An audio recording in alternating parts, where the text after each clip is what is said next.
And welcome in, everyone, to Semifinal Saturday at the 2025 ITA All-American Championships. Alex Gruskin here. The hard work was accomplished yesterday, as of course we saw our 8 quarterfinalists in both Tulsa and Cary clinch their spots at the NCAA Individual Championships in November. Of course, we also saw our 4 double semifinalists do the same yesterday evening. Today, we got to figure out who our champion of these All-American Championships will be. And on your screen, you see our first 2 singles matches of the day.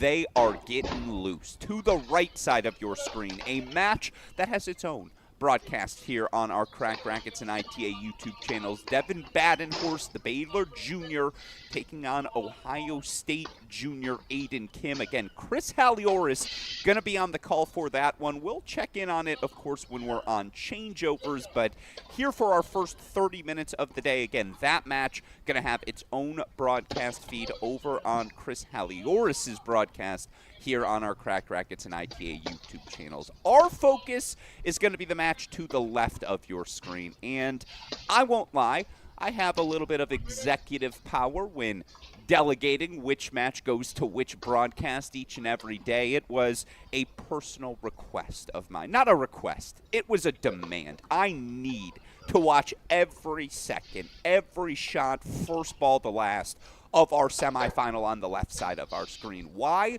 Well, of course, it's because it's a rematch from last year's NCAA team event, and yesterday I asked Arizona senior Jay Friend. My question was simple. Does that loss to Dylan Dietrich from last spring still linger anywhere in the back of his mind? He said, Alex, it's not in the back of my mind. It is very much on the front of my mind as I start this new fall. Again, Friend knocked out by Dietrich as Dietrich's Virginia Cavaliers clinched the victory in that moment to knock off Friend's Arizona Wildcats and advance to the NCAA quarterfinals. Now, here's the good news. There's no animosity between those two on court number one. In fact, Jay Friend was quick to emphasize yesterday he and Dylan Dietrich quite close, as one would expect these two peers to be. So it will be spirited in the best of senses on court number one, as, by the way, you see the action is already now underway on court number 3. Again, Kim versus Badenhorst. That match available on the Chris Halioris broadcast here on our YouTube channels. For us, the focus becomes court number 1. And as you see, they are walking back to their chairs, one last sip of water, and then we will be ready to rock and roll. Coming up, by the way, at 11:30 a.m. Eastern Time, we have been pushed indoors in Cary, but we will have our single semifinals available for all of you college tennis fans tuning in here today. I'll be on the call for the battle between Carmen Herrera of Texas, Luciana Perry of Ohio State. Chris will have Taya Chavez of Ohio State versus Stanford's Valerie Glasman. Of course, we'll have double semifinals later today as well. Semifinal Saturday, ready to rock and roll at these 2025 ITA All-American Championships. All that's left is to say those 4 magical words, folks. Let's play some tennis.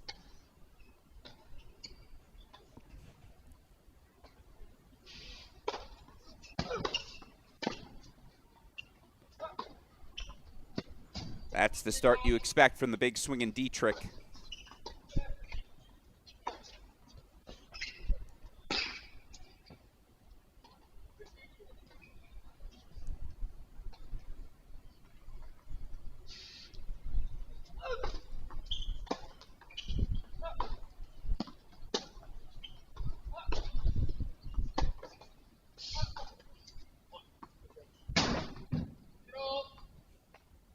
Two words come to mind when I think about this match. Pro upside.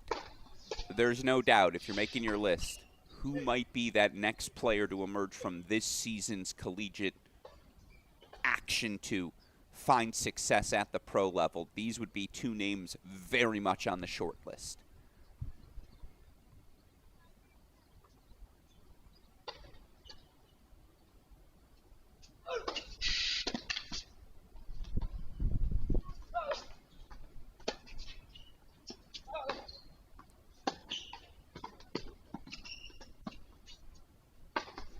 Yeah, I think that tells you why real fast for Dylan Dietrich. It's the length, the fluidity, and then the weapons. In the modern game, everyone is fast. Everyone is fit. Can you hit the ball big enough that that doesn't matter? Just unequivocal, unimpeachable weapons, and I certainly think the Virginia third-year Dietrich's got him.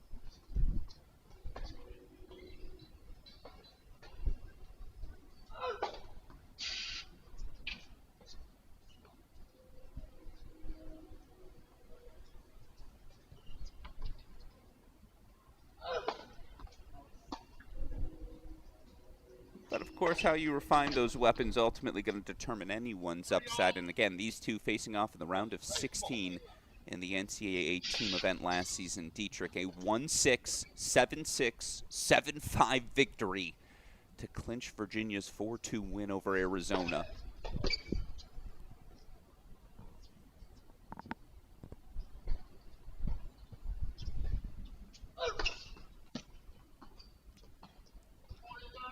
Well, they say life is balance. Double fault offset by the ace wide. It will be game point chances for Dietrich to get us rolling.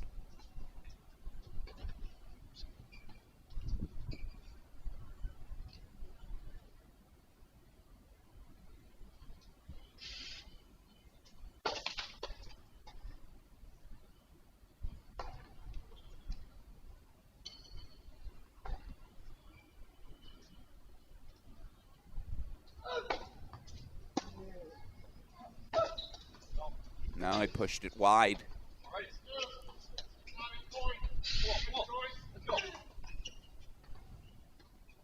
Early drama.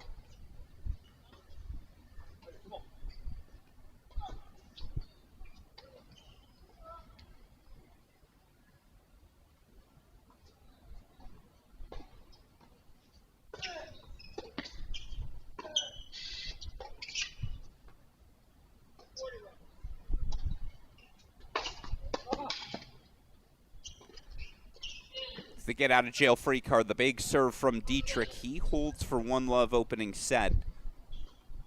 This one's going to be good. No ifs, ands, or buts about it.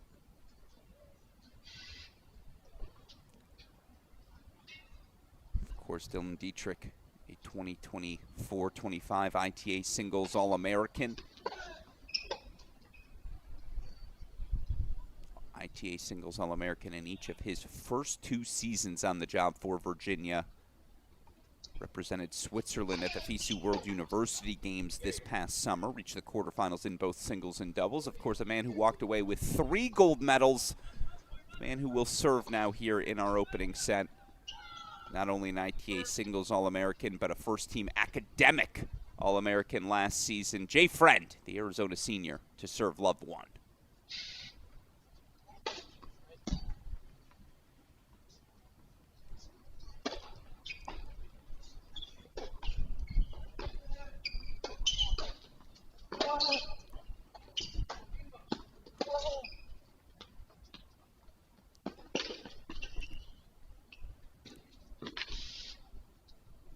Love the attempt.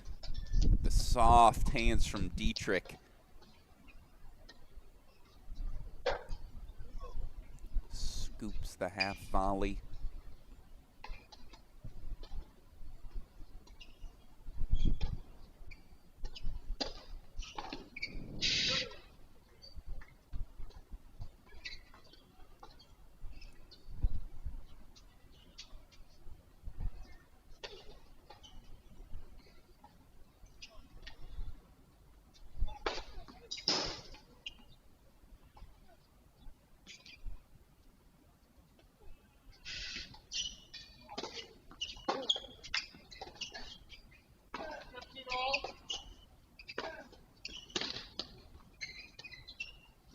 Of course, playing for a little history today is Jay Friend. He would be the first Arizona Wildcat to ever reach the ITA All-American Singles Final.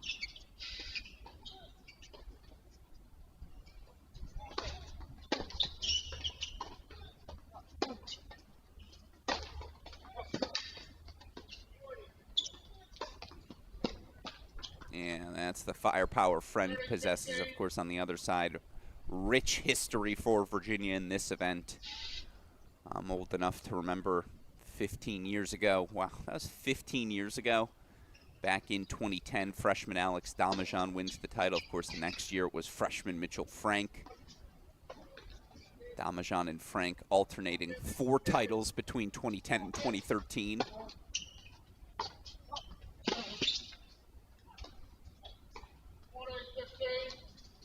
Ty Kwiatkowski winning this event in 2015. So 5 titles for the Virginia Cavaliers here.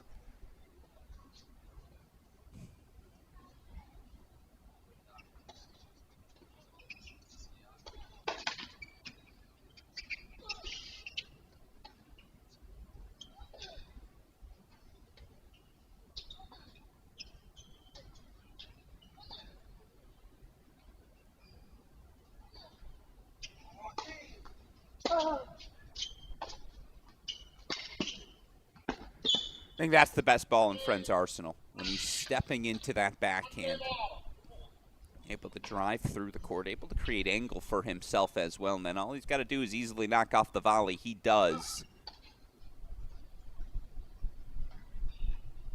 Couple of holds get us started here in our semifinal.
Yeah, beats him to the spot.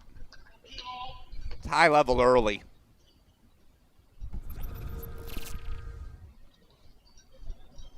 Dietrich had to work a long way to hit a forehand here, just left too much space available. Jay Friend says, thank you very much.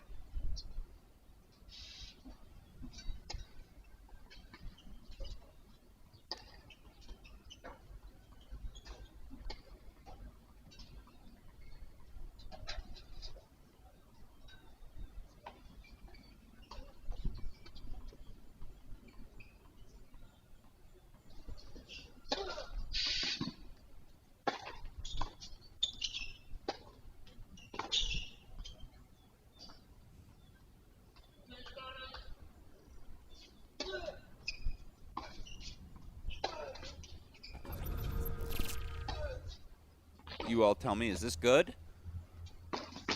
I'd say so.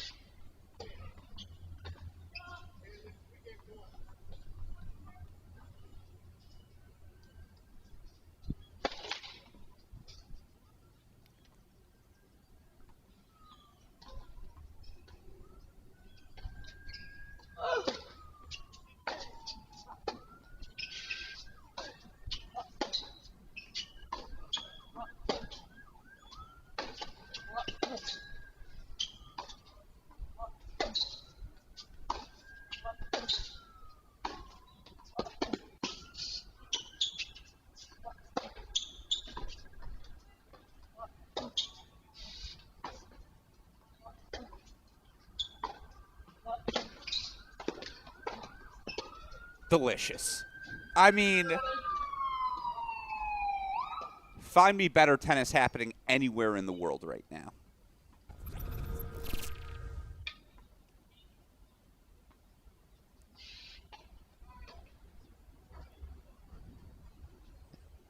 That's what the pros look like.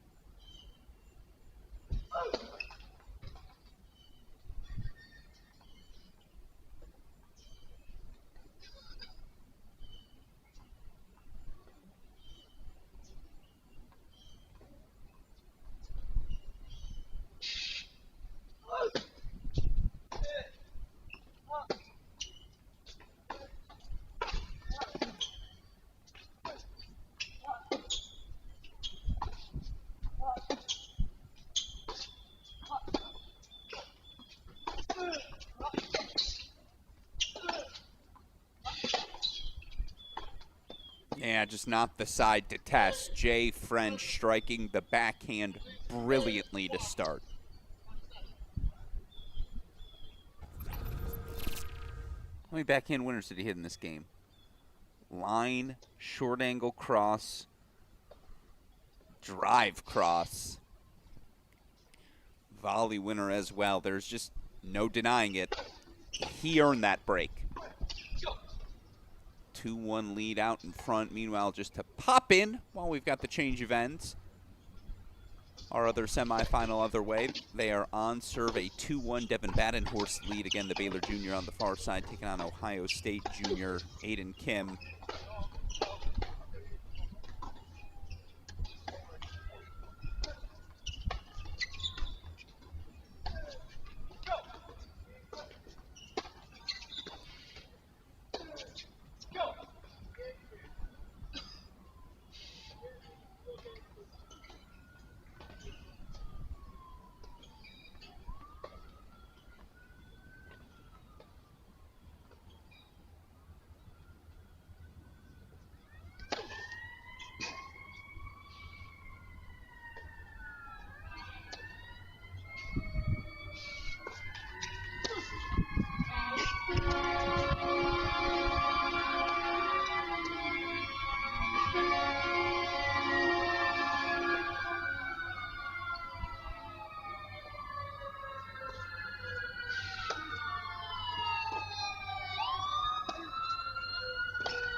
He's just firing early.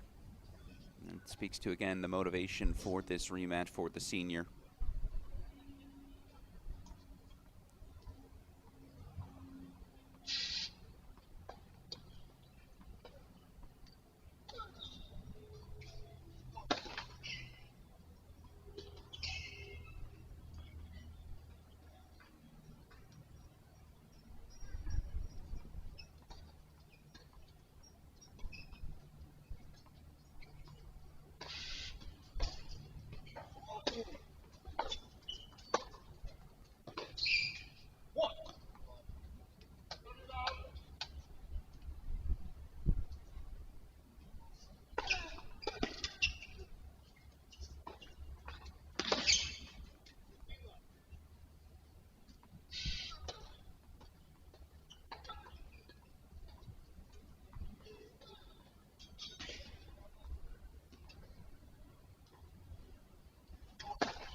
That time it was Friend who looks for the go for broke forehand.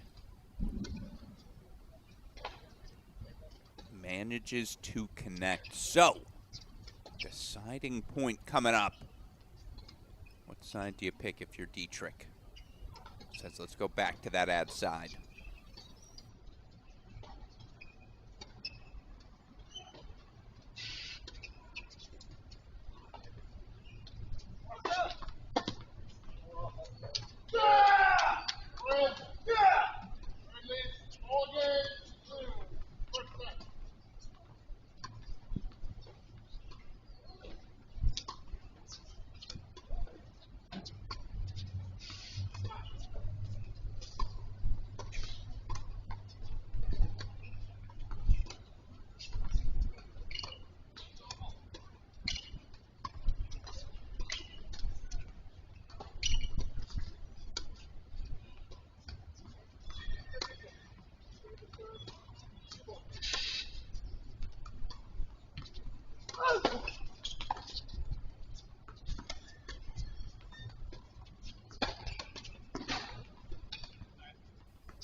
He did indeed find a line. They are striking the ball.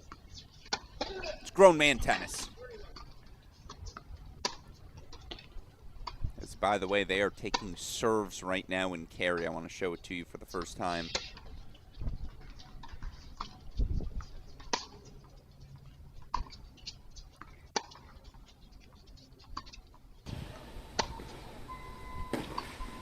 Carmen Herrera, Luciana Perry getting loose.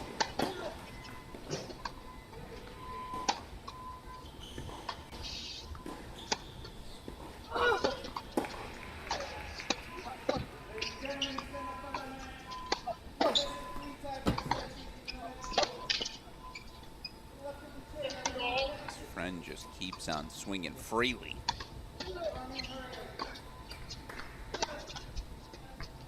Again, they're taking their final serves. We'll get you back over to it for the start of that action. That's our semifinal. Herrera Perry's going to be our focus alongside of Friend and Dietrich.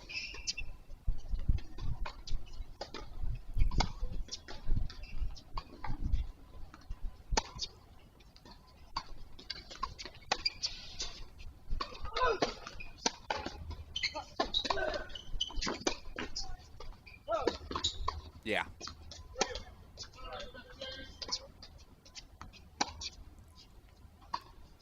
Almost has to be that good right now from Dylan.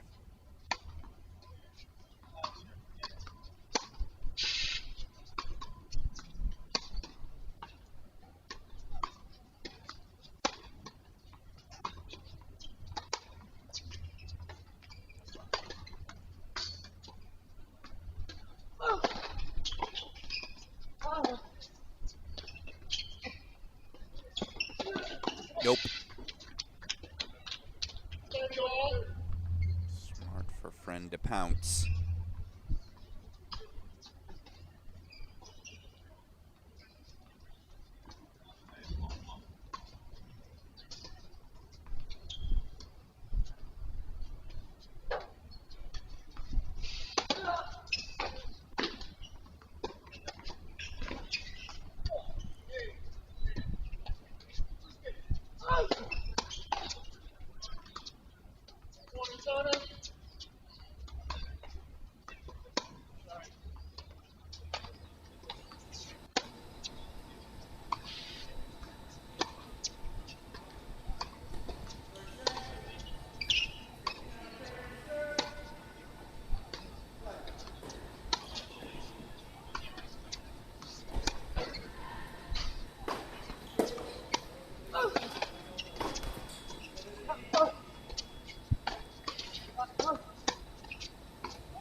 Dietrich holds 4-3-4.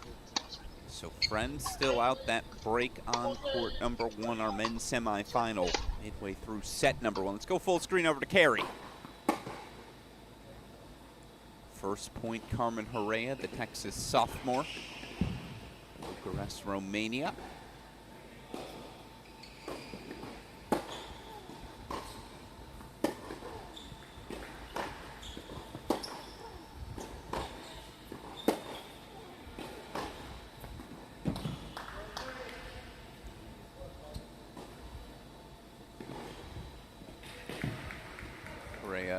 All-freshman SEC team in her opening season, finished second team All-SEC overall.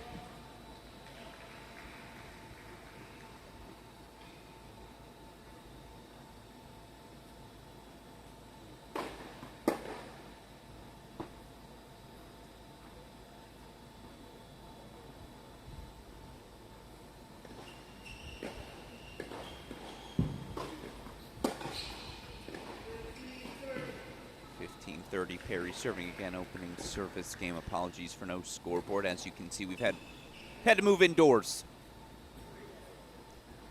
One of those stormy fall days in North Carolina.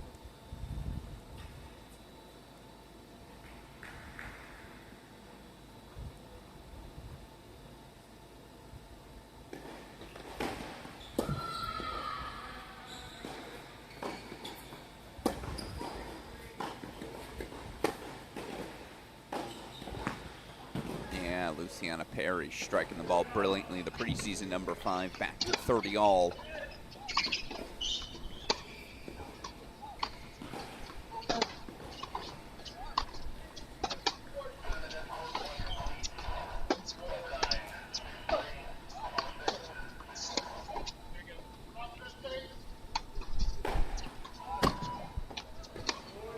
Game point chances for Perry in her opening service game.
Luciana Perry hold 4-1 love.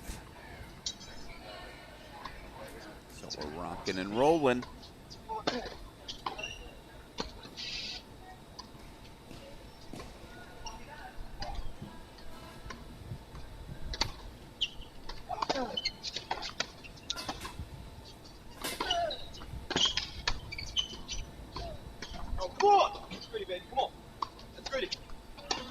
It was gritty.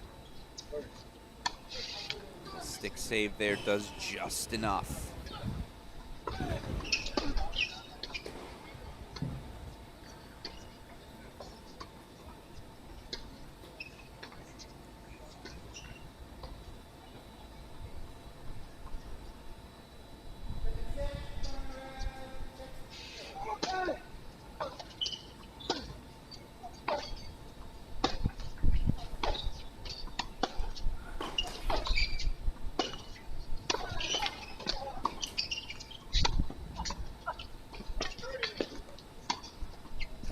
Just pushed long from Dietrich. So game point chances for Friend. Badenhorst and Kim still on serve in their semifinal. And you imagine with the move indoors again, first serves, first strike, it's going to be at a premium. Over in Carey today, Jay Friend game point chances again for 5-3.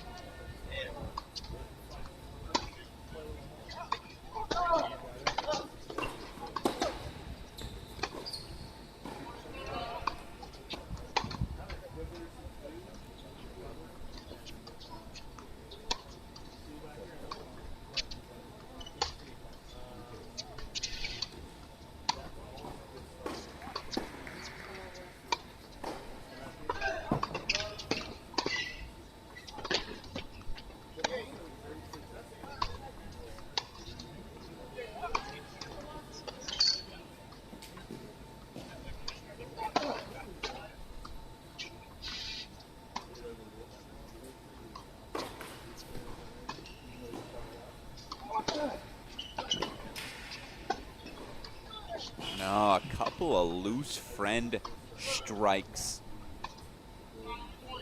So Carmen Herrera, not big in her opening service game. 40 love becomes 40-15. We're going to go full screen over to court number 1 for the deciding point. It's another look for Dietrich. Can he find a way to finally convert here?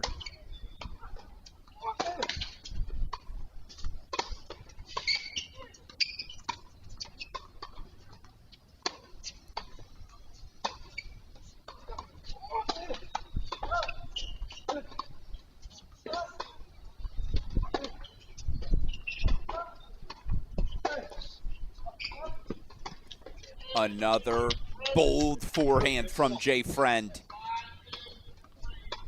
Friend holds 4-5-3. He remains out in front in this opening set. Just a single break separating the Arizona senior from the Virginia junior. Meanwhile, it is an opening hold for 1-all.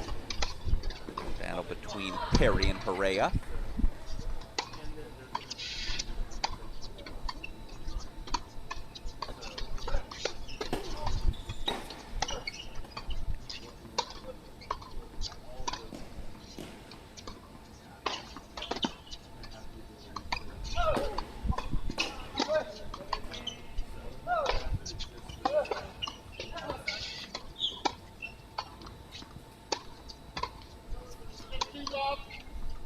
Friend did indeed push that backhand long.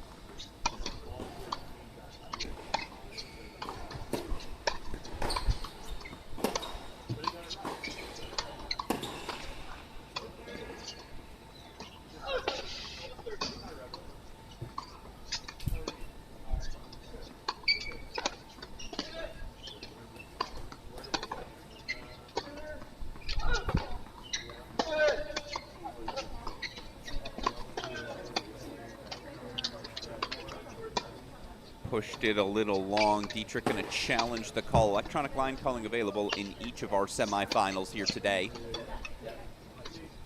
It's been available all week on the outdoor courts in Tulsa and Cary. A fantastic innovation for the collegiate game.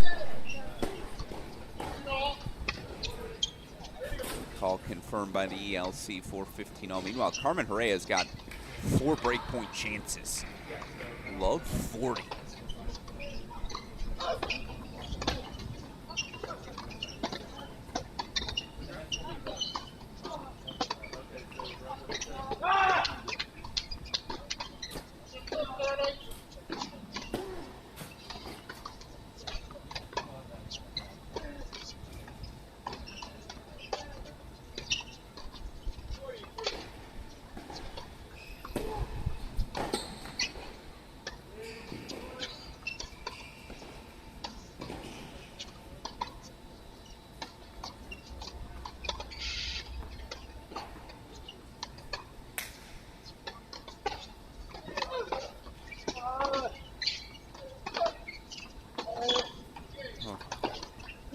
That slice is disgusting.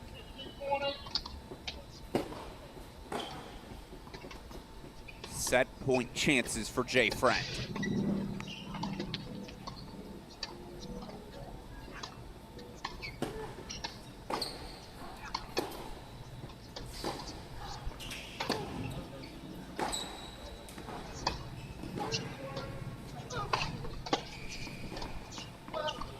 Book it. It's a 6-3 opening set for the Arizona senior Jay Friend. 1 set away from making Wildcat program history. Could be the first Arizona men's tennis player to find himself competing for an ITA All-American Championship. He grabs the opening set 6-3. Get you back over to it, of course, for the start of set number 2. In the meantime, Love 40's become 30-40. But it is indeed a break for the Texas sophomore Carmen Herrera.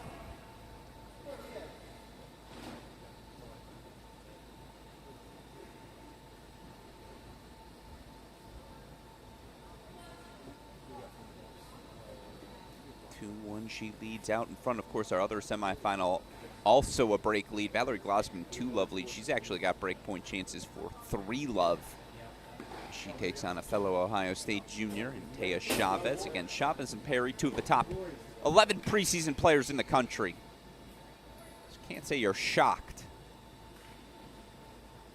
to see each of them reach the semifinals. Of course, it's the second consecutive season we've had two teammates reach the semifinals. Last year it was Evans and Rapman of UNC.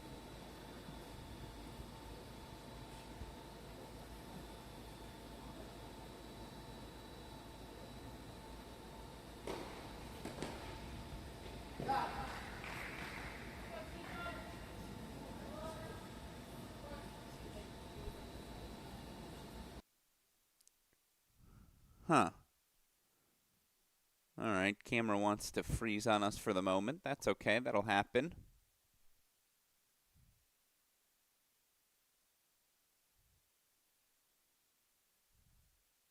So in the meantime, the good news is we got another match to turn to. 6-3 opening set for Dylan Dietrich. For Jay Friend in his matchup with Dylan Dietrich.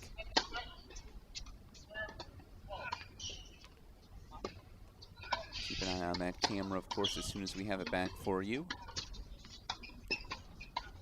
We'll resume our coverage of the women's semifinals in Cary.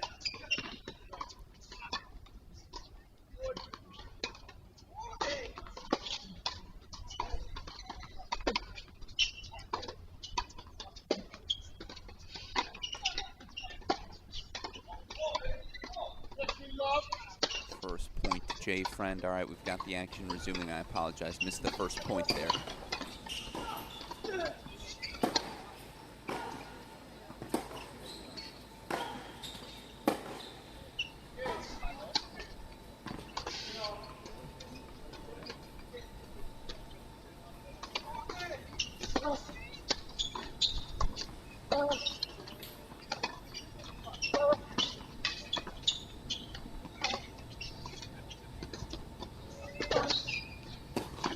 That's so good from Dietrich. I'm not sure if we've seen Jay Friend make an unforced error. I'm not saying Dietrich hasn't had success, but it's had to be on his terms. It's had to be with forehands like that.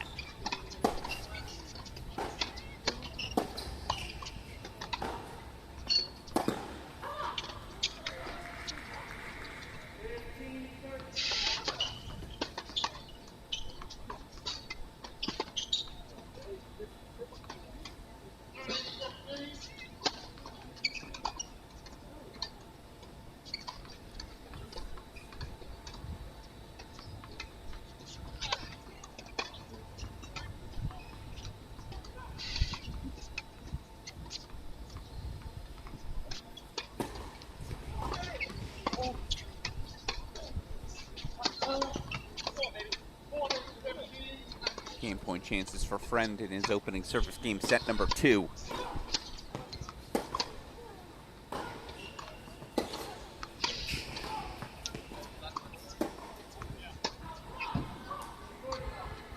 Break point chances right back for Luciana Perry.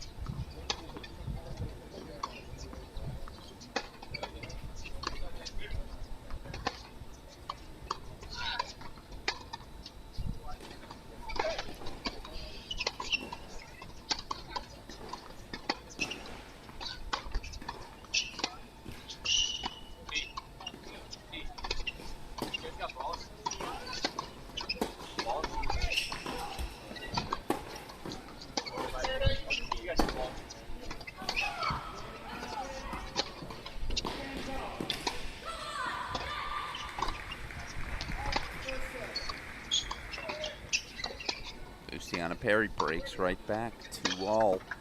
Jay Friend serving 40-30, the opening service game of set 2.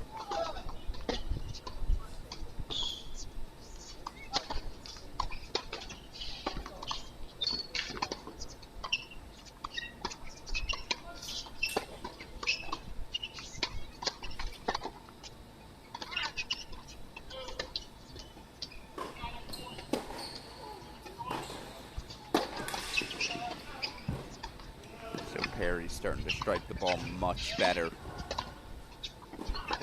Meanwhile, it is an opening break point chance for Dylan Dietrich. He had a couple of deciding point couple of breakpoint looks in set number one he was unable to capitalize on. Again, it was a high-level 6-3 opening set.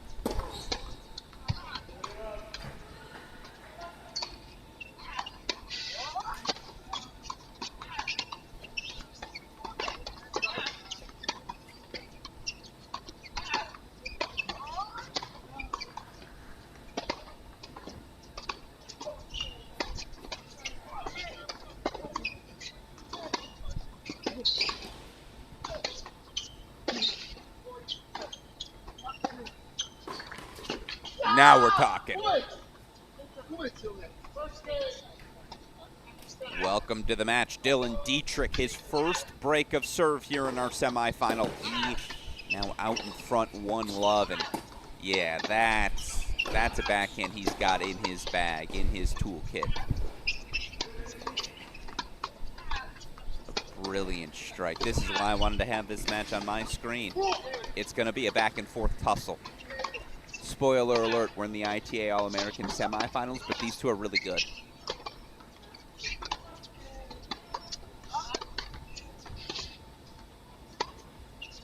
1-love, Dietrich out in front, second set.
Back to the split screen we go as Dietrich did hold to consolidate the 2-love second set lead. Herrera back up a break.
Saw Jay Friend get on the board, a hold for 1-2. Dietrich up a break, though, in our second set.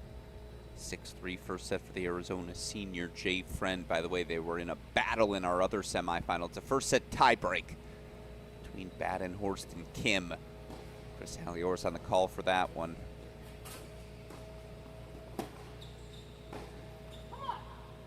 Perry's got break point chances right back.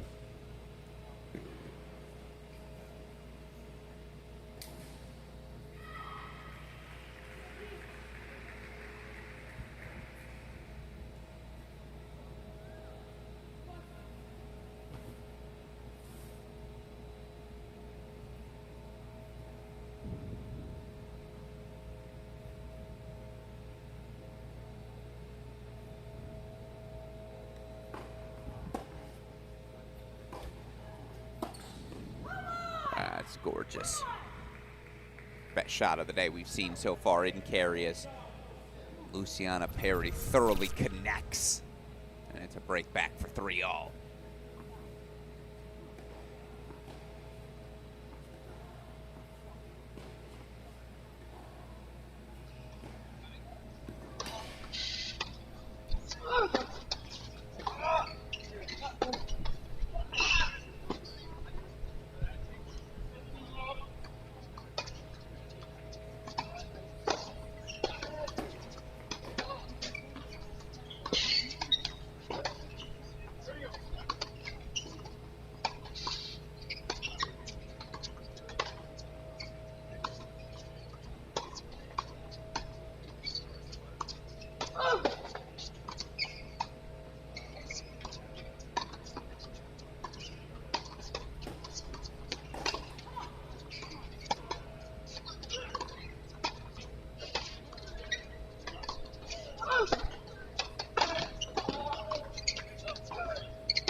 So they change ends. Luciana Perry does indeed grab the hold, and with it she grabs a 4-3 lead. There we go. We got that scoreboard back up for us now. Take us back over to court number 1 where Dylan Dietrich nursing a break lead. 3-1 here in the second set. Jake Friend grabbing the first 6-3.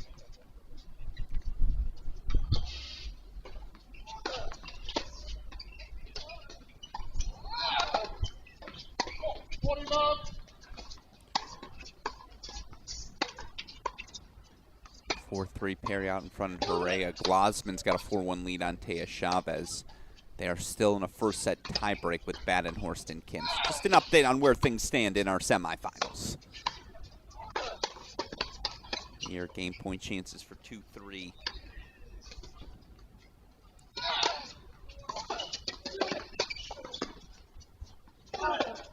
Yeah.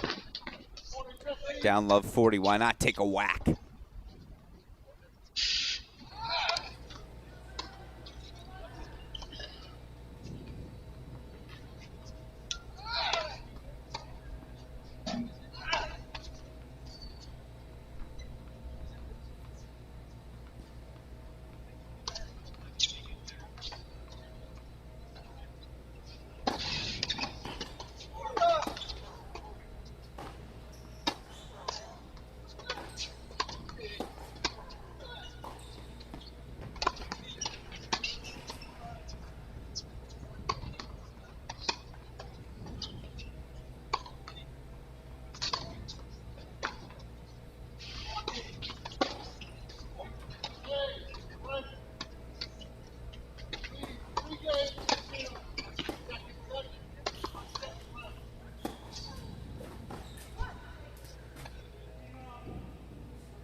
Jay Friend holds for 2-3.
Big swing from Luciana Perry. Can she find a break here? If she can, she'll serve for the opening set.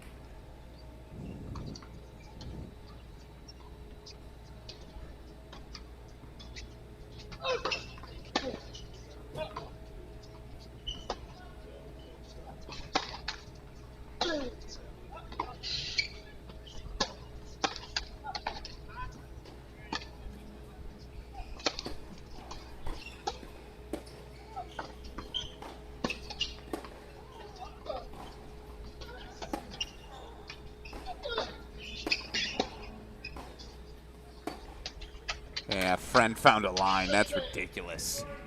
As it is indeed break point chances now coming up for Perry.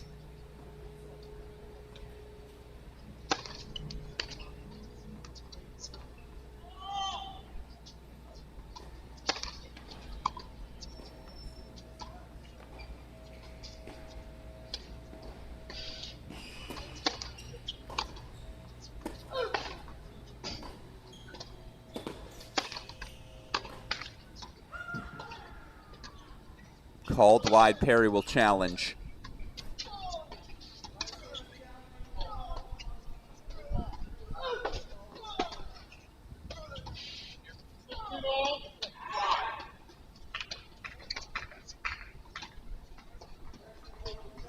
Overruled by the ELC. Carmen Herrera doesn't like it.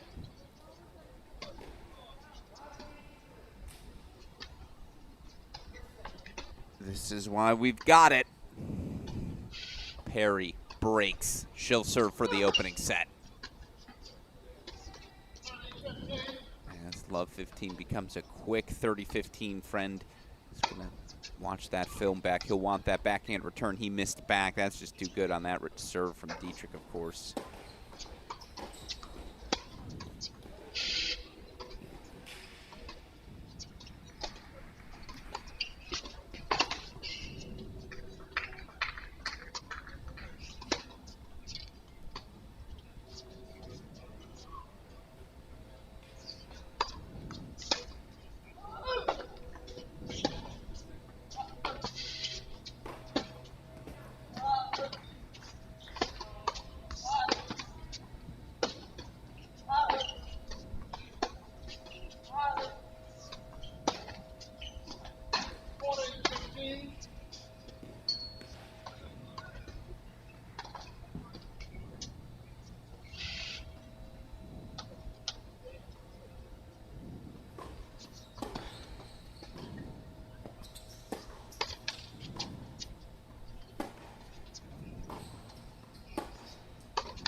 Dietrich stays out in front, finds another hold.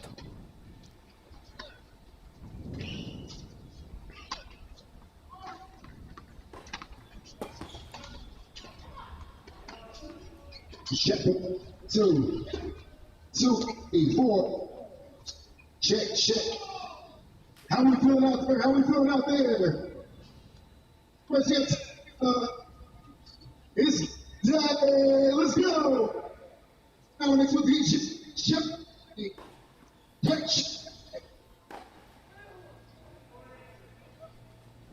So 30-40 breakpoint chances. Yeah, they're going to giggle. I don't know who that was.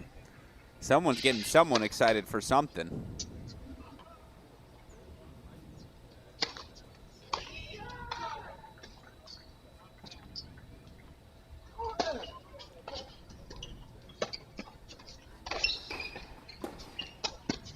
Meanwhile, a breakpoint chance back for Herrera. Nice pass there from Friend.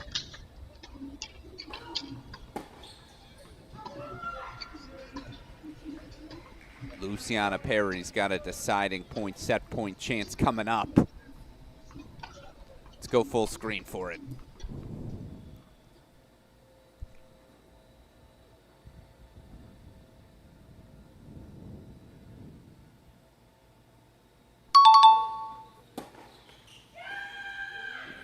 The roar says it all. It is the opening set to Ohio State junior Luciana Perry. 6-3. She grabs it.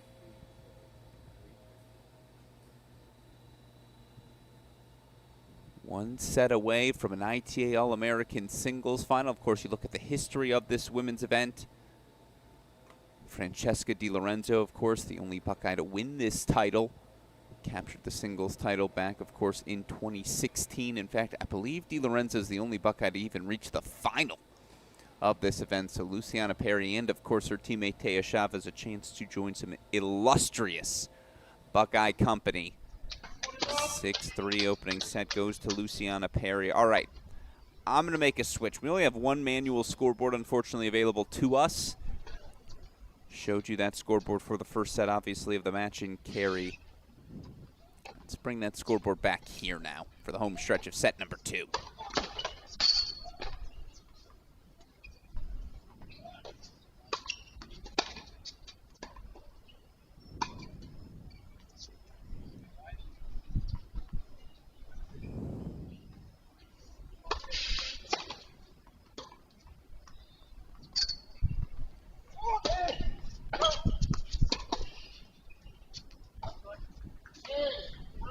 Jay Friend.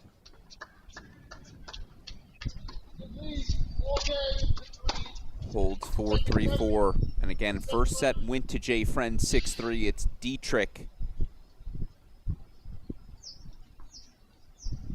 A 4-3 break lead here in set number 2. Again, Alex Gruskin here. Appreciate all of you tuning in here for a jam-packed semifinal Saturday of action. Opening set to Devin Badenhorst, the Baylor Bear Jr., 7-6. He snags it over Aiden Kim of Ohio State. Of course, opening set to Luciana Perry of Ohio State. The junior grabs it 6-3 over Carmen Herrera. Valerie Glasman, a set point. She's got 5-2 deuce on Ohio State's Taya Chavez. That's our other women's singles semifinal. And we'll take you back to the match that we were covering. Of course, Luciana Perry grabs the opening set 6-3.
Uh-oh. And again, one love Herrera in that second set. So let's go full screen for the deciding point.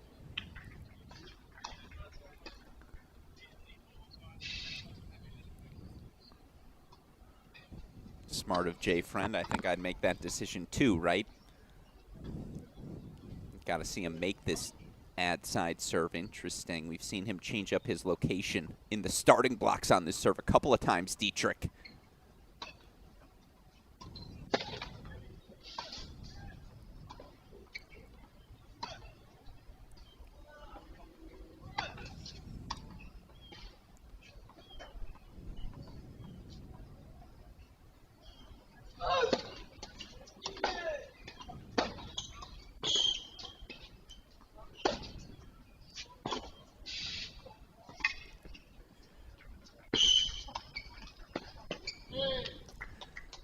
It's fun. It's real fun.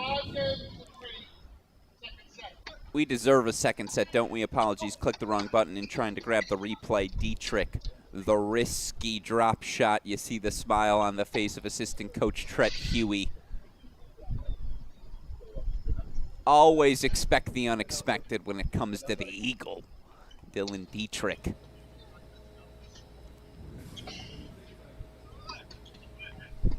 Of course, Tret Huey, an illustrious history. I believe interesting, they did not. This is the one him and DeVarman did not capture together, did they? Hold on.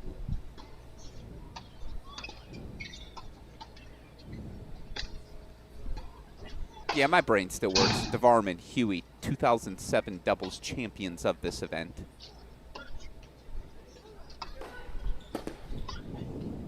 One former ITA All-American champion trying to lead his new his charge to a fellow title.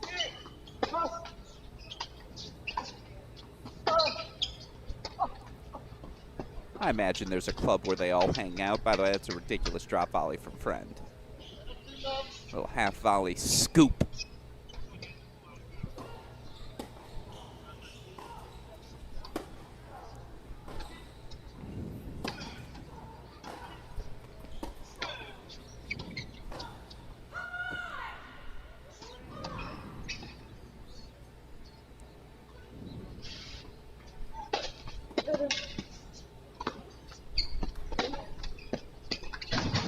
Well, I think he made that pass if the pass is on court 3.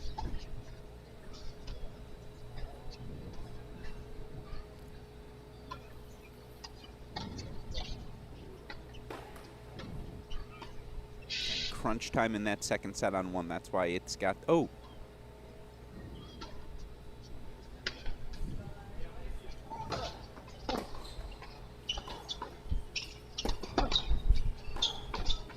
Online scoreboard's getting a little closer. Let's see what it's at.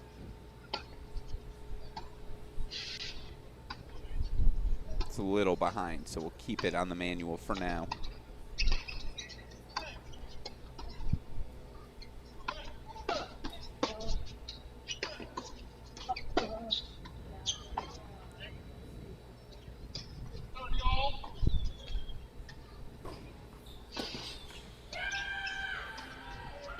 Big hold for Luciana Perry, lets out the roar as the Buckeye Jr. levels the opening set at 1 apiece. Deciding point hold in her opening service game of set 2.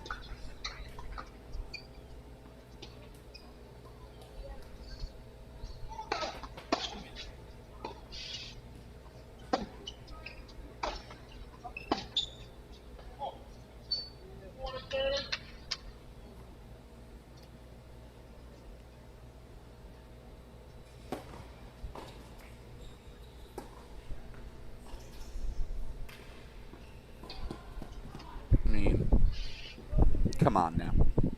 What a lob from Perry.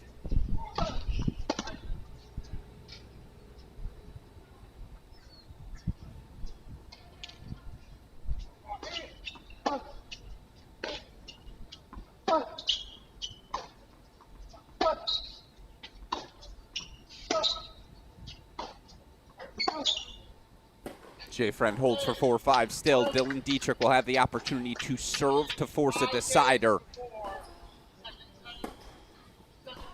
they change ends in Tulsa. Love 30 look for Luciana Perry here in the 1-all service game of Texas sophomore Carmen Herrera. First sets in the books in all of our singles semifinals. They belong to Friend, Badenhorst, Perry, and Glasman.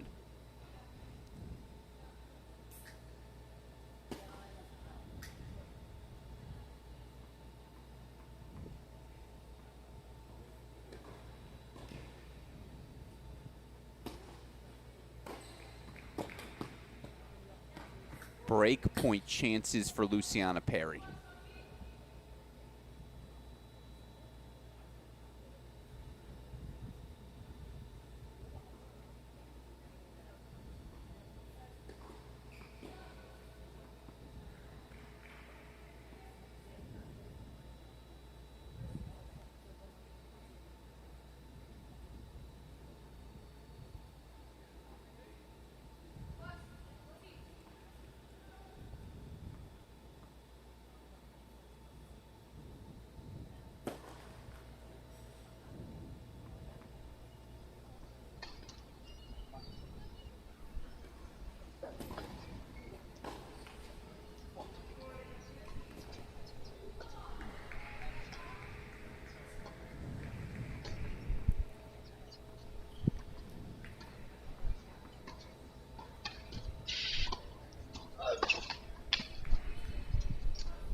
Ohio State's Luciana Perry, set and break lead.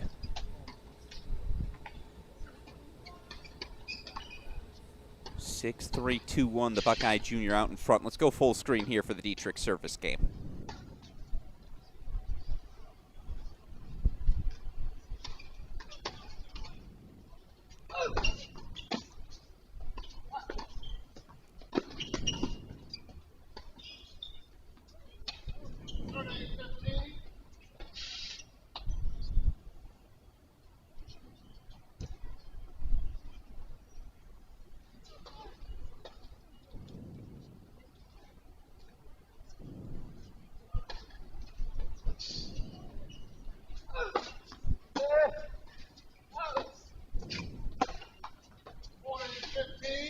Set point chances coming up here for Dietrich.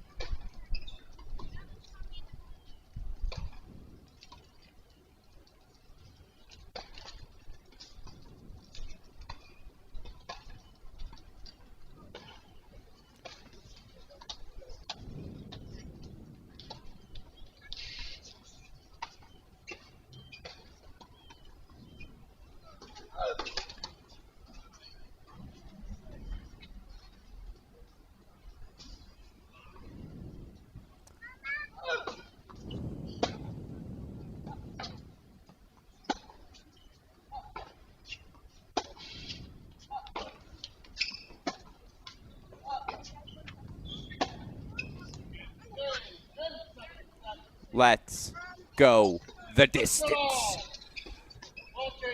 It will be a third set on court number one as once again, Friend, Dietrich, deciding set.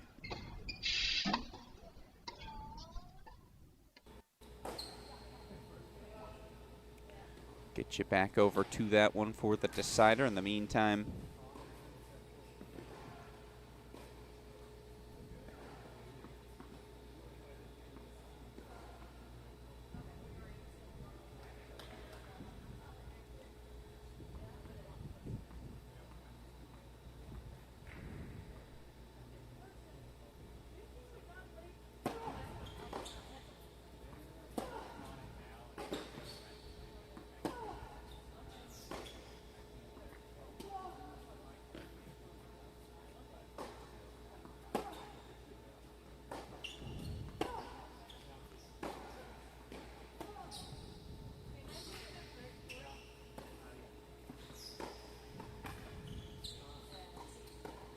Ugh.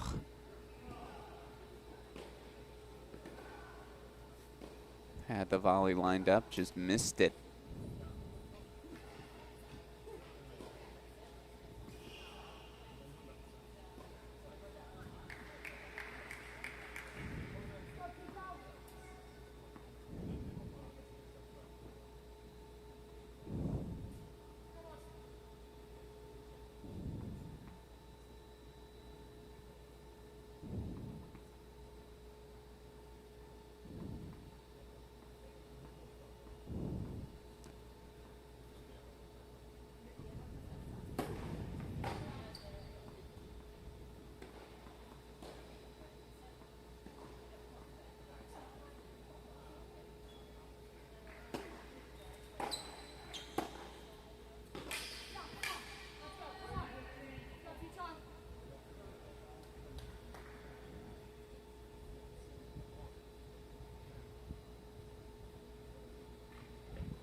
Game point chances for Perry to extend her lead.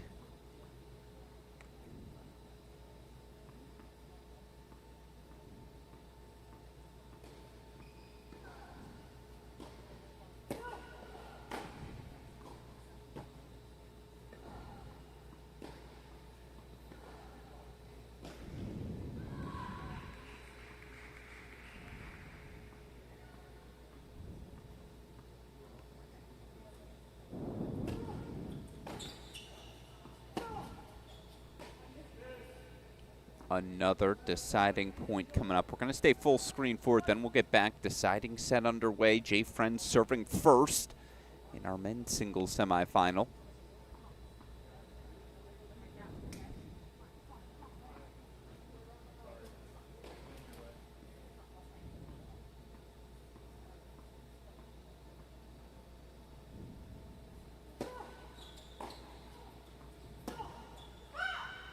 Perea breaks right back.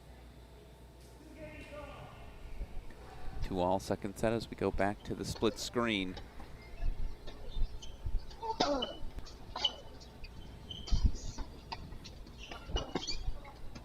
Apologies for the incorrect scoreboard. Opening service game 40-30.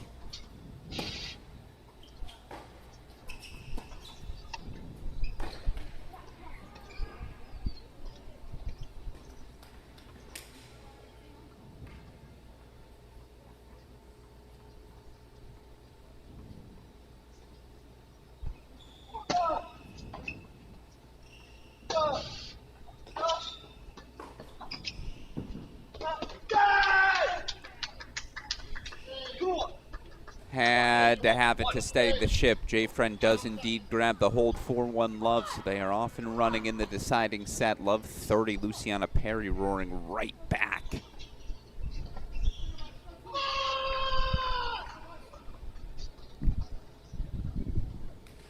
That roar you heard, Aiden Kim, a break.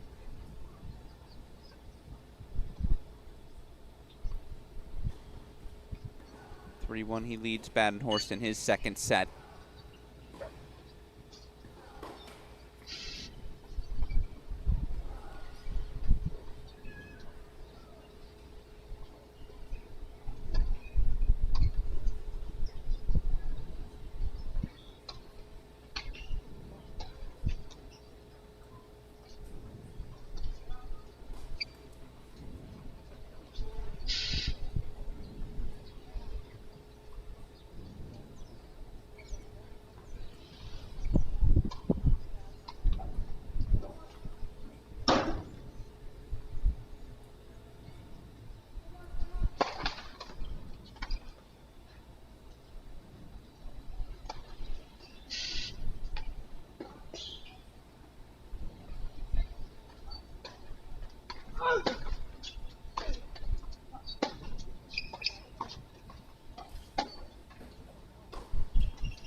Love the cut, though.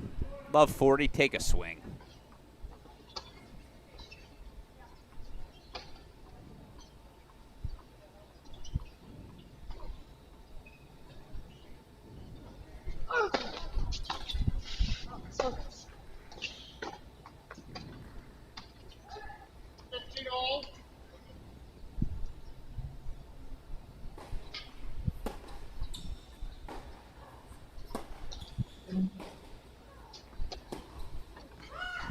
But a couple get loose.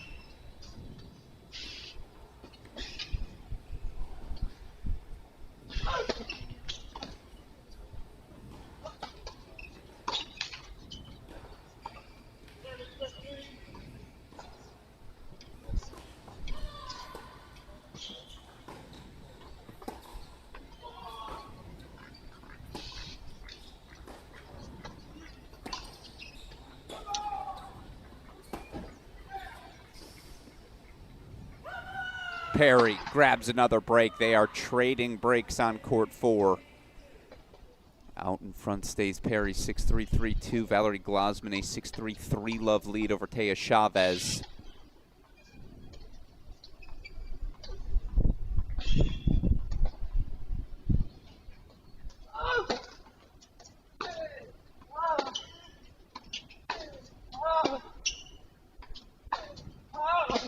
Oh, I can't even believe he got a racket on that. Jay Friend is striking. He's got himself another look. He had a couple looks. It's a very interesting script, this match, right? It was Dietrich who failed to convert his breakpoint chances in set number 1. Friend couldn't convert his in set 2.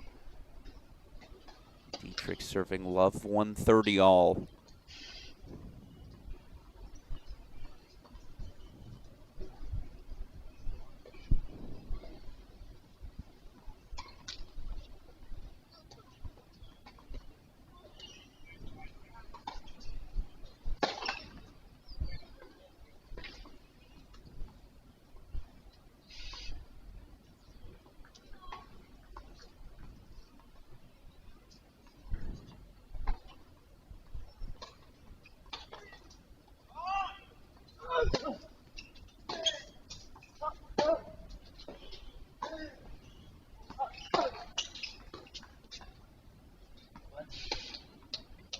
Game point chances coming up for Dietrich. Back to the split screen we go. Luciana Perry consolidate this break lead.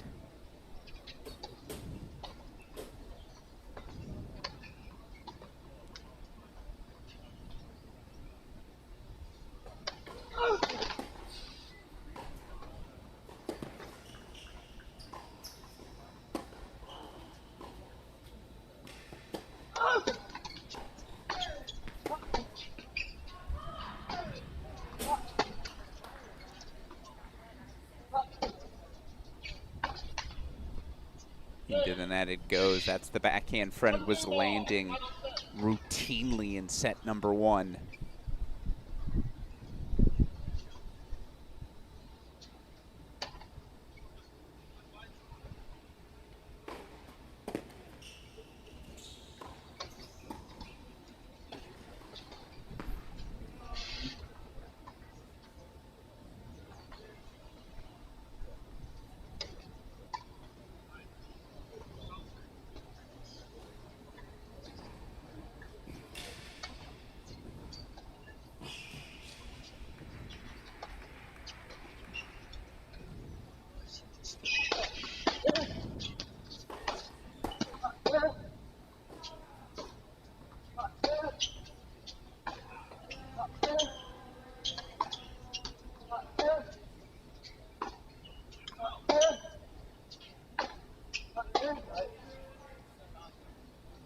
Point to Herrera. The ELC does its job, 15-30.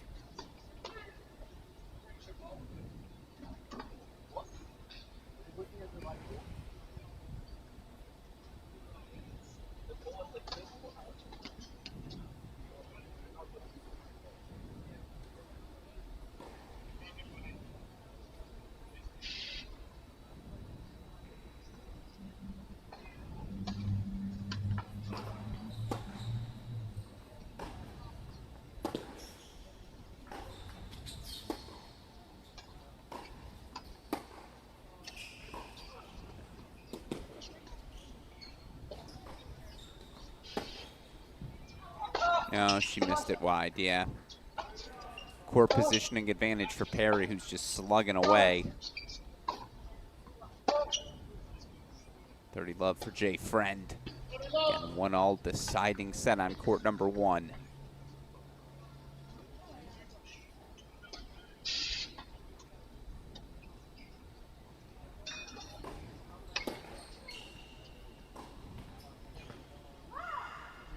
Break point chances right back for Herrera.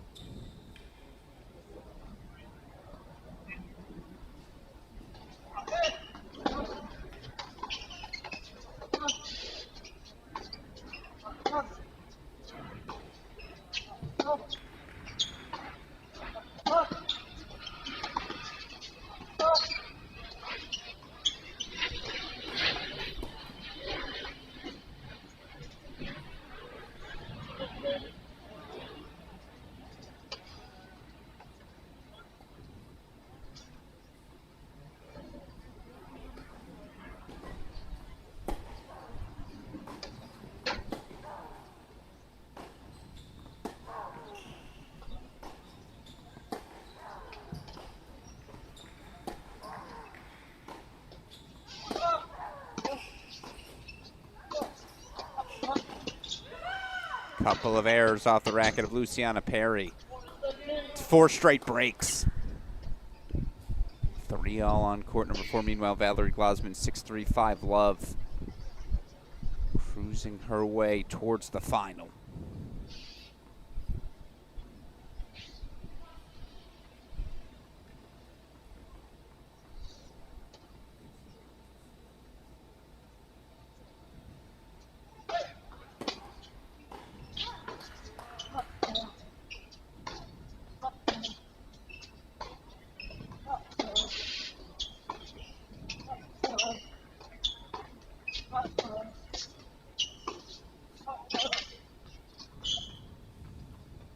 Oh, he almost got a racket on it. Instead, it's Jay Friend holds for 2-1.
You know Perry's never going to lack the energy, lack the fight. She'll just keep on attacking.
Four-three, they're on serve in that second set. 1-2, that scoreboard is accurate. Dietrich serving here, love 15.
Dietrich holds for 2-all, 30-all in a pivotal 3-4 service game for Luciana Perry.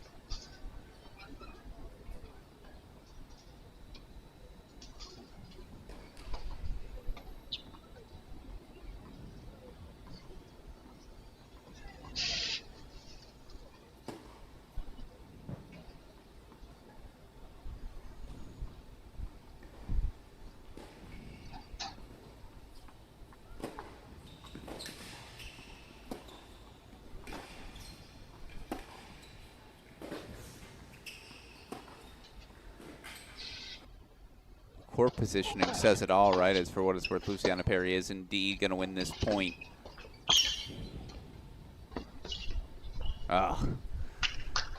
Again, Jay Friend so soft with those half volleys. Good track down from Dietrich, but there's just not much he can do there.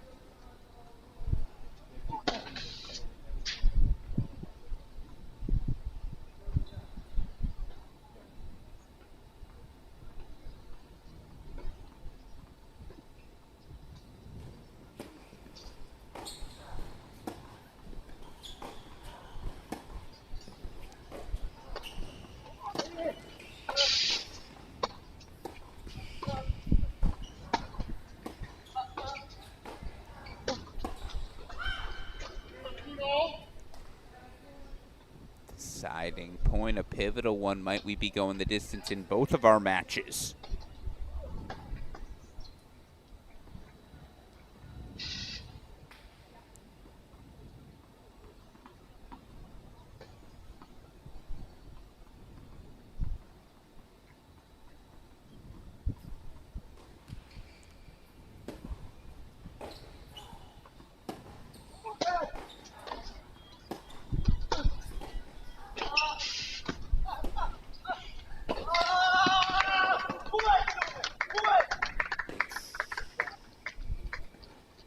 Perry's bump lob goes wide.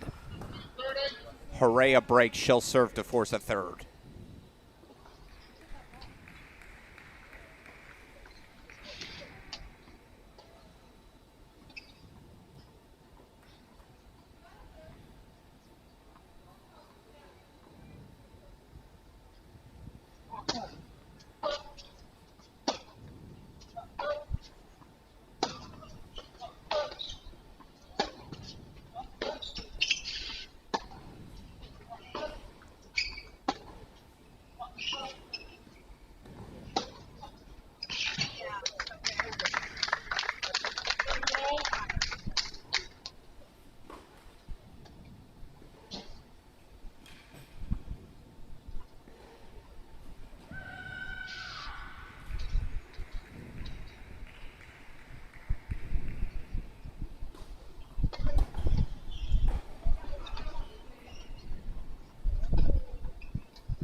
Friend fights off a break point, deciding point coming up. Got to stay in the split screen. Big moment in our deciding set on court number 1 as Herrera looks to force a decider herself.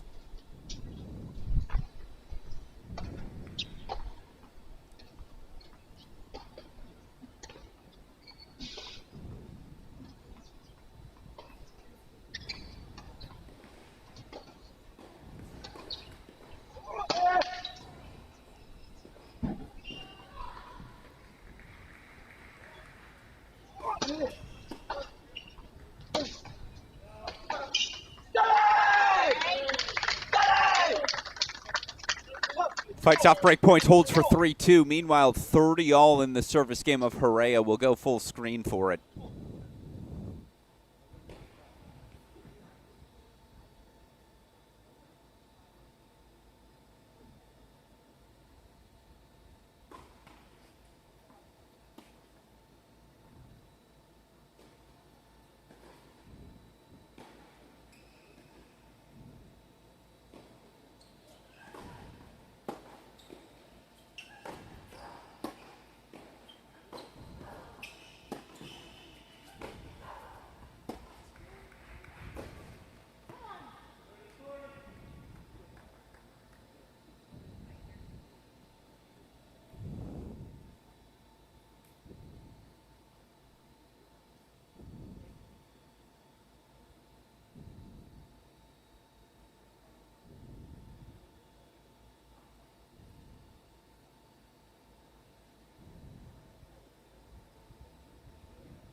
Of course.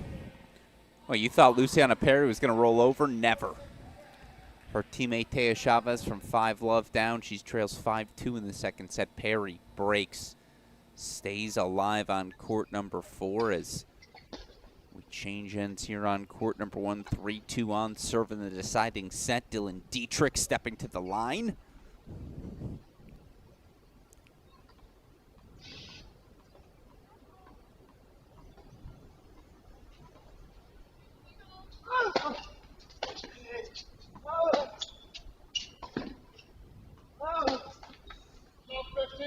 First point, Friend. Want to make sure we don't miss that service game for Luciana Perry. Again, serving to stay alive in the second set. And you see she's out of the chair, so back over to Carey we go. Match points for Valerie Glasman. Her match, the matchup between Badenhorst and Kim, both available on the Chris Alioris broadcast.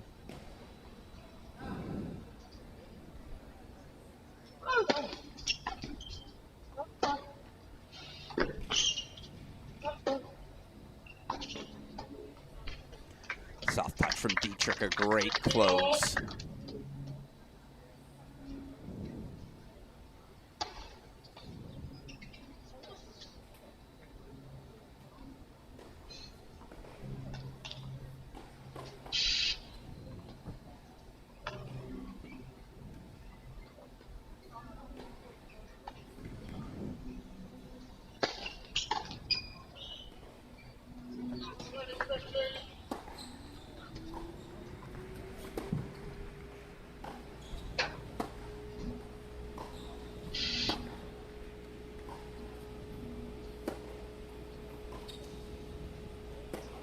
Left the lob a little short. Herrera pounces.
Set.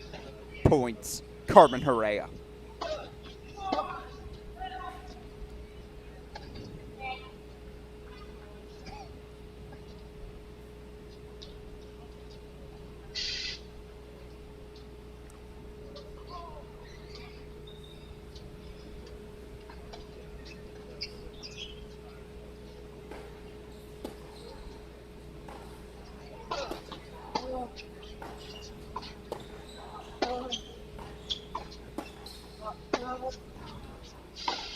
First one fought off by Perry.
Yeah, I think she missed it long. We're going to get a challenge, no doubt. But I'm pretty sure that missed long. Luciana Perry is too. All right. Going the distance on court number 4. Carmen Herrera forces a third set. 6-4, she grabs it.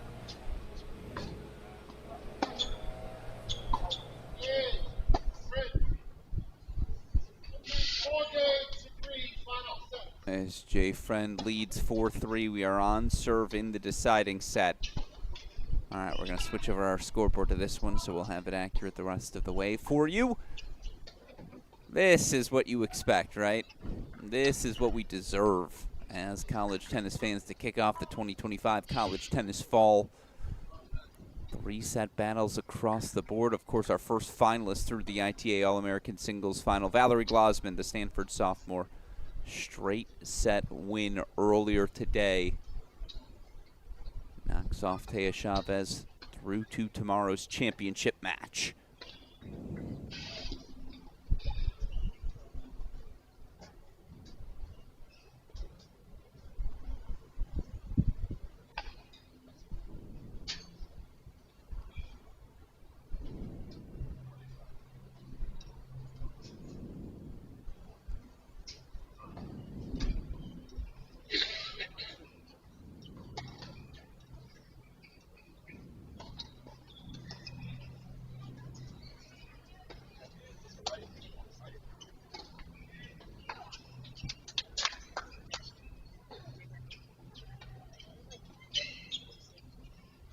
And now you've got the accurate scoreboard for you. 4-3 here, deciding set.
Joining me now on our broadcast, fresh off of her semifinal victory here at these ITA All-American Championships. It's your first finalist of the 2025 event. It's Stanford sophomore Valerie Glasman joining us once again. Valerie, first of all, congratulations to you on the victory. Talk me through today's match, the switch indoors here this morning, how you think you played, and ultimately why you think you were able to get through. Yeah, I mean, it was a good match. I knew beforehand that she was going to be a pretty aggressive player, and she looks very solid off all wings. I know she has a pretty mature game just based on like some of her previous matches. So I knew it was going to be tough competition, and I really only had one option. I didn't really want to scrap too much because I'm pretty sore at this point in the tournament. And ultimately, I'm working on my more aggressive gear. And I knew if I gave her time to calibrate, she would probably start running me around a lot and hitting some big winners. So I tried my best early on to put a little more pressure on her and really look to attack. I got a little shaky here and there, especially towards the end of the match. I think it got in my head a little that I was like close to closing it out. And then I think she stayed a little calmer near the end and I started to panic. But I'm really glad I was able to close that out and not have it get too complicated near the end. But I think I did a good job overall of like when I would drop a game from being too passive, I would really try to step in the next game and just hit a few big shots early in the point to set myself up. So I think I played a pretty controlled match, though I'd have to probably watch it back to see because I never know in the moment. But yeah, I'm really happy I got through today and I get one more round of singles because I think every match makes me a little better. So.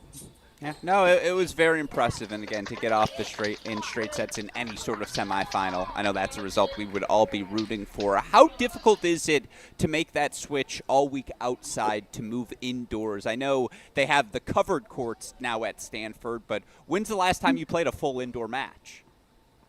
Full indoor match.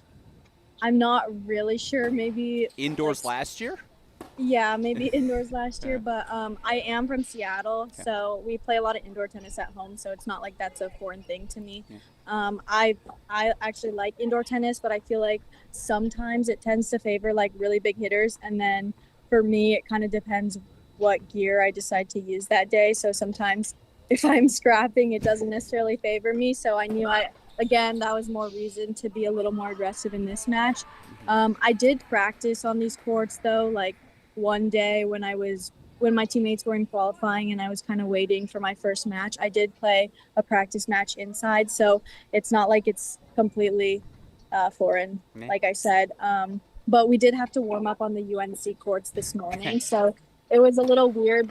I don't know. I guess they had other matches going on in here, but I feel like they could have switched the timing so we could all get some warm up on here. But it wasn't a big deal. The 5 minutes, I think, was good enough. No, I like it. A little adversity for you this morning to just get everything loose. Well, now, of course, you're in the final, and that's where I want to end today's interview. My last question for you. What does it mean for you to reach a final here in your first college event of your sophomore season? What's it going to take for you to find one more victory tomorrow?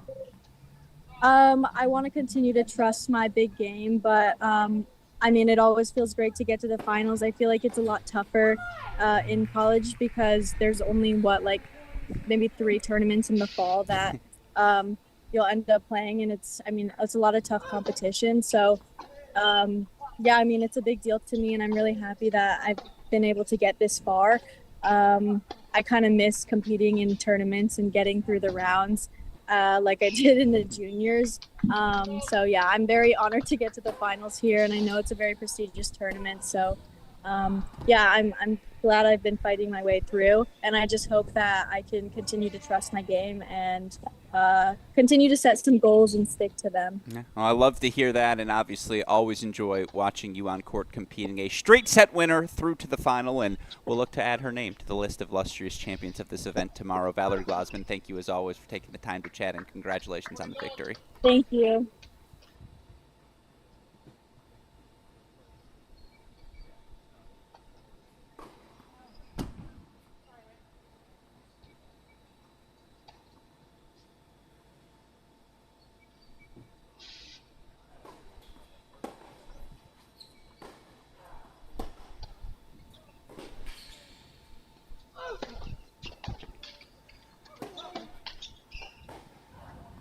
Gotta say, no one gives more detailed answers in the best sort of way than sophomore Valerie Glasman. It's just a pleasure to get the chance to listen to her break down her own performance, the detail, the care with which she overlooks every aspect of her game.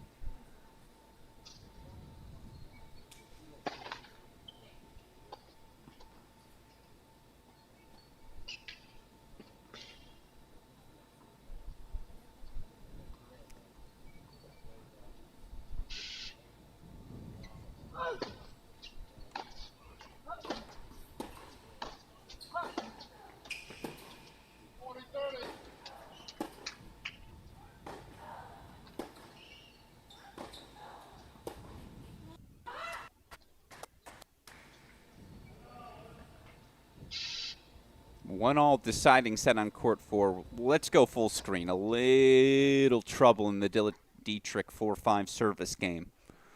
Still has game points.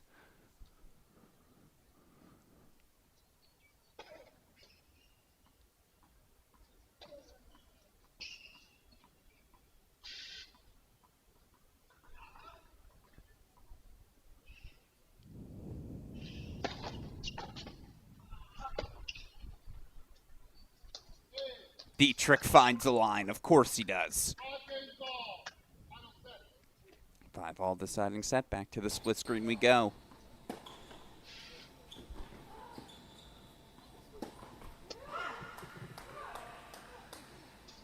Herrera serving 1-all, 30-all.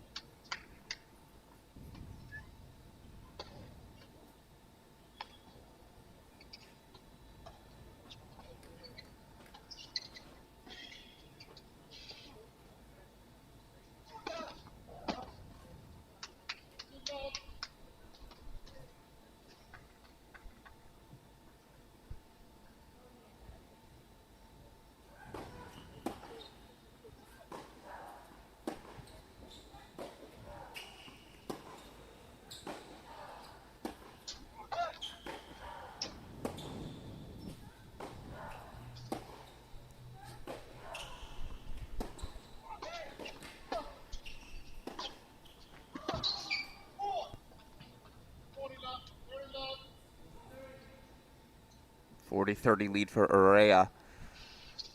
30 love for Jay Friend. Give us a third set, Buster. We deserve it.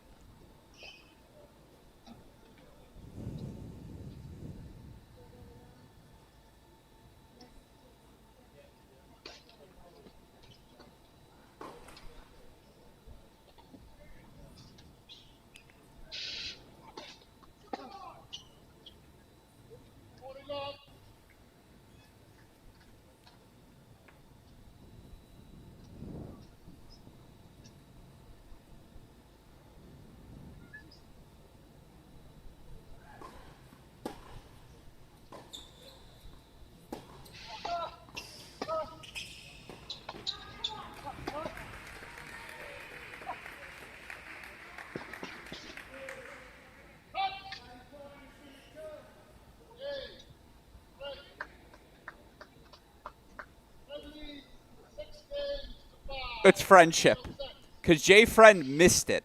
Jay Friend missed the little bump redirect. However, Dylan Dietrich 100% ran into the net. Chair umpire quick to call it. Dietrich, a laugh and a smile on his face. There's always a laugh. There's always a smile. He knows what he did. Someone call Adrian Puget, Mitchell Frank. They're having flashbacks. Perry breaks for 2-1 deciding set. Dietrich will serve 5-6 deciding set. Alex Gruskin, appreciate all of you joining us for semifinal Saturday at the 2025 ITA All-American Championships. Third set in 3 of our singles semifinals. Aiden Kim forcing a third. He's now up a break 2-1 in the third as he takes on Baylor's Devin Badenhorst. That matchup available on its own stream now after the finish of Valerie Glasman. Glasman a straight set win over Ohio State's Taya Chavez. Still, for the semifinalist, Chavez, mission accomplished, right? Booked her spot in the NCAA Singles Championships in Orlando by virtue of reaching the quarterfinals. So all is not lost. Again, Perry up a break. My plan will be to go full screen for a third set tiebreak on court 1. In the meantime, Dietrich serving 5-6.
Perry goes wide for 15-30. Dietrich serving 15-all.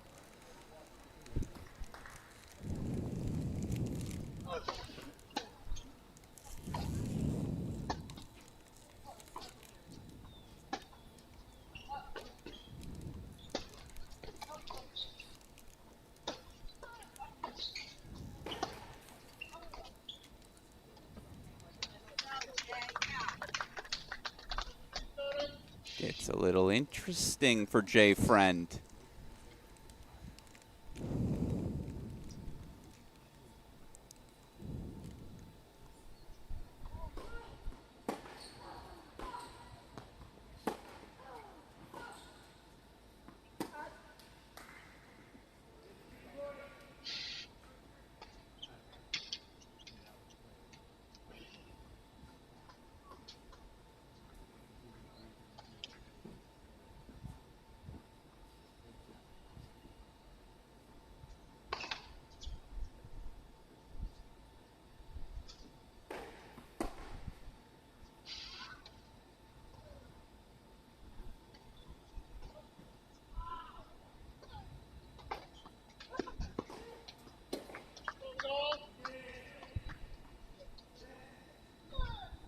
There just has been no separation on court number 4. Correa breaks right back.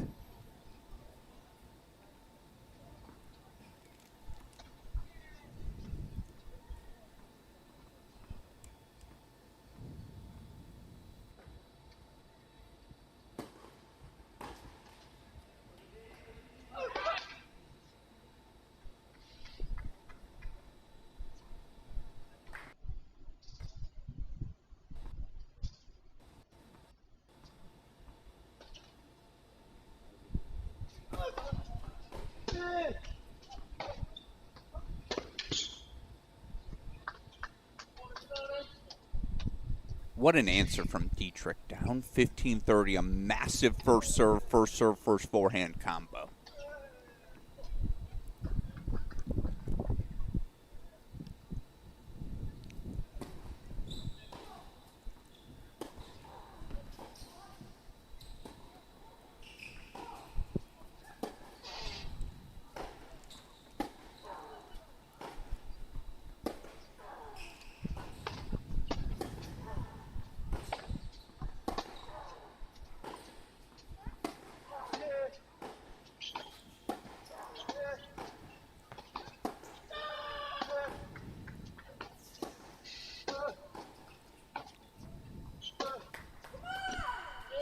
Friend sprays long. What is the name of the game in pro tennis? Hold your serve. 12 service games up, 12 service games down here in our deciding set.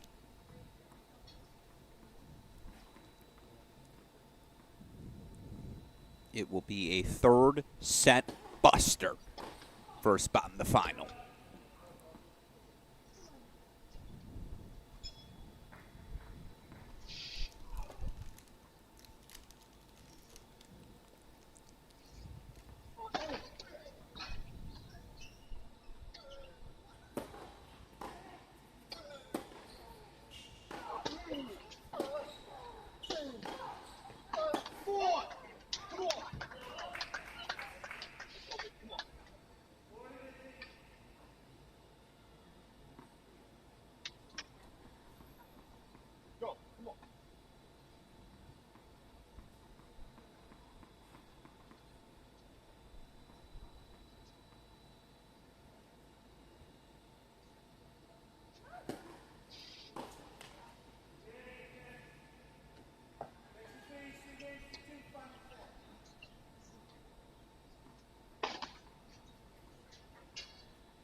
Hooray out front, 3-2 deciding set. We'll get you back over to it.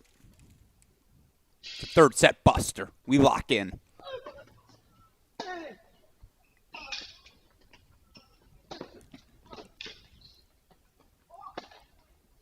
Ridiculous. What a point.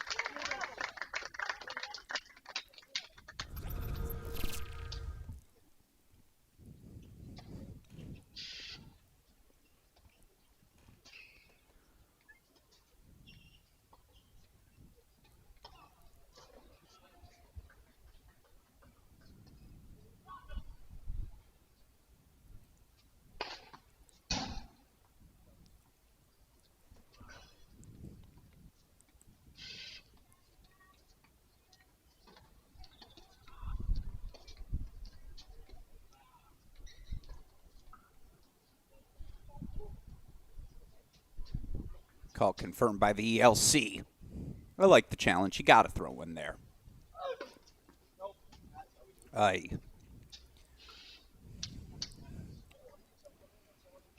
A perfect return from Jay Friend.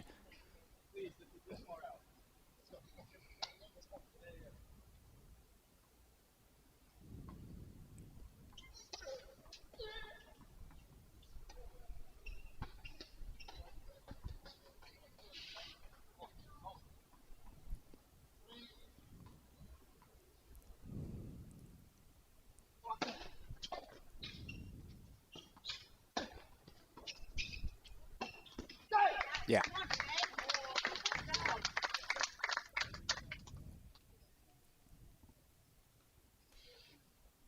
Three points away from an Arizona final.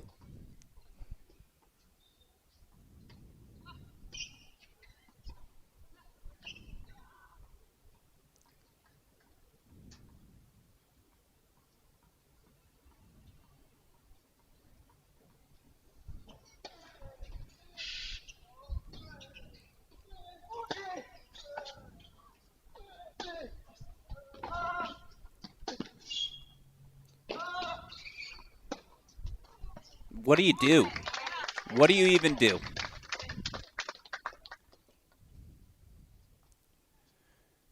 It's the perfect point from Jay Friend.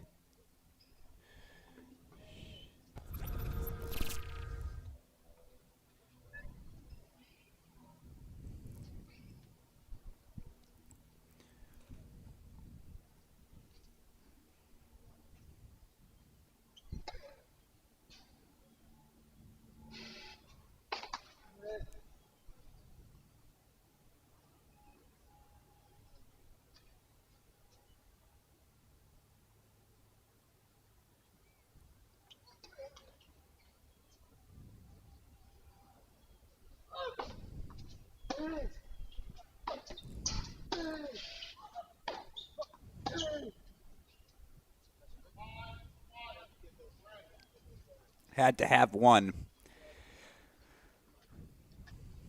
Needs to protect serve as he changes size still. Jay Friend, the 5-1 lead in the third set buster.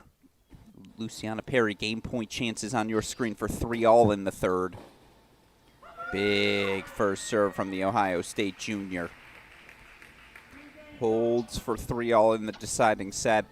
Aiden Kim now a double break 4-1 lead for the Ohio State junior in his third set on 3. And then again, we already have our first finalist emerging on the day. A congratulations to Stanford sophomore Valerie Glasman. Just keeps on winning. Of course, so much good consolation action across the grounds today in both Cary and Tulsa as well. All of those individual matches available via the individual camera feeds on the ITA website. 2 spots up for grabs for our singles consolation finalists, so those matches certainly matter. Back over we go, though. Dietrich. Gotta find something special.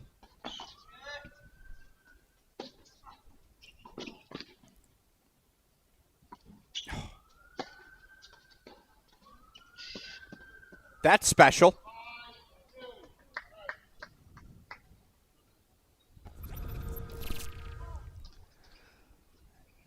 That's one heck of a lob from Jay Friend, but just look, a little swing. Wings out for the Eagle.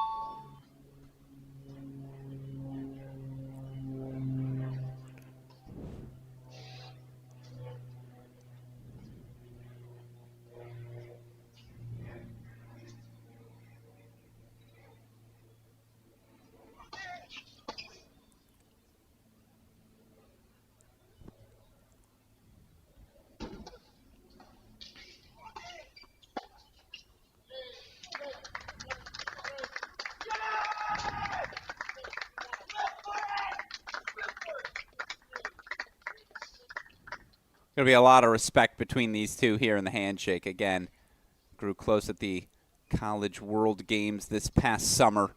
You see the respect for head coach Clancy Shields, of course, has for the Virginia junior Dylan Dietrich.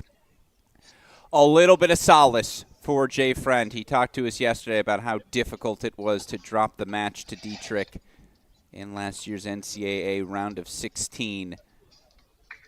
A lot of respect. Again, there you see Virginia assistant Tret Huey. Few words as well. There you see again, just a little friendly exchange between the two men. 7-6 in the third. That was a war. They both came here and accomplished the mission. They're through to the NCAA tournament in Orlando come November. Friend, first man through to the men's singles final. 7-6 in the third. That was really good. That looked like pro tennis to me. Jay Friend, the first man in Arizona men's tennis history through to the ITA All-American singles final.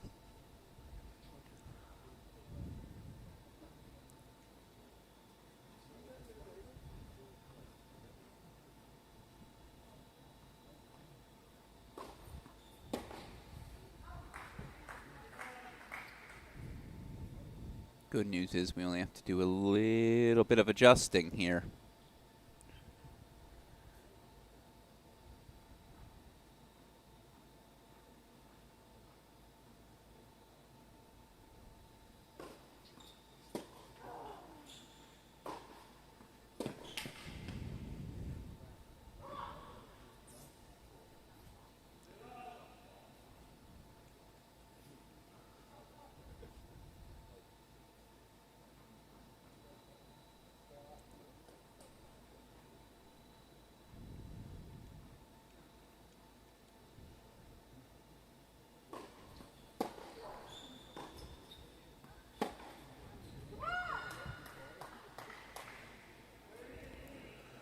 And now that scoreboard's accurate for you.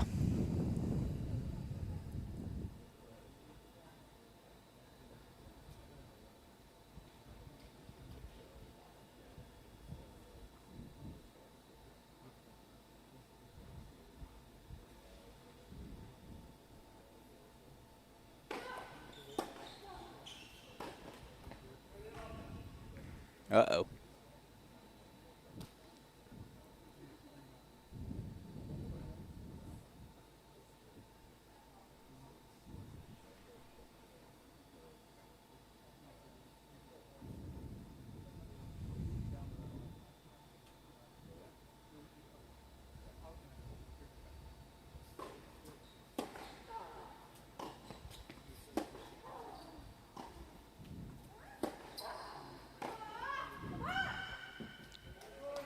Now, all of a sudden, Carmen Herrera, break point chances for 5-3.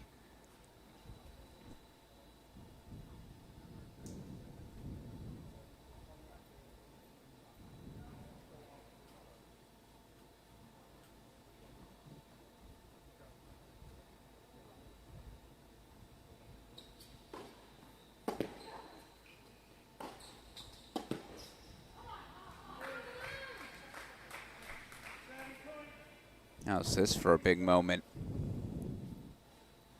It's been a little streaky for Perry, but when she's connected, that firepower has been present throughout the course of this match.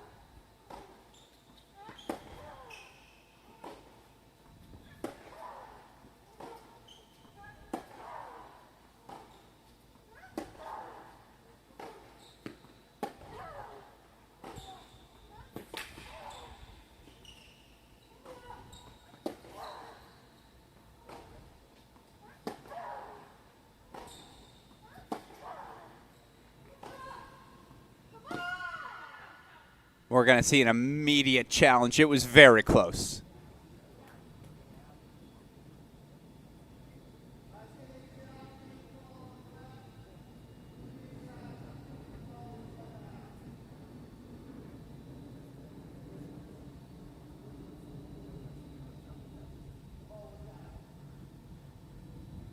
Call confirmed by the ELC. And again, this is why we had to have this. Just the most wonderful innovation.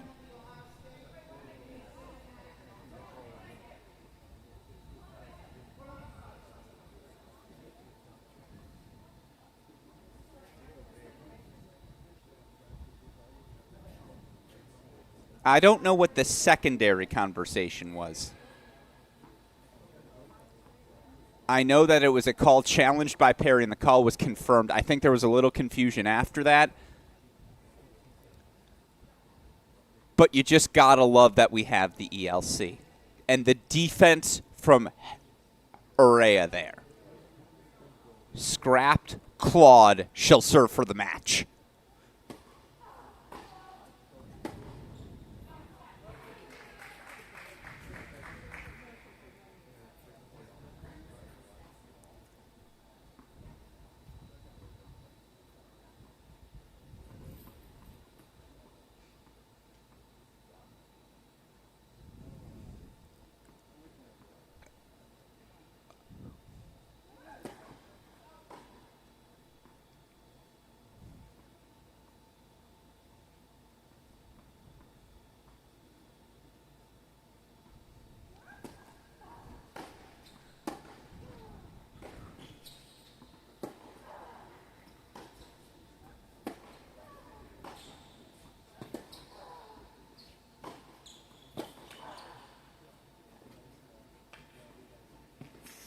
Oh, so good.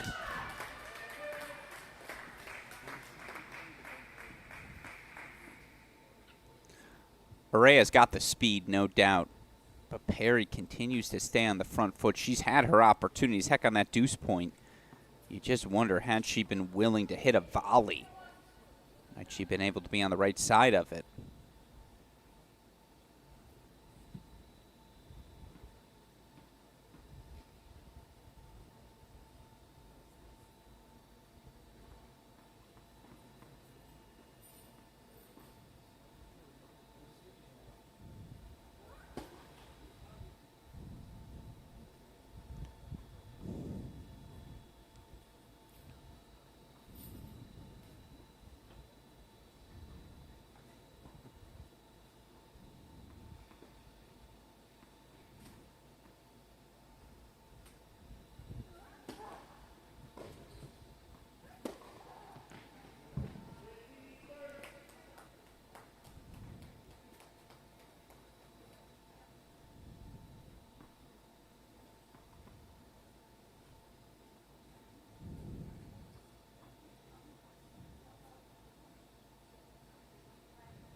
Oh, the exact sort of left court luck she needed.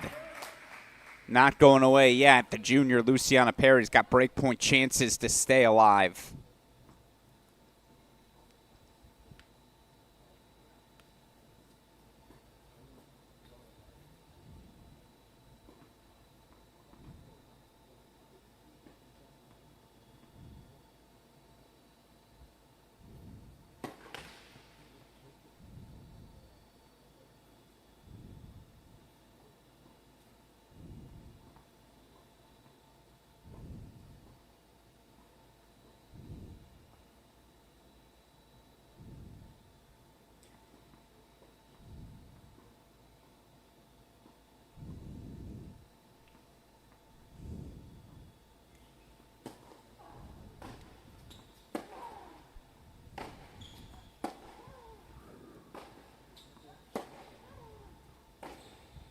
No, sprays a little wide. That's the problem. Just too many errors leaking in, and it's a credit to Herrera going about asking all the right questions.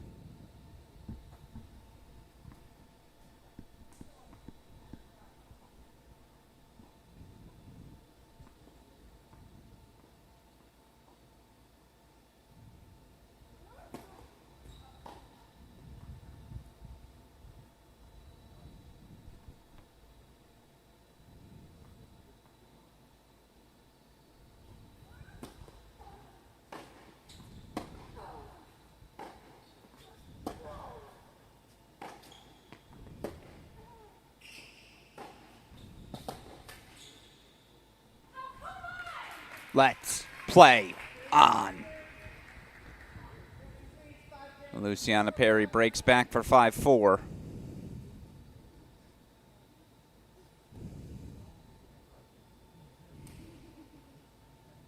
We will play on.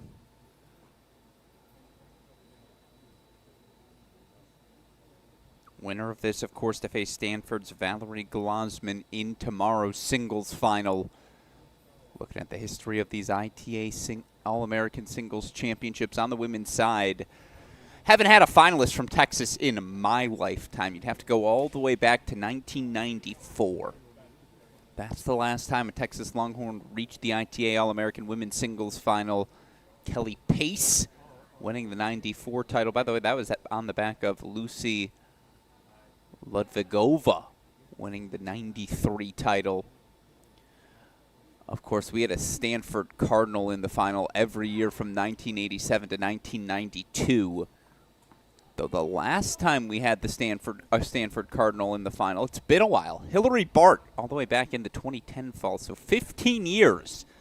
That's the streak ended by Valerie Glasman in reaching the final with a straight set win earlier today. Stanford tied with Florida for the most singles titles, 4 in the history of this prestigious event.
That one sails on Perry, so Herrera works her way into the game for 30-15.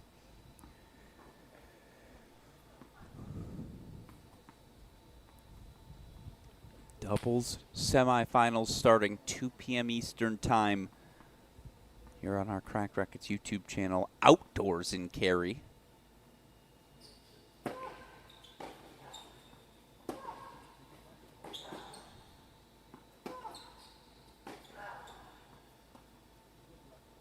Oh, cheeky.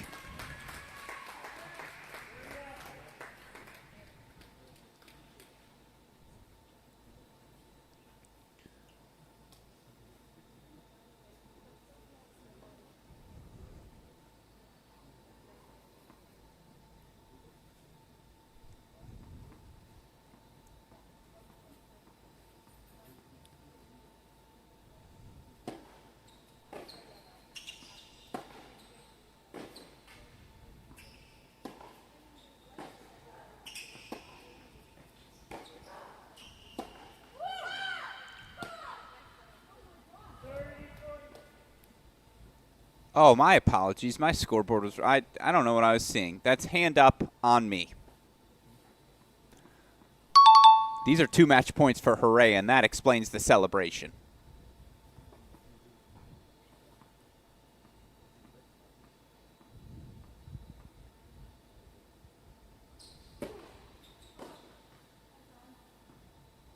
Perry going to challenge the service call.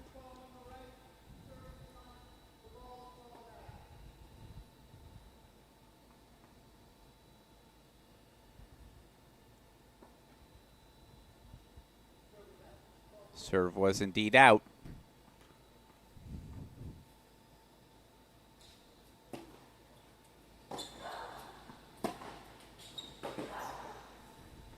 No doubt about that one leaking wide also. So here we go. A deciding point, match point coming up for the Ohio State junior Luciana Perry. The deciding point on her, the match point for Hooray.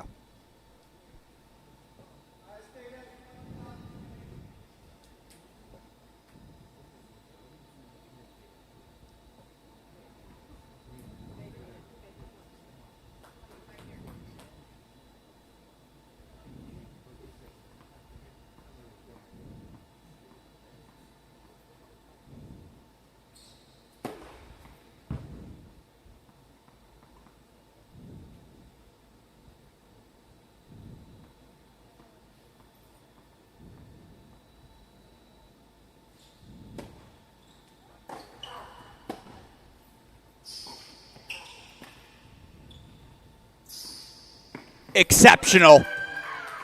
And that's the way the semifinal stops. I mean, what?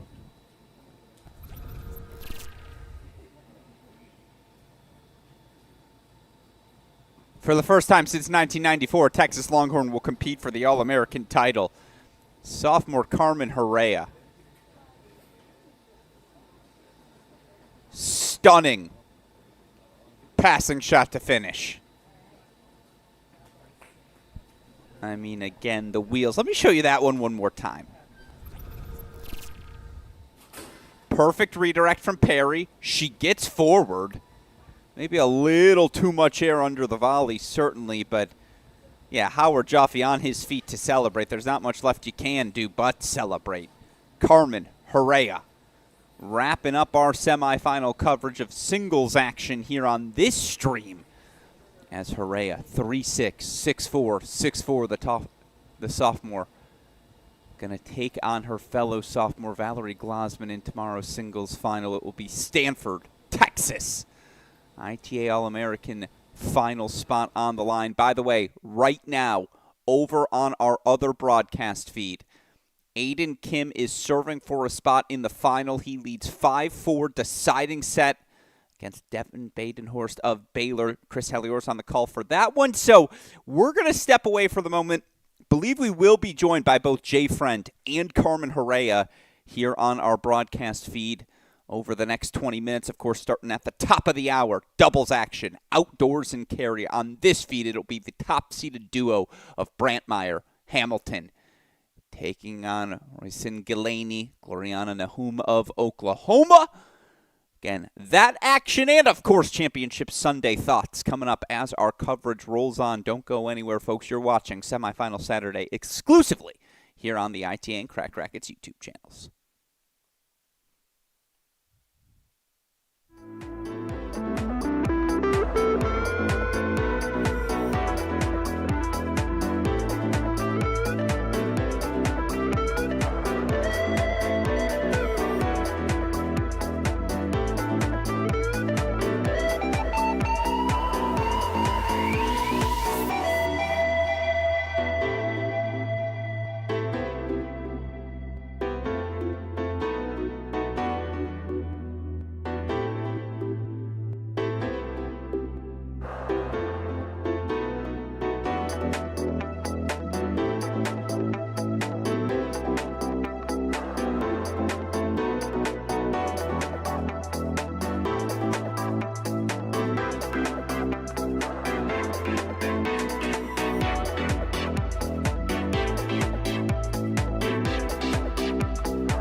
And joining us now on our broadcast, fresh off of what might have been the most thrilling match thus far on semifinal Saturday. He's the first player in University of Arizona men's tennis history to reach the ITA All-American singles final. It's Jay Friend joining us once again. Jay, first of all, congratulations to you on the victory.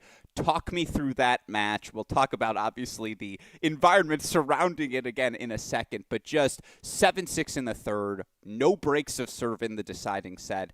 Talk me through your level and what you had to do to ultimately get over the finish line. Yeah, this was definitely the best level I've played all week, and Dylan also matched that. I thought the level was very, very good from both sides. And then in the third set, just both serving well, playing our service game smart. And then once we got into that tiebreak, I kind of let loose and felt free. I almost felt high. I don't know, something just clicked in me, and then everything started to go my way. Yeah, and I'm very happy with the win. Yeah, it was a remarkable level, and I turned to the game you broke for your first break in that opening set. You ripped 3 backhand winners. I think it was 2 of them line, 1 a little short angle backhand pass. It was just like, it's on. And I'm curious how focused you were at the start, how important it was to get off to that fast start, given, again, you were looking for a little revenge here today. Yeah, very important. You can see a little trend in my matches this week. I win the first, I play really well, and then go down the second pretty easy. But yeah, in the first set, man, I was just super locked in. I wanted it so bad, and everything was flowing into the other. Once we got into that second, it was a little bit of a different story, but he played much better as well. And then from there, yeah, the third was crazy. When you're dealing with someone who has the weapons of someone like Dylan, what are the things you have to focus on within your own game to keep pace, right? Because to your point, you blink for a second, it feels like he's the sort of player that can just jump on you. Yeah, for sure. Throughout the match, I changed my return position a lot because he was really feeling the slice wide in the first one on the deuce side in the first set, and I started stepping up, and then he was started to really feel the big T. So you really have to change when it comes to these big hitters. And yeah, mostly against him, I just have to play my game and find forehands. You know he has that kick serve. I'm going to nerd out a little bit because I am curious. He has that kick serve on the ad side. By the end, you were taking 3-4 steps over and looking for forehands on that return. Was that just an aggressive posture by you? Was that something you got a read on his serve? Like, what led to that sort of aggressive move by you? Well, I usually do that. Okay, true. I like to find my forehand on the second serves. And he rarely went T on the second. He got me a couple times, but it is what it is. I'll let him take that risk. So, yeah, it just lets me start the point on my terms, kind of loop it high to the middle, to the backhand, and I don't have to, give up a short ball that he can attack. Yeah, see, we can have this discussion off mic. I like your backhand line. Like, I'd say just lace that one because it looked pretty good today as well. And, ultimately, again, you are through to the final. The first player in program history to do that in a decade that has seen so many firsts for Arizona men's tennis. What does that accomplishment mean to you? It means so much to me because, you got Colton Smith in the program as well, and he's done basically everything. So it feels kind of nice to be first in something in the program. Yeah, it's very well deserved, and obviously now you've got a championship match tomorrow against Aiden Kim. I don't know what you might know about his game, but what's going to take in that matchup to be the first guy to bring home the trophy? Just whoever wants it more and whoever gets more locked in, because he's obviously has a great level. I've been playing well. It's going to be a great match, and it'll just come down to, who wants it more. Yeah, I love that. Well, I do have one additional question for you because there was a little bit of an exchange at the end of the match, and I saw you guys joking about it after with the electronic line calling. I'm just curious your thoughts, and be kind. I see you smiling, but just the ELC in general. Is it better to have it, in your opinion? Just what's your experience been with it here this week? Okay. At times it can be good, but at times it can be absolutely horrible. Okay. The 2 that I got overruled on, I don't know if you saw it. I did. I thought it was way out. And once we got into the tiebreak, it's like if I make a call and it gets overruled, I lose the match, even though I'm up 5-0. So Basically, at the end of the match, Dylan came up to me and was like, "Yeah, sorry, bro. I just had to challenge everything because if I win when I'm 5-0 down in the tiebreak, I win the match. I don't care." Fair enough. Is it the certainty of it, I guess, to not have to dispute with the line judges? Like, that's got to be nice, right? To just know, like, the call's the call. The call's the call. Yeah, you don't see these blowouts like Yeah. last few years over at regionals and everything. You see guys screaming at the umpires. It gets a little nasty, but I mean, we get pissed at the electronic line calls, so they don't get any verbal abuse from the players. Yeah, exactly. It's better to get mad at the machines, I suppose, than the man itself. Well, certainly not a lot to get mad about today because, again, extraordinary level, and you thoroughly earned that victory today. 7-6 in the third. First man through the All-American final in program history. Arizona senior Jay Friend. Congratulations, my friend, on the victory, and obviously good luck to you in tomorrow's championship match. Thank you so much.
And joining us now on our broadcast, the other half of tomorrow's ITA All-American Men's Singles Final. Of course, the Ohio State Junior earned a 3-set victory today to advance to the final. It's Aiden Kim joining us on our broadcast. Aiden, first of all, congratulations to you on the victory, my friend. Talk me through the match. I imagine it is always difficult to face a big server like Devin. What'd you have to do to hunker down sets 2 and 3 and ultimately find yourself over the finish line?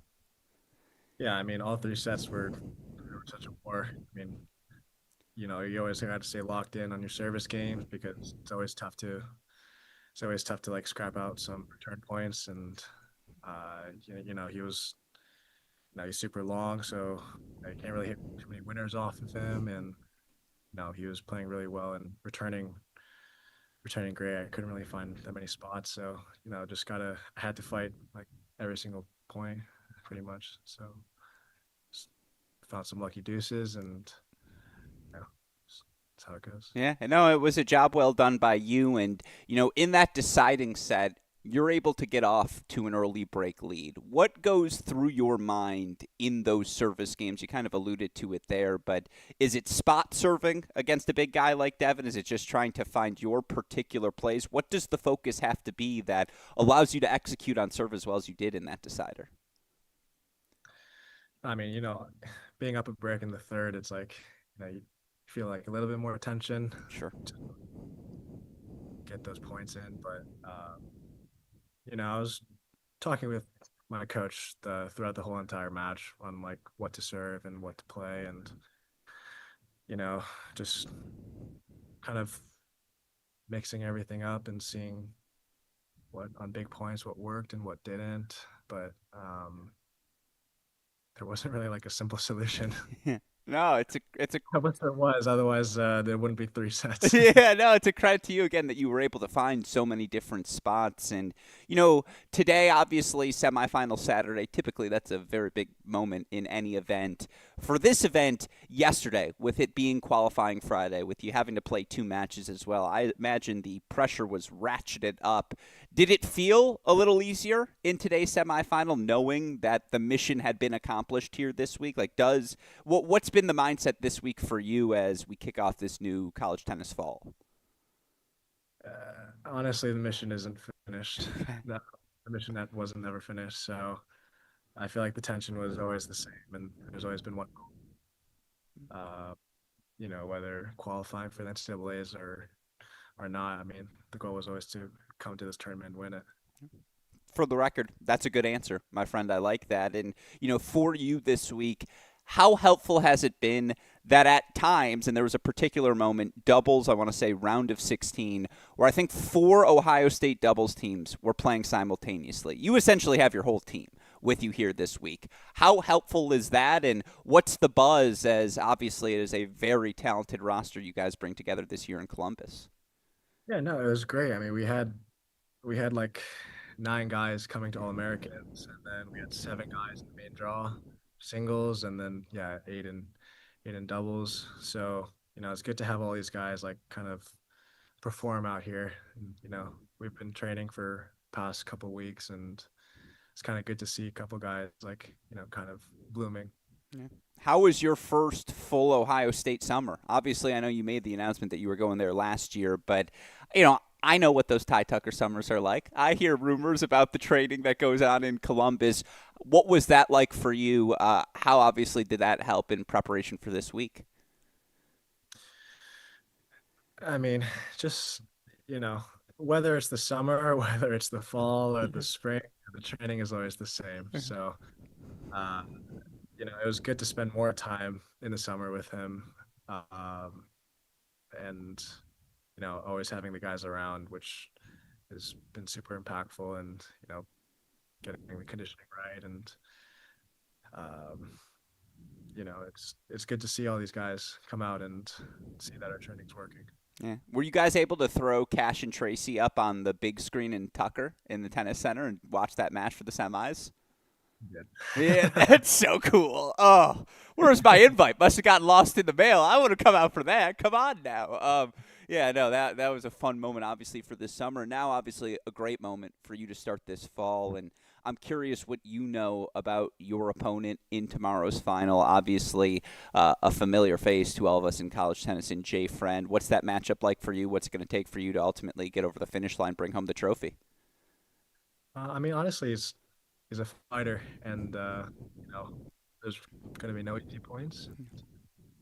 It's kind of just based on whoever I play. It's kind of on what I can control and what I can do. But I'm excited. I'm excited for this match. Yeah. Well, I know I speak for all of us when I say we are as well. It's one we'll obviously have on our Crack Rackets, the ITA YouTube channel, and certainly a thoroughly deserved moment for you, Aiden Kim, Ohio State Junior. Congratulations on the victory this week, qualifying for NCAAs, and obviously good luck to you, my friend, in tomorrow's final. Thanks, Alex.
And welcome back in, everyone. Alex Gruskin here. And congratulations again to all of our all of our finalists. The finals now set. It'll be Valerie Glasman versus Carmen Herrera. Aiden Kim taking on Jay Friend. Now we got to figure out who's going to play in the doubles final. Action underway in Cary. Of course, on our other broadcast feed, you can watch the Wisconsin pairing of Shellikova and Urbanova take on NC State's Osigwe and Broadfoot. Here, this is Gloriana Nahum. Galaney, they're taking on the pairing of North Carolina's Reese Brantmeyer and Alanis Hamilton. On serve, 2-1, opening set.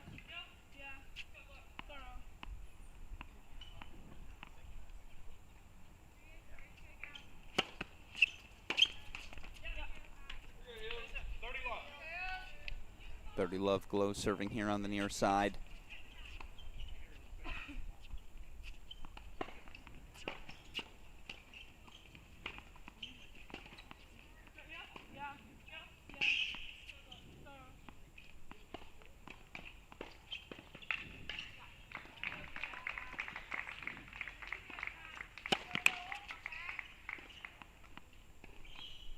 Galaney, of course, redshirt junior out of Australia. Naum, the sophomore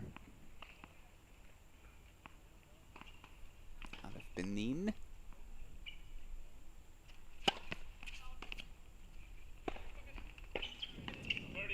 Brantmeyer, the senior. Hamilton, the sophomore on the far side. Of course, Reese Brantmeyer.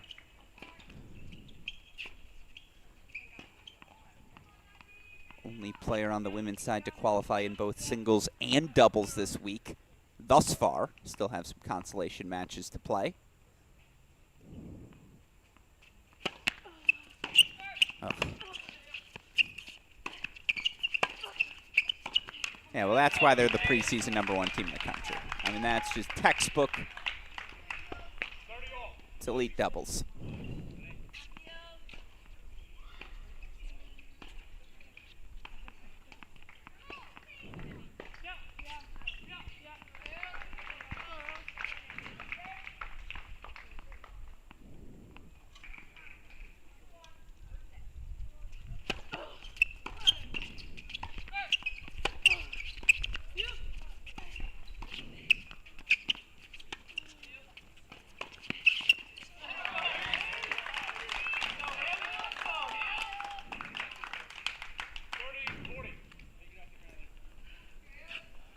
And just like that, it's breakpoint chances for UNC.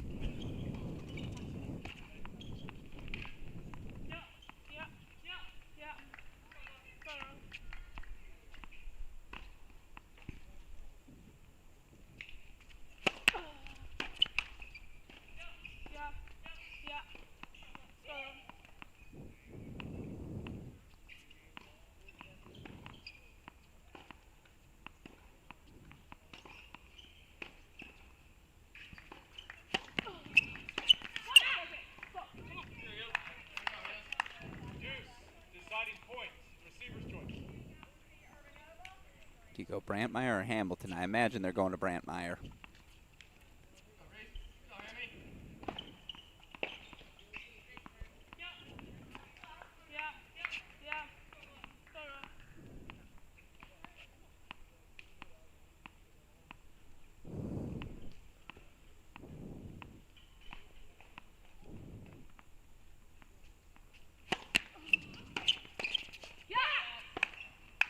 Oklahoma holds. We stay on serve. 2-all opening set.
Heels solves the riddle. 15 all.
Game point chances here for the Tar Heels, 4-3-2. Heels stay out in front. It's a hold for Brantmeyer, so no damage done anywhere thus far. 3-2, we remain on serve. Again, our other match currently underway, main draw style here at the 2025 ITA All-American Championships. 2-1 lead for Shalikova and Urbanova. They're up a break. They've actually got a deciding point, break point here as they take on defending champ Gabriella Broadfoot, her new partner, NC State freshman Victoria Osigwe.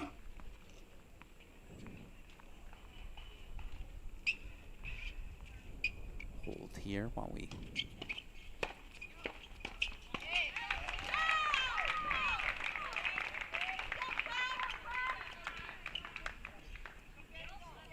wait for the action to continue. NC State, Wisconsin, 2 games apiece.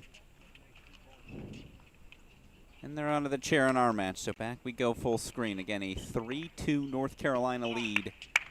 On serve, Hamilton on the deuce side, Brantmeyer on the ad side. This is Galaney serving on the far side for Oklahoma.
So advantage to the server still, 3-all, 30 love.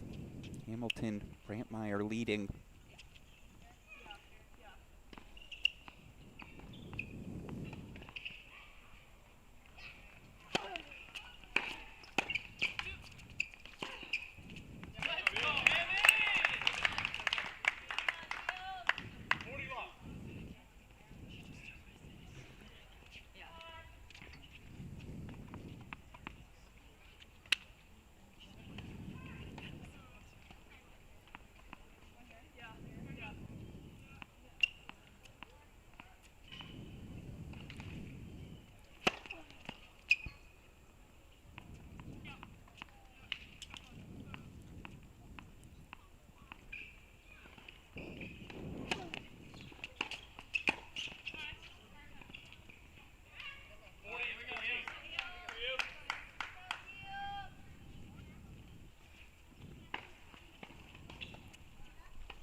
You pay more for the frame than the strings. A little bit of a miss hit on the volley. The intent was pure. The result as well. 4-3 Carolina lead. Of course, you look at the illustrious history of these ITA All-American Championships. You'd expect Carolina to have more success at this event, right? It's been on home soil for much of the last decade here in Cary, not too far from the campus in Chapel Hill. Yet you look over the years for North Carolina. Only one title at this event. Haley Carter, Jesse Aney, 2016 champions. Carter and Whitney Kay reached the finals in 2015 as well, of course. Now on the sidelines as a coach, Elizabeth Scotty, NCAA champion in 2021 with McKenna Jones. 2023 NCAA finalist with Reese Brantmeyer. She's now in charge of coaching. Of course, 2024 champions were Crawley and Tangillig. You think about the 22 ITA Fall Match champions, Scotty and Crawley. This event has eluded them for just about a decade.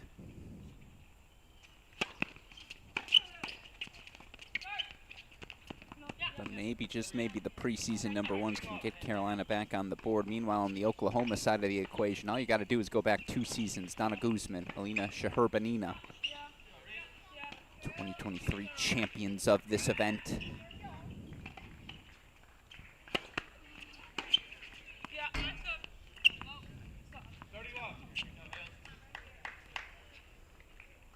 What a half-decade it's been, the rise of this Oklahoma women's tennis program under head coach Audra Cohen.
a sudden, it gets a little tricky. 40 love becomes 40-30.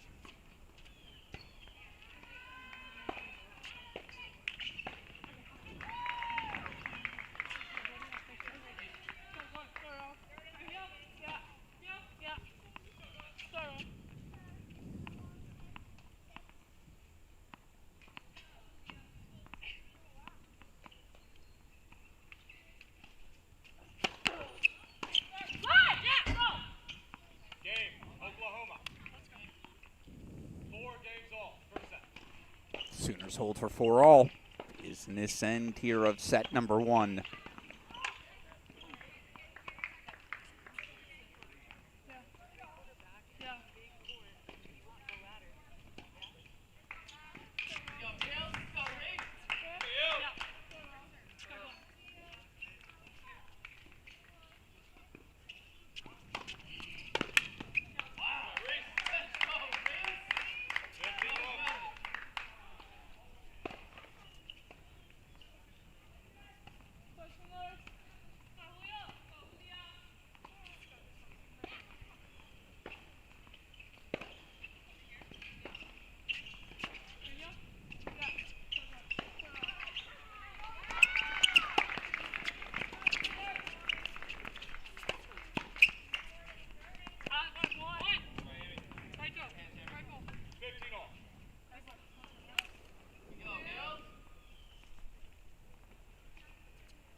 Well, that's half the fun.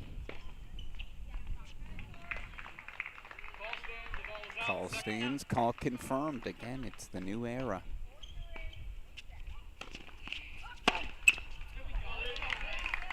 At the Tar Heels. 30-15.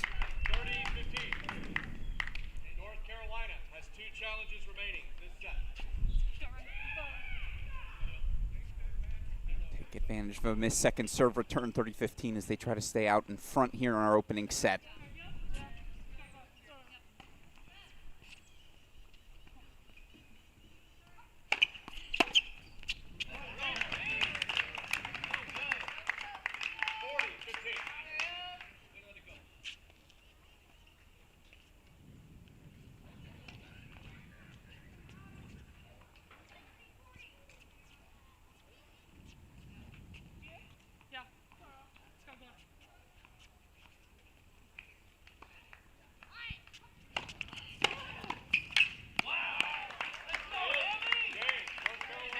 Carolina to hold for 5-4, so they stay out in front.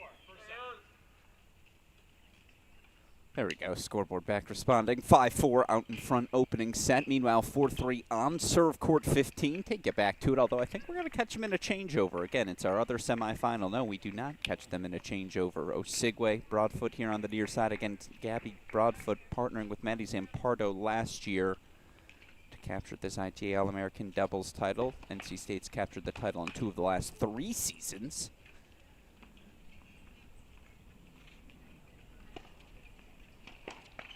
Can they make it finals in 3 out of 4? Fast changeover, so we'll go back full screen to our matchup. Again, Chris Halliwell is on the call for our other double semifinal. Men's double semifinals, by the way, coming up later today. I believe they are slated for a 5 p.m. Eastern time start. We'll have coverage first of all the last of them here on our Cracked Rackets YouTube channel.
Point chances for 5-all.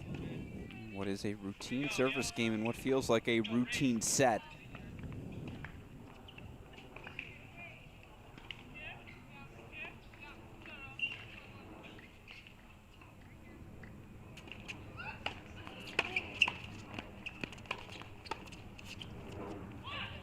Fast hands from Alanis Hamilton, but not fast enough.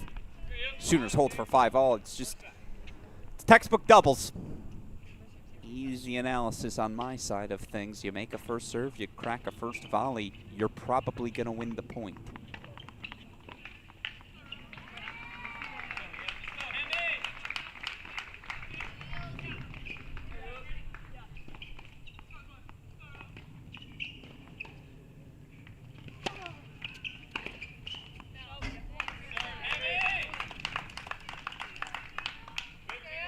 A little bit of a home crowd atmosphere, as one would expect in Cary for these Tar Heels.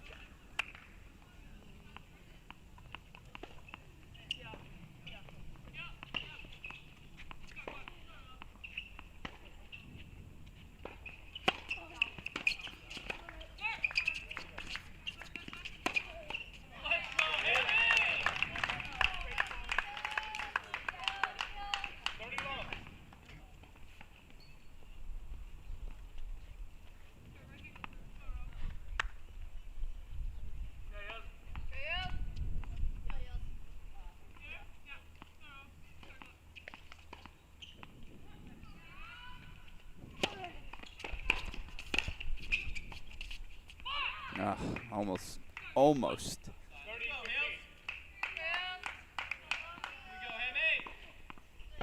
Able to draw that volley in. My apologies. Oklahoma forcing the error for 30-15.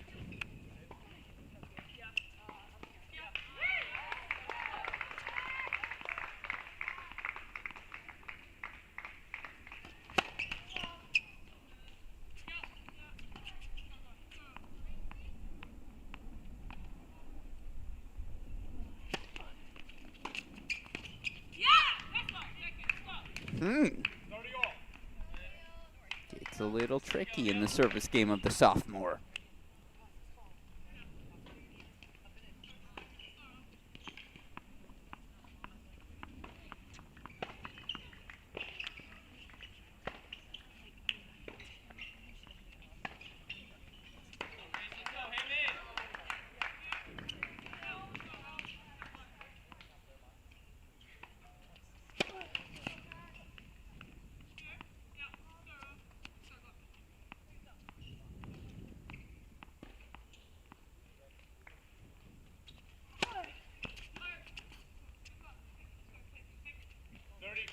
Double fault off the racket of Hamilton, and just like that, it is break point chances for Oklahoma.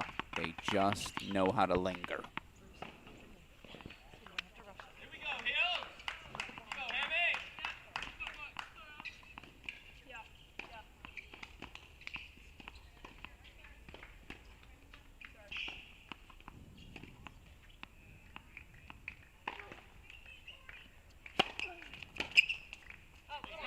Had to have it. A big first serve for the sophomore Hamilton. Deciding point coming up.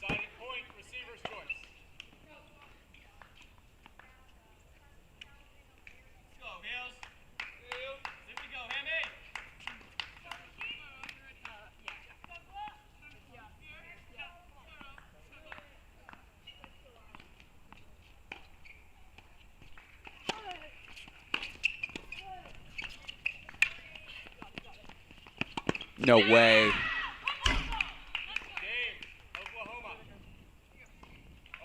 Lob over the head of Brantmeyer. Show you that one more time. Soft hands on the half volley, and she kept it low, but you all know what I'm thinking. You've been stuck with me for 4 days. Good loses to great. That was great. Simply great from the Oklahoma Sooners, and just like that, Galaney, Nahum will serve for the opening set. 6-5 lead here on court 13.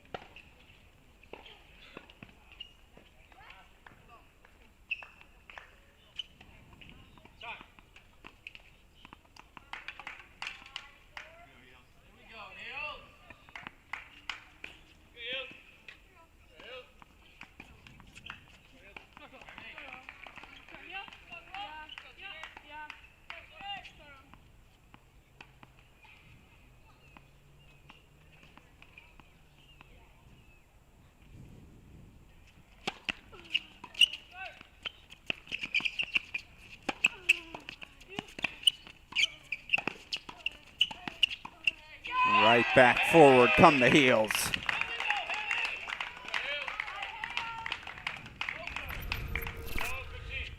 Another good loses to great. Look at how fast the hands are here from Hamilton. She says, I got the center, don't you worry. Yeah, it's really good.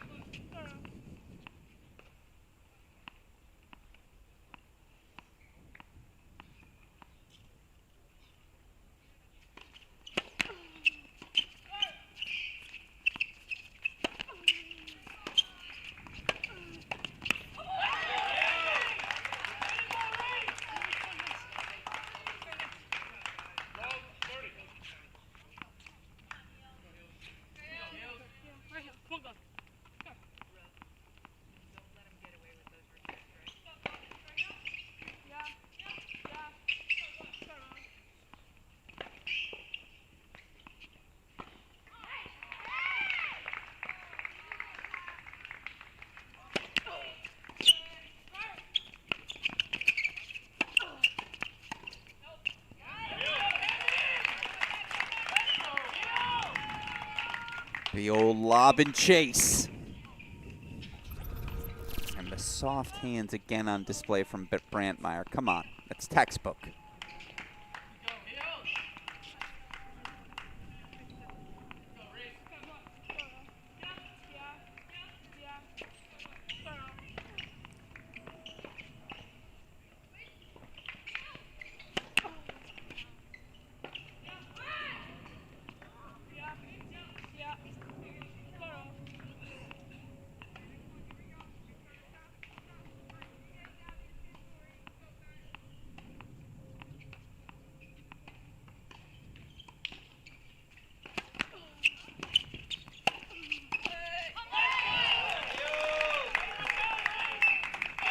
First to 7, win by 2. What a response.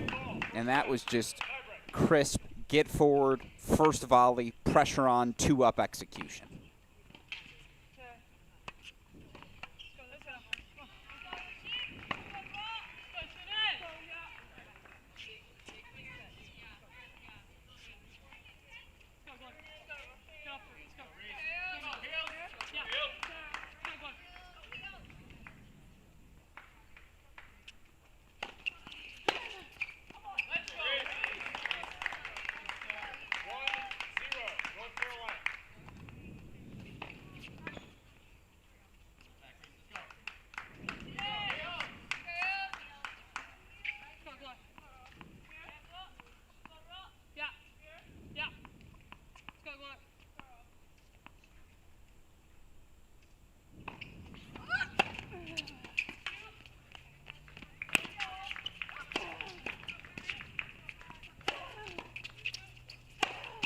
Oh.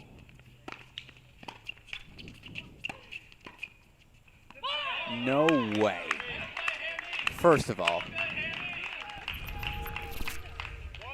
watch this reaction from Alanis Hamilton.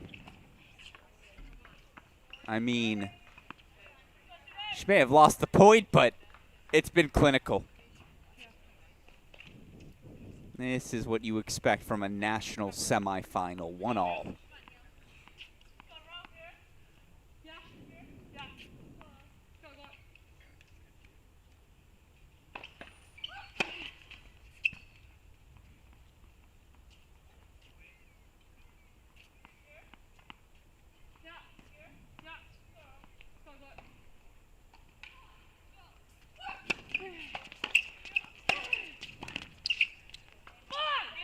That one sails a little on Hamilton, so Oklahoma out in front 2-1.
Tried to take the overhead as a volley. Bold.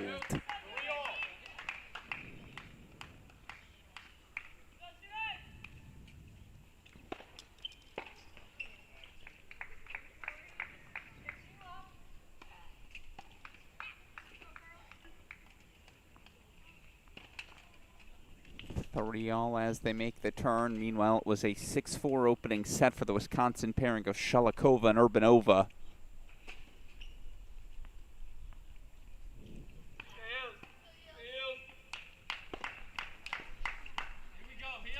So the Badgers a set away from an All-American final.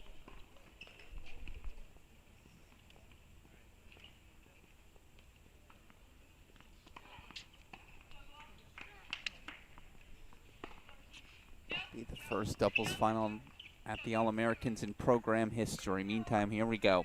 3-all. The sophomore Nahum serving on the far side.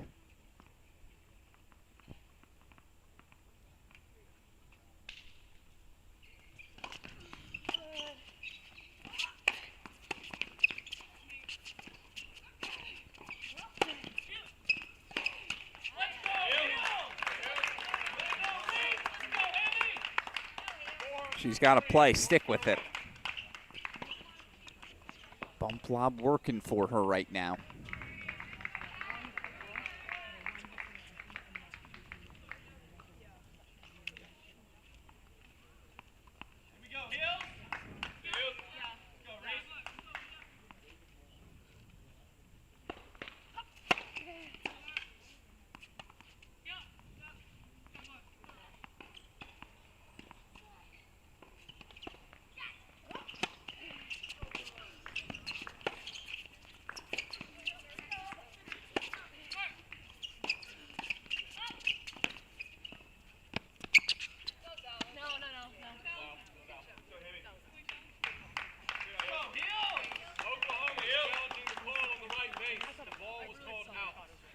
Call gets challenged. We'll wait for the confirmation. Yeah, chair agreed with the call from the Tar Heels as well. So 5-3 out in front, North Carolina. Coach Scotty with the play call for Reese.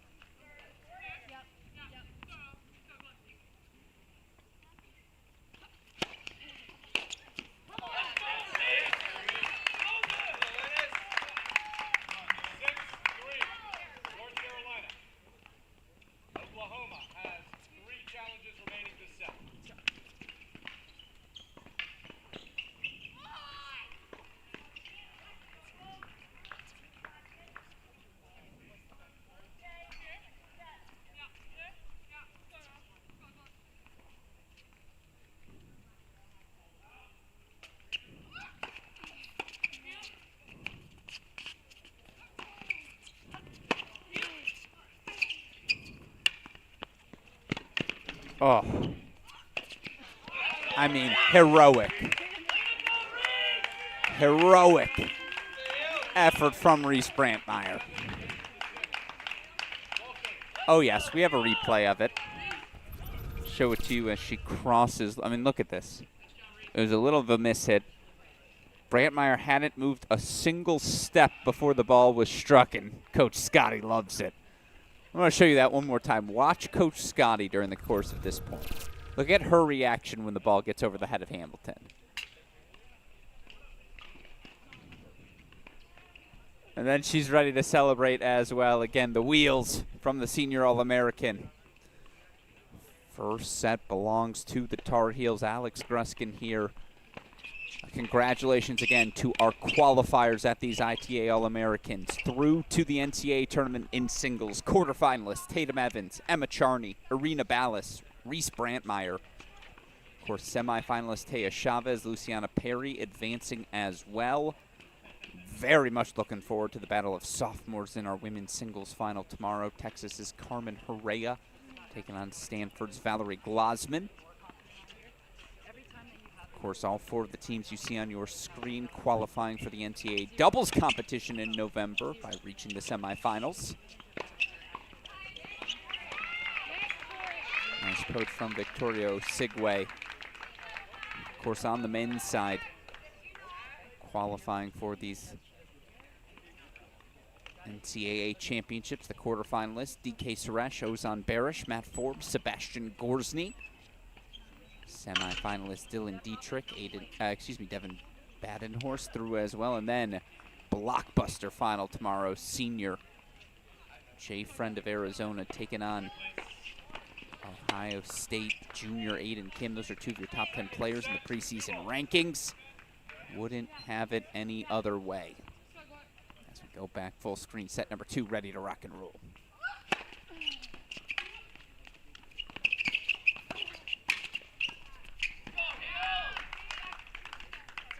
Love 15.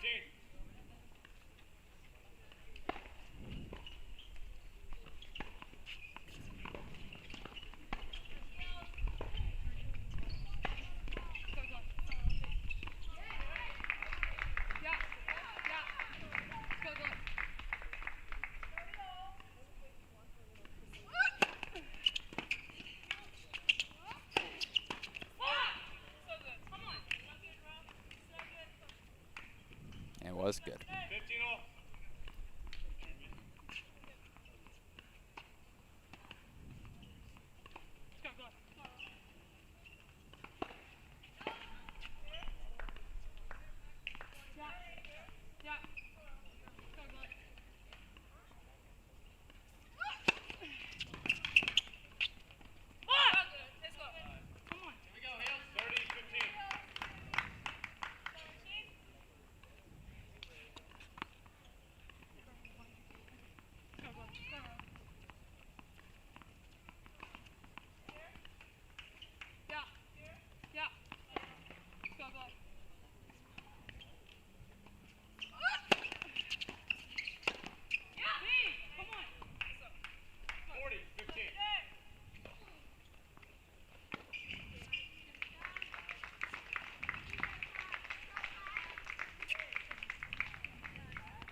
Oklahoma holds 4-1 love. Second set.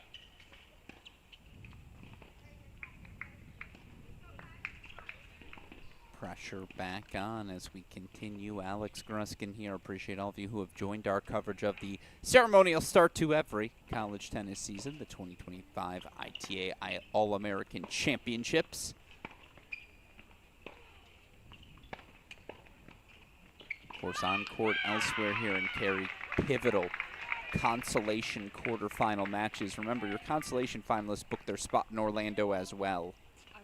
Third set underway between Charney and Mert. Greshkina, Nishino, Garcia Ruiz, Dada Mescal, Mushika Bowers. The matchups out on court. Here's Reese Brantmeyer. She booked her spot in Orlando already. Serving love one here, second set.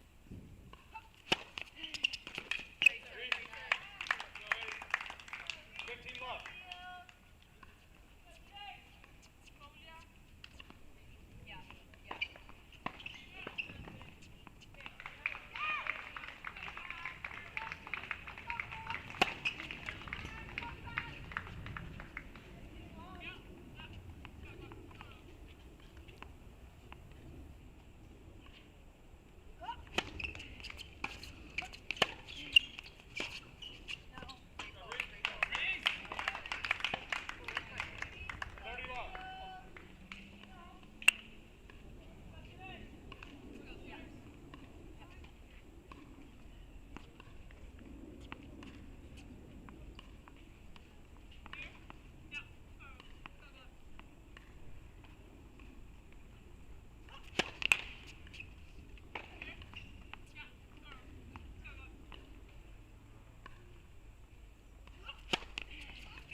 Everyone's hands are so fast.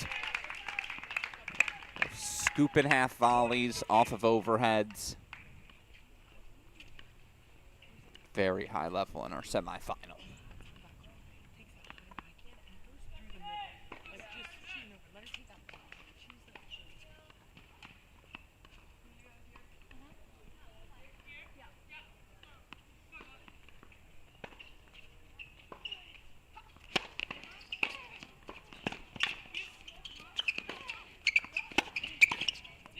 Yep, middle solves the riddle. It's a good close from Glow.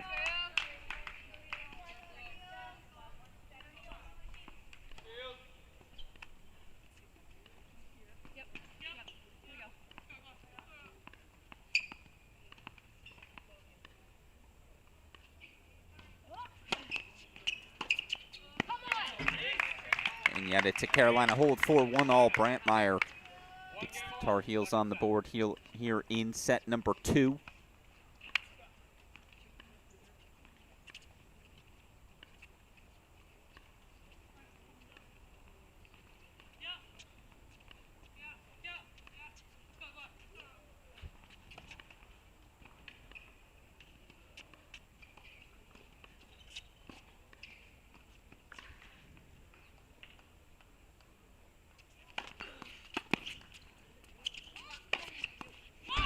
Great overhead. Just knocked off brilliantly by Galaney.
Sailed on her. North Carolina challenging the call on the left base. Or did it? I suppose the ELC will have to confirm. Call stands, ball is out. Call does stand. Ball sailed on Hamilton, so game point chances 40 love for the Sooners.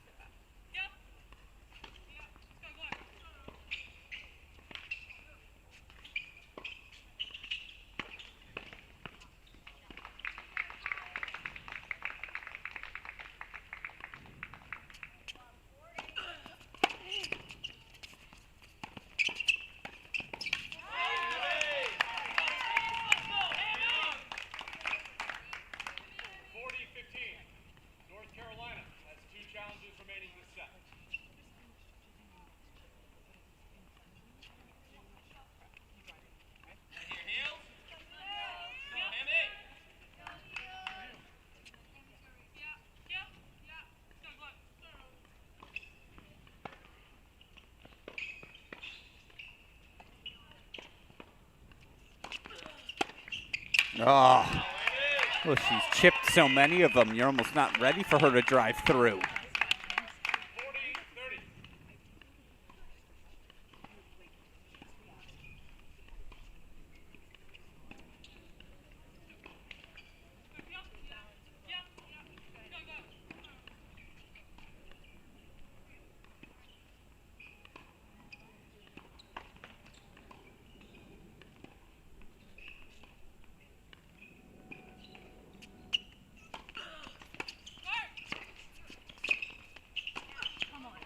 Huh.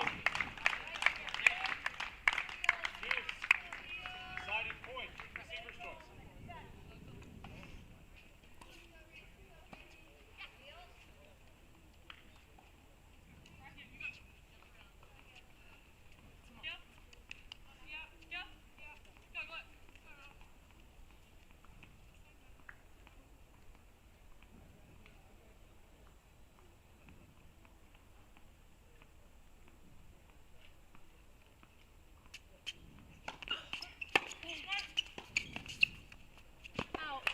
Tar Heels from 40 love down in the service game.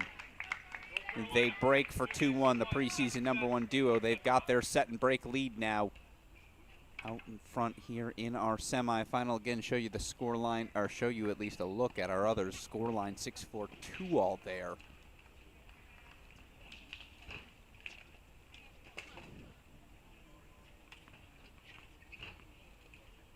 Looks like that's Osigwe serving on the far side for NC State.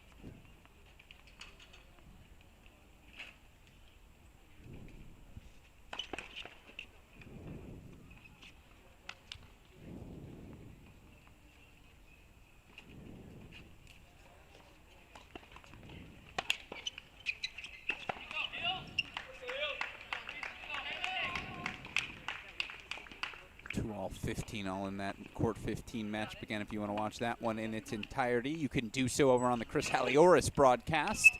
We're going to go back full screen to court 13, where again Tar Heels looking to consolidate, set and a break lead.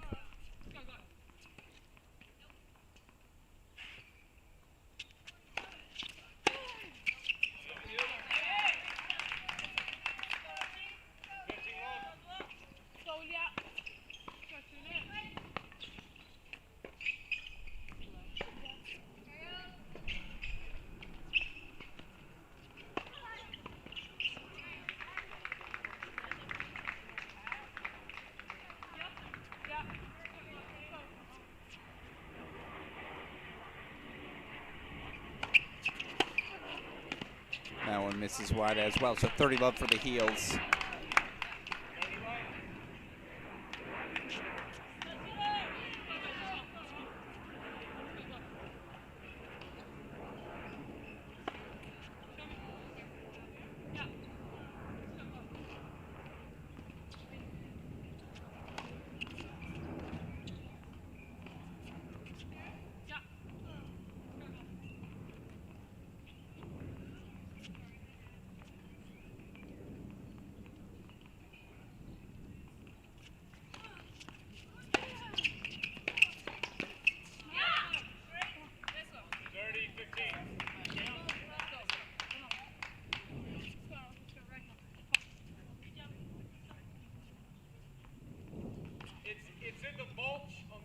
It's in the mulch right in front of the fence.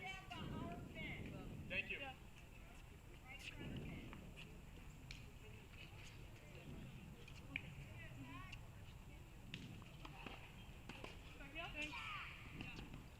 Wait, please.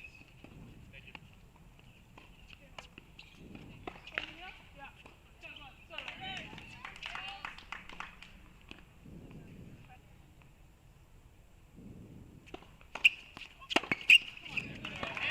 Point chances for the Heels. Big first serve in a big spot.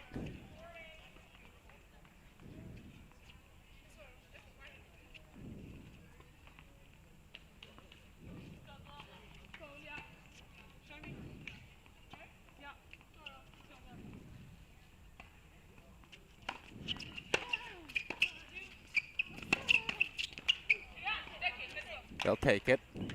Right intent, would have been a tricky volley anyways.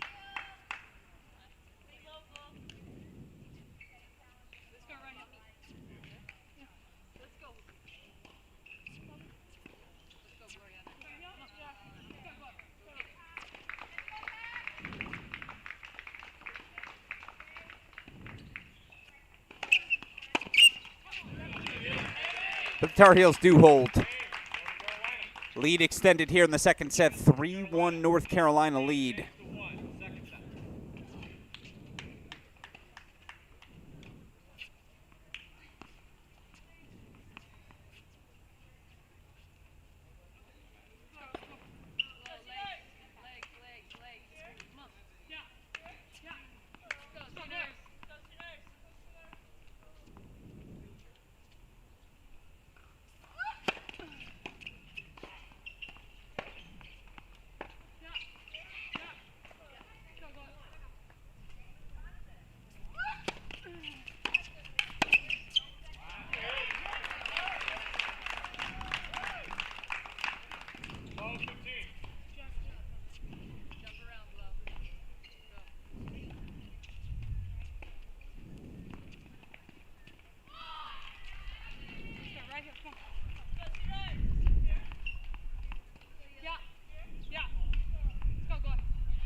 Clutch.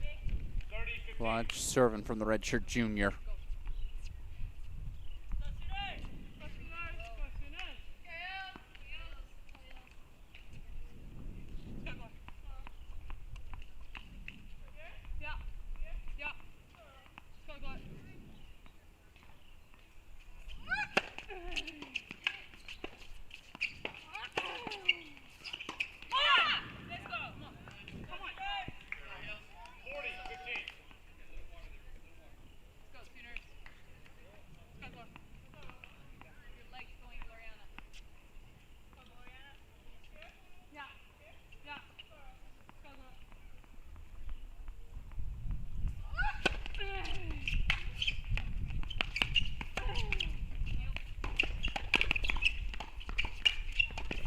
Yep, that's routine. Game, Oklahoma.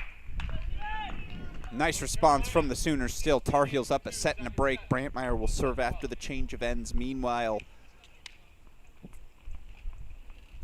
our other Devils semifinal, of course, available here on the Cracked Rackets and ITA YouTube channels. It is Sholokova and Urbanova, the Wisconsin senior freshman duo. 6-4, 3-2 set and break lead. They're serving on our screen right now.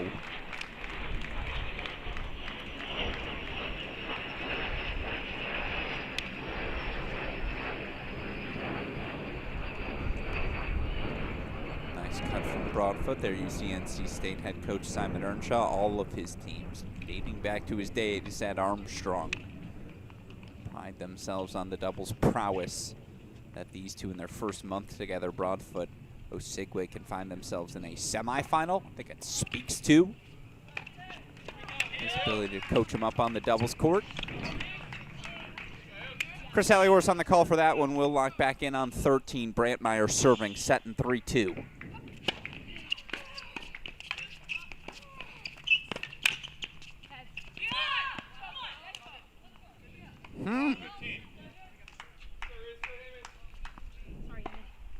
A thunderous start.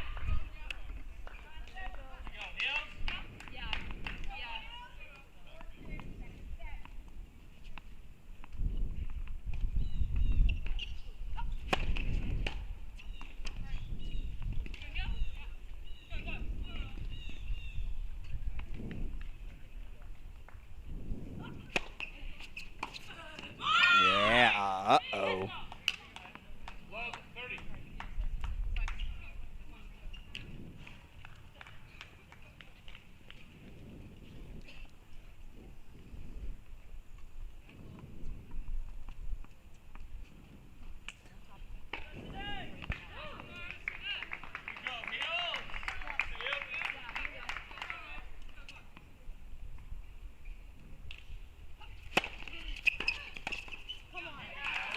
Needed that. Nice little 1-2 punch. 15, 30.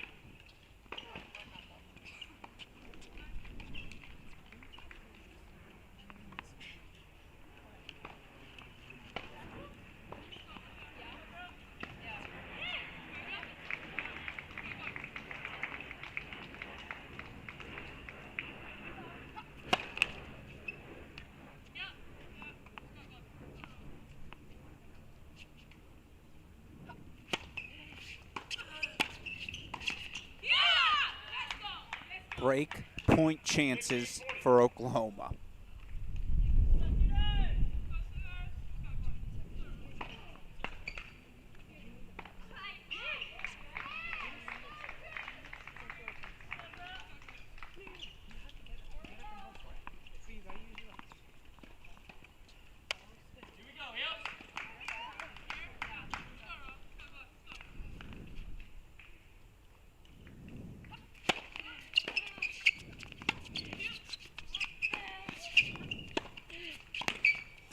Ooh.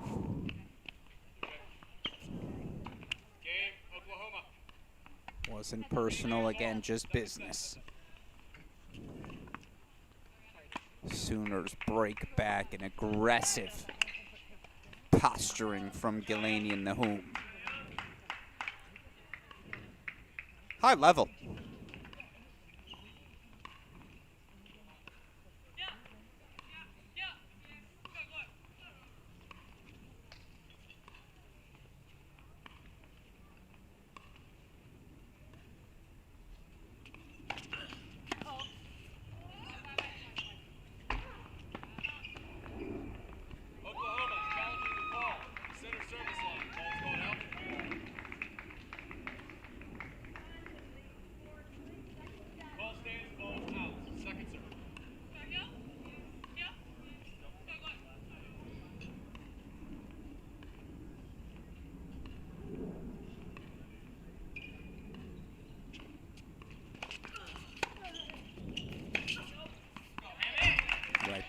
come. At least you know what play calls to expect, right? What tactics we'll see employed. Tar Heels always trying to get 2 up, trying to overwhelm you with their aggression.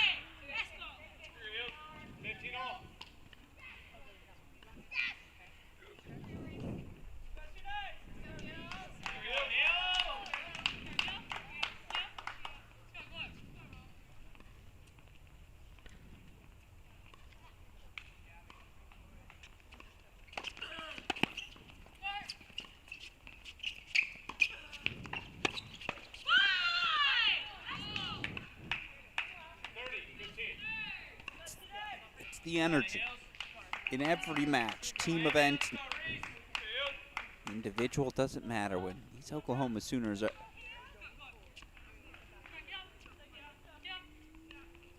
if they're out on court competing, you're going to feel their presence.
Breakpoint chances for the Tar Heels. They come answering right back as preseason #1 so thoroughly do.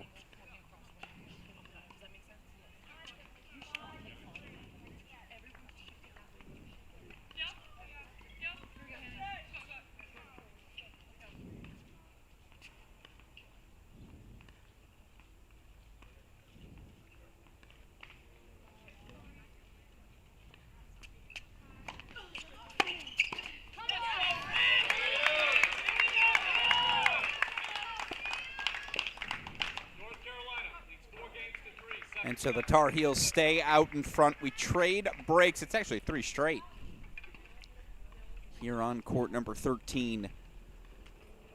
The Tar Heels maintain their lead, though. 7-6-4-3 out in front again. Here's the development. We'll go over back to court number 15, where it's a 6-4-5-3 lead for Wisconsin, Shulikova and Urbanova.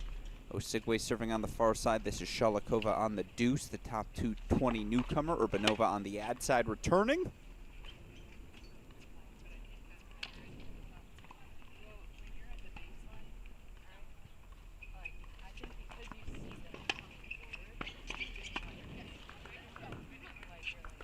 Wisconsin 3 points away. Again, you can catch all that set 2 action here on our Cracked Rackets and ITA YouTube channels. In the meantime, sophomore Alanis Hamilton. Can she be the one to spearhead the consolidation of a lead here?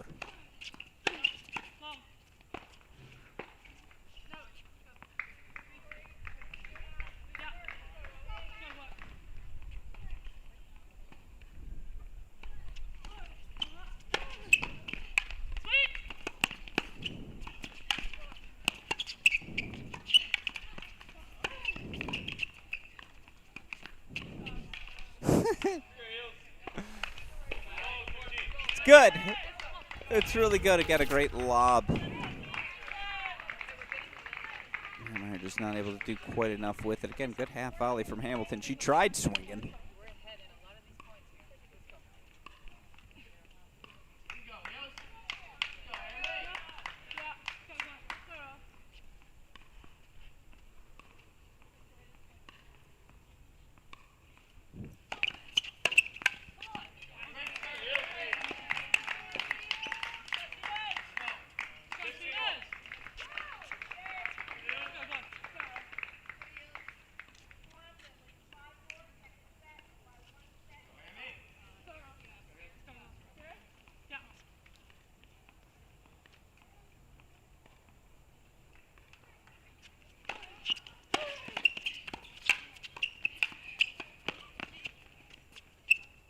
I think the first one might have been floating wide as well. Brantmeyer leaving no doubt.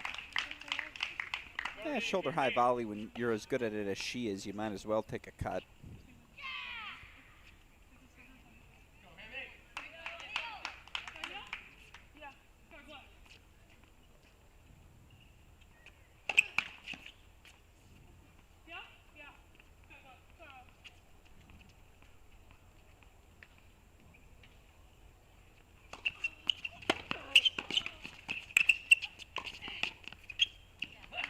Yep. Game point chances for the Tar Heels. 40-15.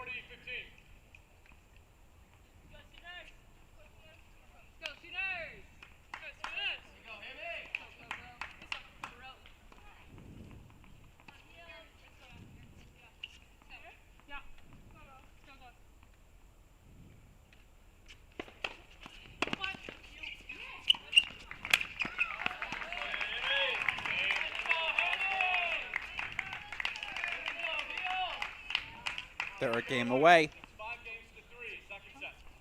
Brantmeyer, Hamilton, closing in.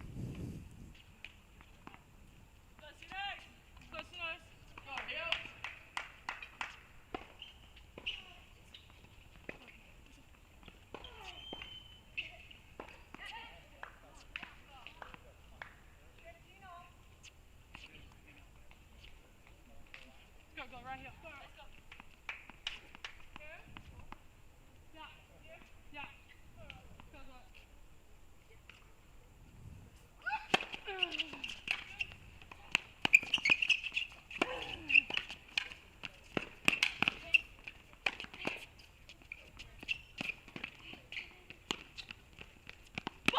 Yeah, missed it long. Right hand, Cessa. Come on. 15 long.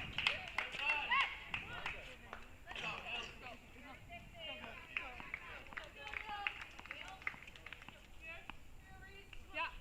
Yeah. Go, go.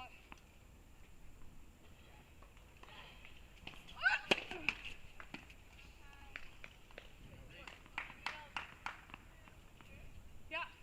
Yeah. Go, go.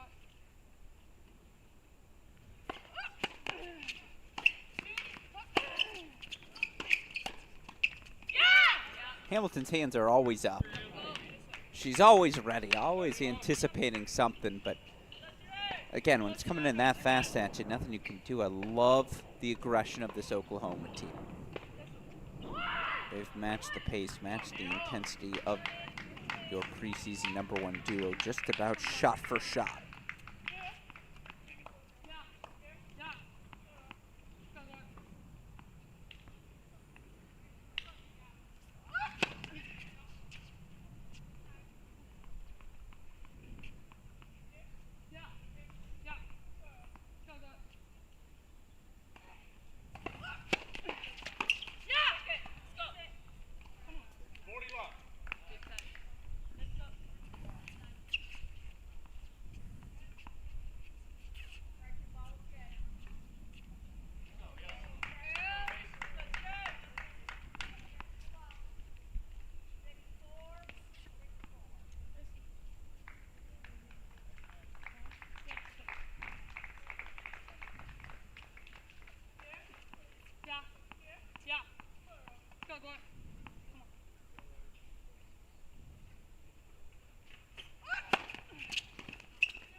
Yep.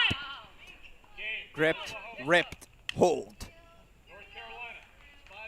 Yet after we change ends, it'll be North Carolina's Reese Brantmeyer serving for the victory. On the other side is the match in the books. It officially is a 4-4 win for Urbanova Shalikova. And for the second straight season, Wisconsin's Maria Shalikova will compete for an All-American title, the singles winner last year. Who's the last player to capture both the singles and doubles titles over the course of their careers?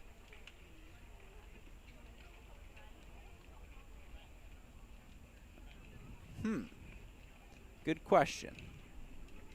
The last player to do it. Just looking through the doubles list to think, okay, who could have won? Was it 2013 Robin Anderson? No, she won the 2014 singles title. Burdett and Gibbs, 11. No, Allie Will won the singles title. Hillary Bart, 2010, final answer. That's the last player to win both the singles and doubles event. Well, I guess no, it would have been Robin Anderson, even if the years were off. Anyways, let's go full screen.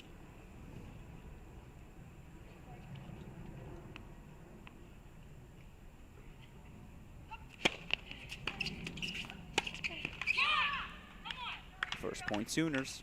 They broke Brantmeyer in her last service game. Can they find another one?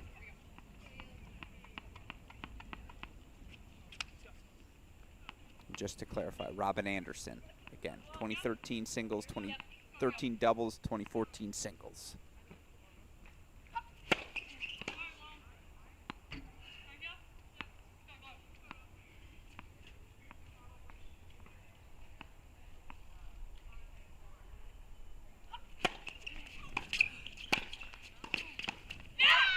Look at that. Proactive.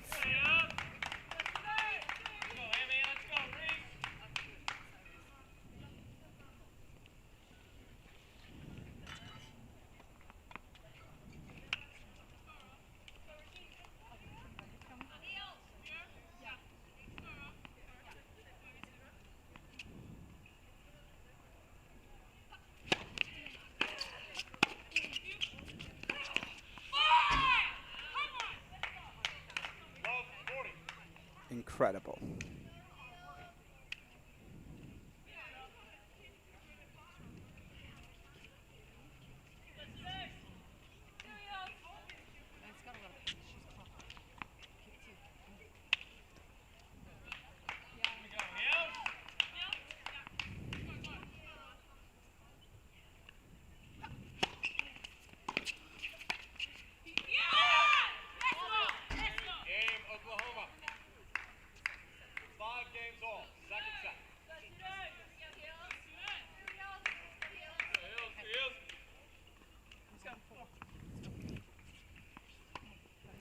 We'll play on.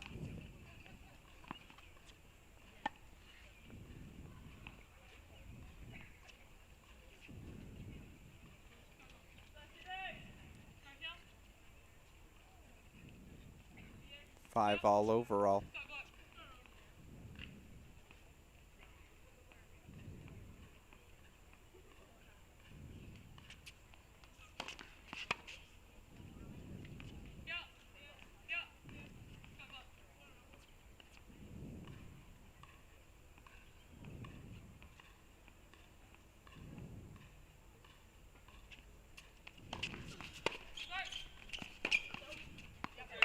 Right back they come. Maybe the question is who can hold serve down the home stretch of this set, and can anyone?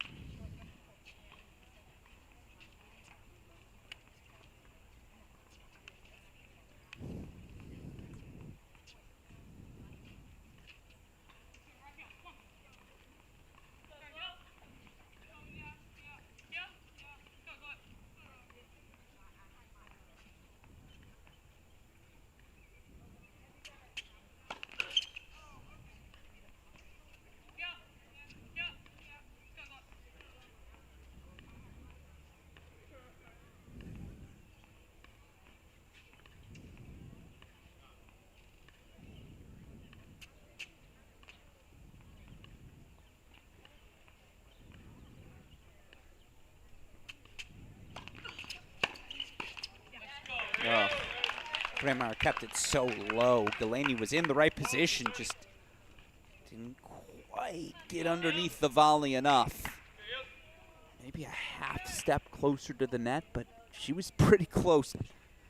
As is, all of a sudden, another Love 30 look for the returning team.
Drama intensifies.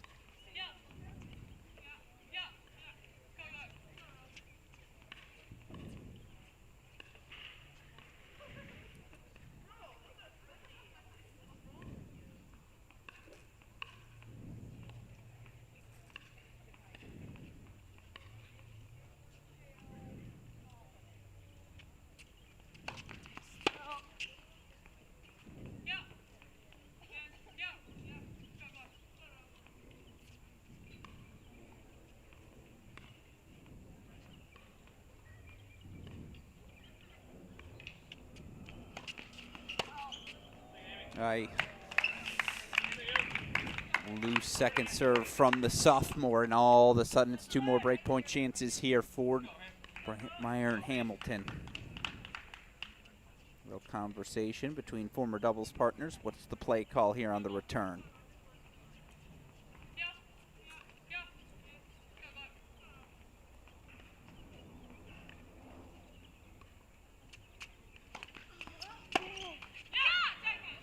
Play call was take a rip line. Misses it in the net tape. Deciding point coming up. Sophomore Alanis Hamilton says, I got this one.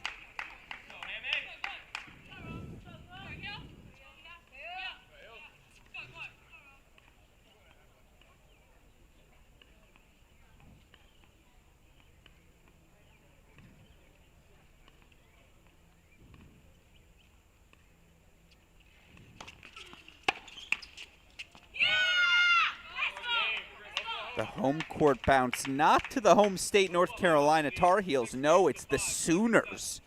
See the net ball hit the net tape, bounce back on the side of Carolina, so it's a Sooner hold for 6-5. They do find themselves a hold. They find themselves 1 game away, and so the question is, will it be 1 tiebreaker, 2? Third set breaker, of course, in the semifinals. That would be first to 10, win by 2. The question is, can the Tar Heels force a second set tiebreak? Alanis Hamilton will serve on the far side as it's a quick change of ends here for the Oklahoma Sooners.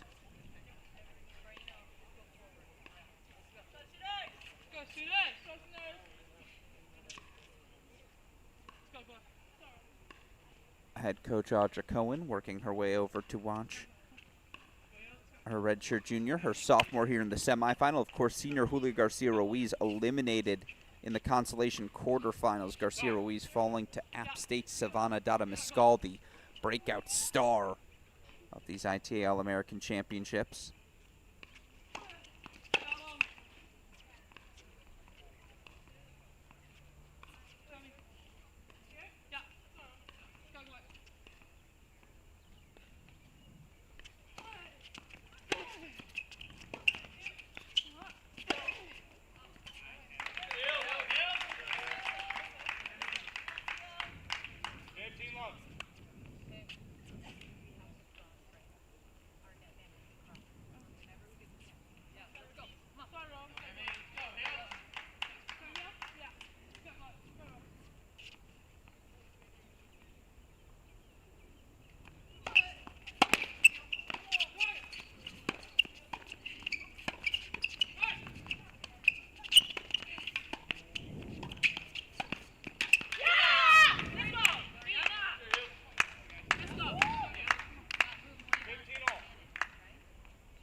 really good.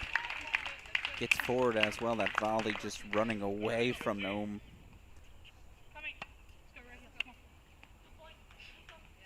All right, 30-15.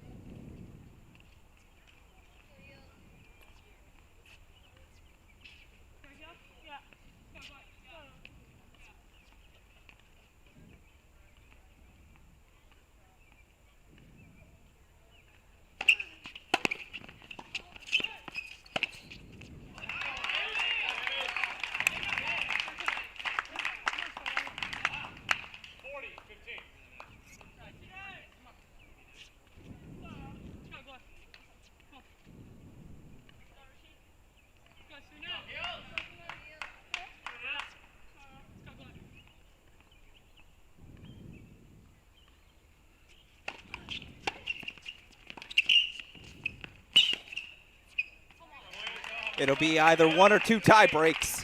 This one will be to 7, win by 2. If the Tar Heels take it, they're walking into the final with a 6-6 victory. If Oklahoma can take it, buckle your seatbelts. We'll have a third set decider on our hands. Change sides, of course, every 6 points. First serve here for Oklahoma, then they'll alternate every 2 points on serve the rest of the way. This is Gillaney, the redshirt junior for Oklahoma, serving here on the near side.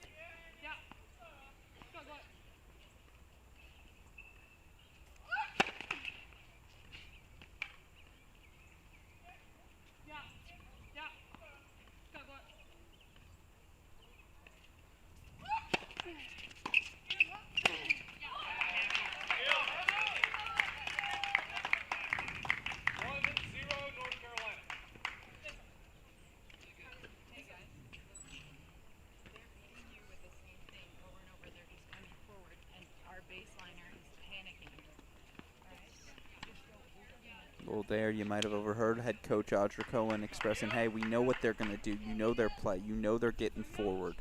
She's not wrong.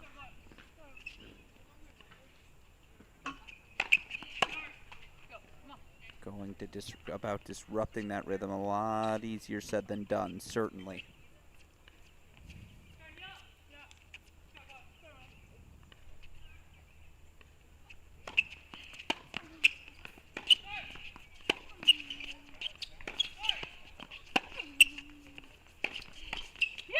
Too easy. That's how you disrupt the rhythm.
Brantmeyer says, nice line ball. I'm going to try that. The All-American connecting on a backhand for 2-0.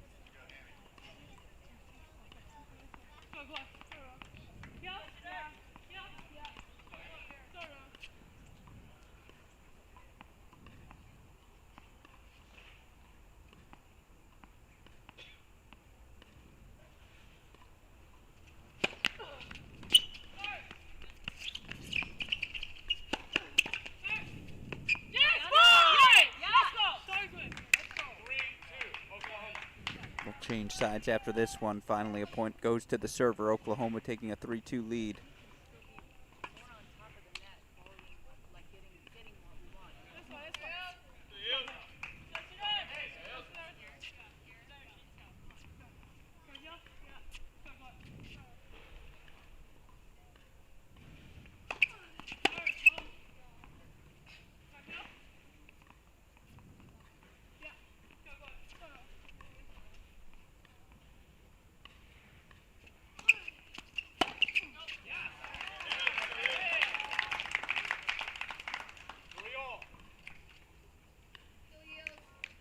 Exchange ends 3-all.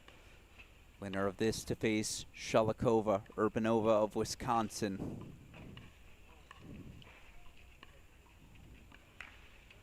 Singles final set for tomorrow, of course, in Cary as well. It'll be a battle of the sophomores. Stanford's Valerie Glasman taking on Texas's Carmen Arrea. Speaking of sophomores, here's Alanis Hamilton. 3-all on serve, second set tiebreak.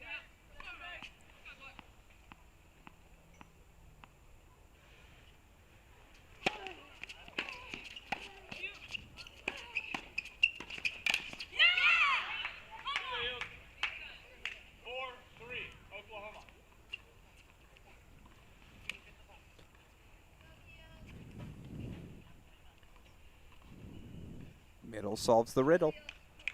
Low middle, it's just there's not much you can do with those volleys, right? No easy angle available to you. Kept low, so no easy power to bunt down on.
Back serve.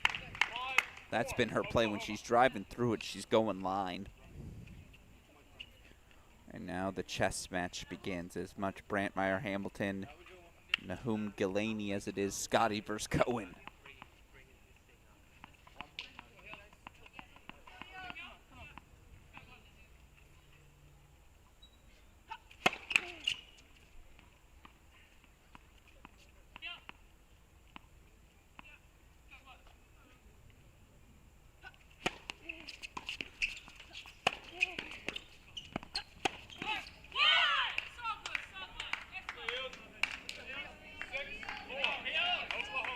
Set points to force a third.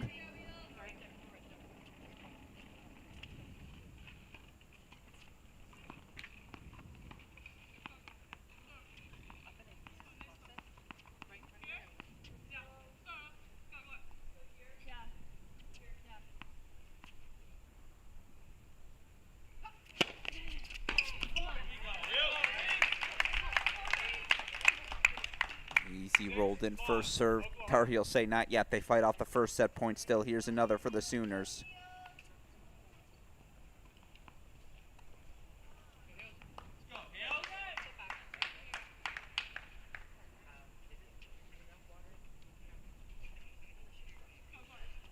The sophomore Gloriana Nahum to serve.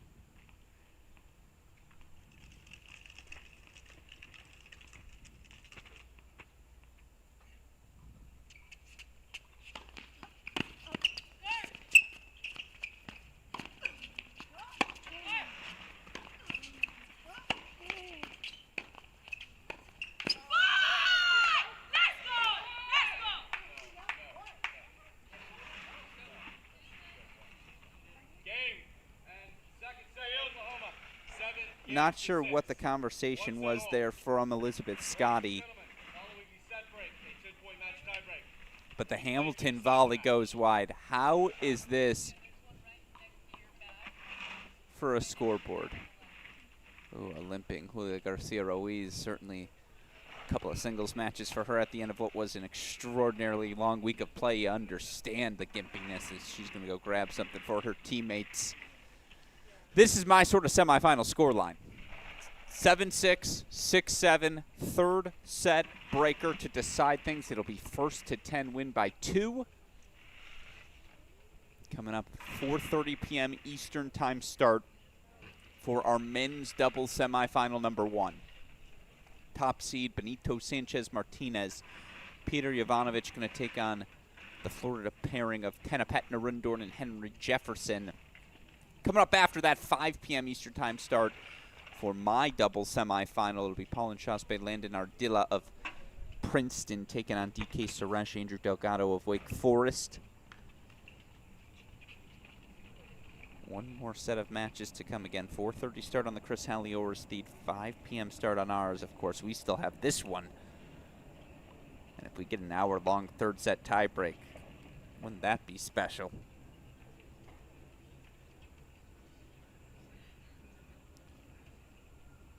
A little bit of a reset for each of these teams. Again, for North Carolina, we know what they do. Play big, get forward, dominate the center. For them, it's a matter of execution. For Oklahoma, what are the different tactics they employ to disrupt that rhythm, that tactic of the Tar Heels? First at 10, win by 2. They'll change sides every 6.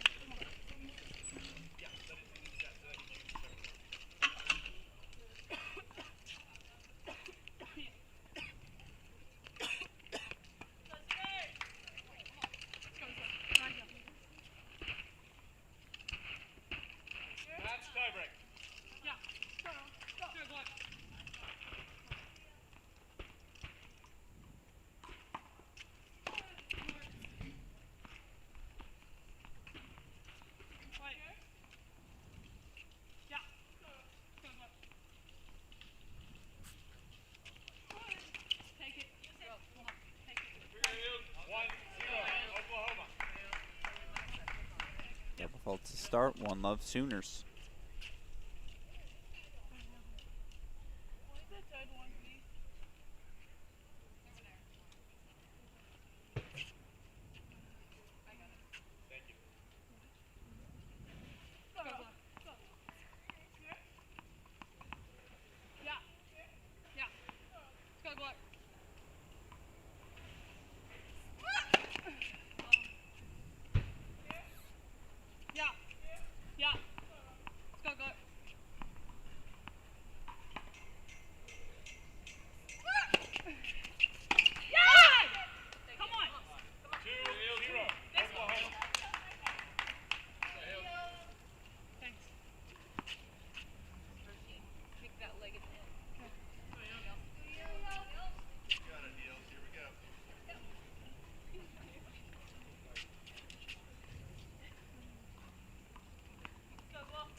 Well, that's the start the Sooners were looking for.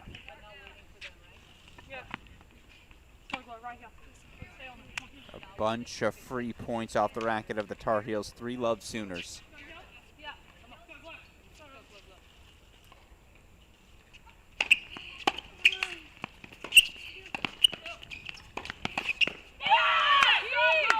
Now you've got a little lead. You can get that much more aggressive, right? Sooners out in front, 4 Love.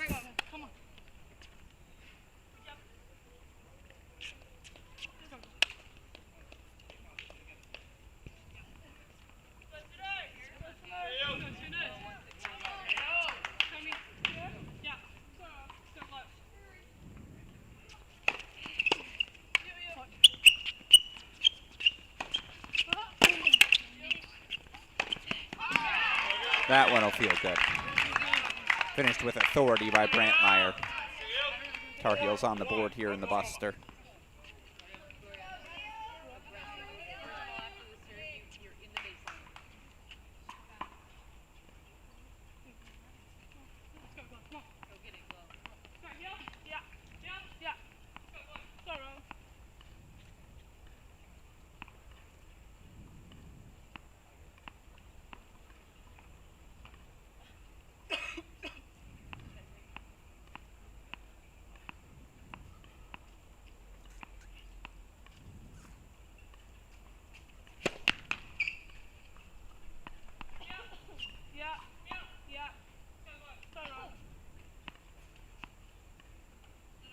Check that ball.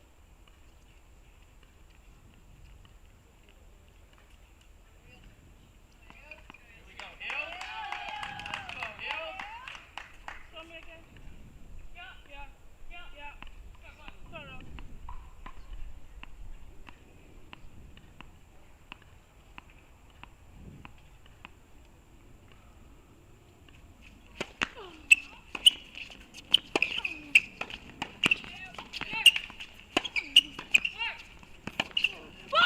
Unreal. 5-1.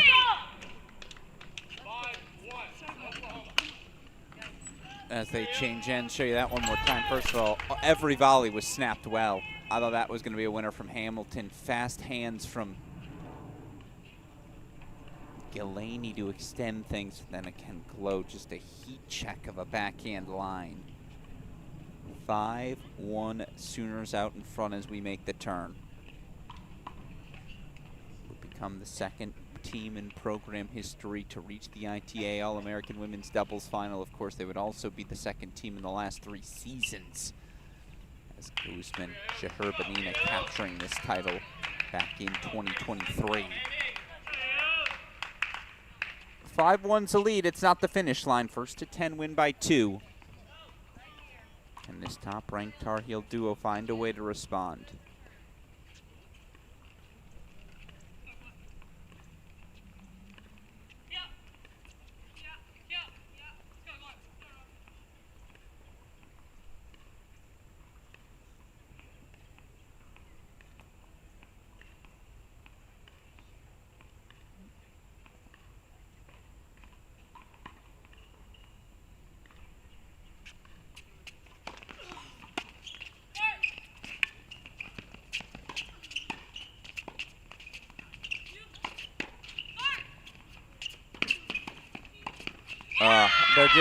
They're everywhere. It's a perfect deciding set. Perfect. I don't know what more you can do. Fast hands from Hamilton. Yeah, I guess that volley hung up a little high, but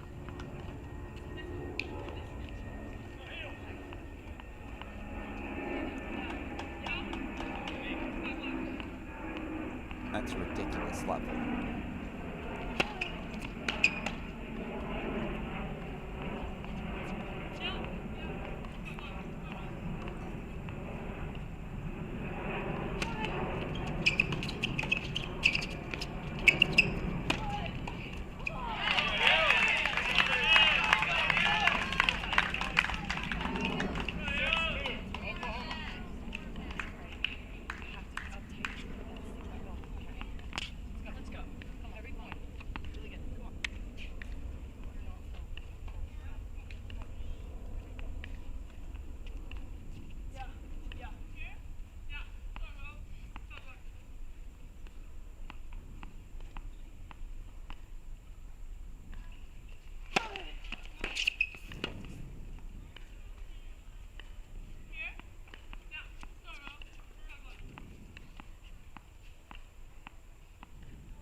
Seven, 2, the bounces, everything.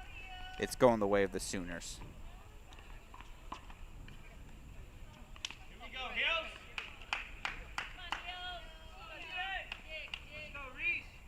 Hills.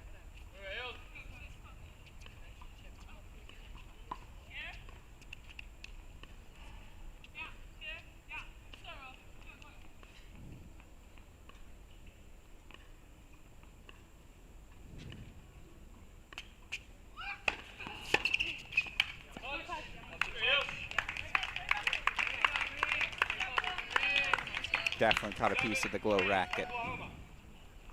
Carolina's got to get hot fast.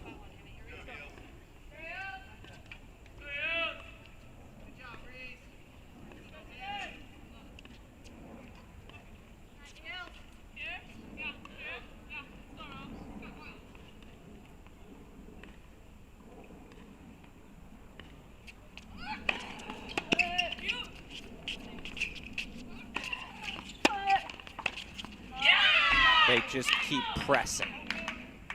8-3, Oklahoma.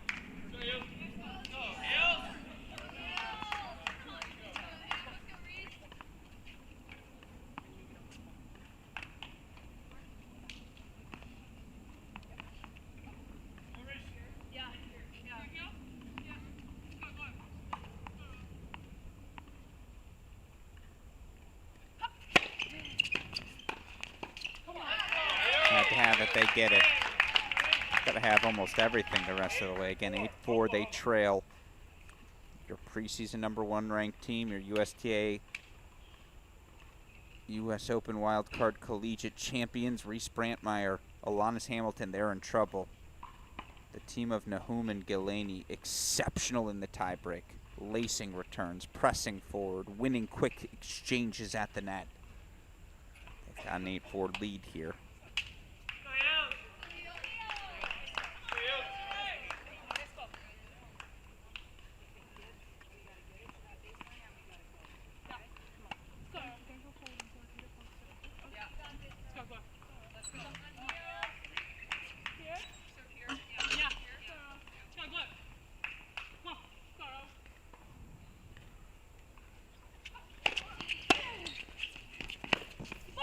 Match points, Sooners.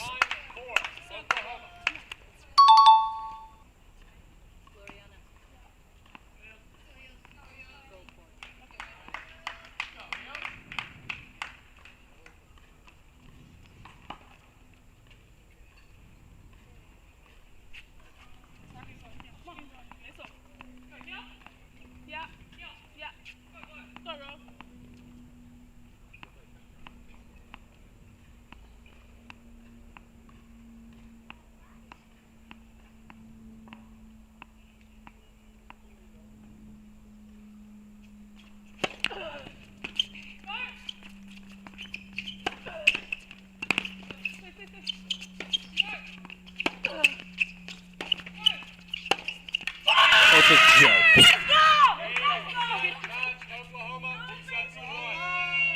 Anytime there's any sort of lapse in confidence between these two, just show them this tape.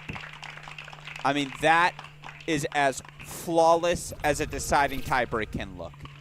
And she did this twice. You make a shot like this once, you're renting it. You do it twice, you just own it. Owning the moment. Gillaney, Nahum, through to the All-American final. 3-set victory for the Sooners sets up a date with Wisconsin Shalikova and Urbanova in tomorrow's final. Championship Sunday schedule set. Again, it'll be Oklahoma's Gillaney and Nahum against Wisconsin Shalikova and Urbanova. It will be Texas's Araya taking on Stanford's Glasman. Of course, our men's singles final set, it'll be Arizona's Jay Friend taking on Ohio State's Aiden Kim. Only one final left to set. That, of course, our men's doubles final starting in 23 minutes over on the Chris Halioris stream. Benito Sanchez-Martinez, Peter Jovanovic, the top seeds, the preseason's #1 team, the Mississippi State duo, taking on Florida's Tanapet Narendorn and Henry Jefferson. Coming up next on this stream, 5 p.m. Eastern time start. It will be the Wake Forest pairing of DK Suresh, Andrew Delgado, taking on Princeton's Paulin Shaspe, Landon Ardilla. One more match to go here on Semifinal Saturday. We hope you all will join us for it at the start. In the meantime, grab yourself a snack, hit the restroom, get comfortable. One more semifinal match to go on our stream. Don't go anywhere. You're watching the 2025 ITA All-American Championships exclusively here on the Cracked Racquets YouTube channel.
Welcome back in, everyone, to our final match of semifinal Saturday here on this broadcast. Alex Gruskin here. For what it's worth, we've got two matches going on right now on the grounds here of Tulsa, home to the 2025 ITA Men's All-American Championships. Right now, looks like they are on serve 5-4 opening set.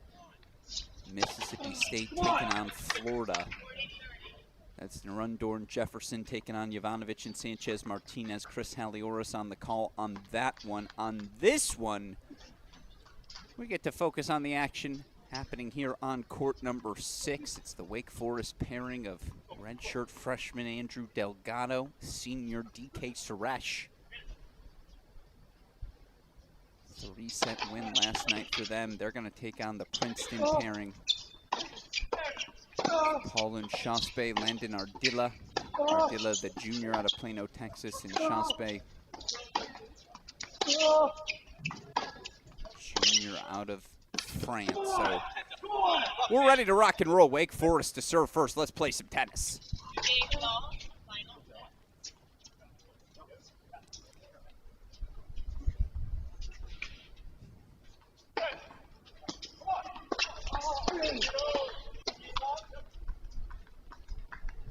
Delgado serving on the far side again. Andrew Delgado, redshirt freshman out of High Point, North Carolina.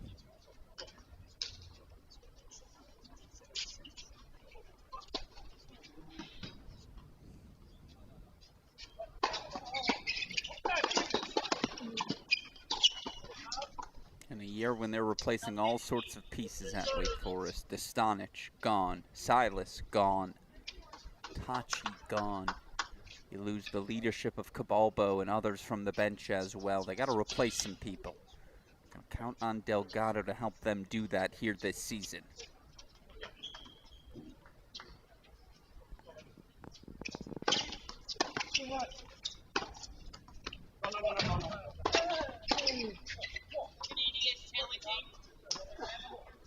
Two out of 3 sets, no ad scoring. Third set, a 10-point tie break. We have electronic line calling, of course, available. Each team 3 challenges a set.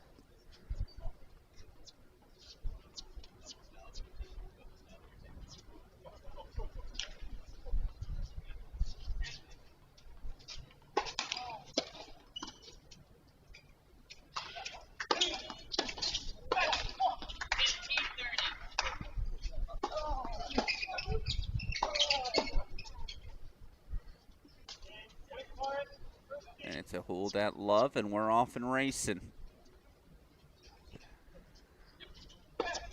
Again, on changeovers, we'll check in on this one. I believe it might be set point chances here for Jovanovic and Sanchez Martinez. Of course, final set over in Cary. Our women's singles final will be sophomores Valerie Glasman.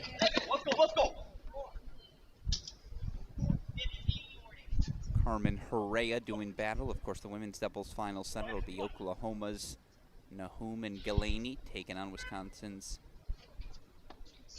pairing of Shalakova and Urbanova. Opening set to Jovanovic and Sanchez Martinez. Again, Chris Halioris has that match. We've got this one.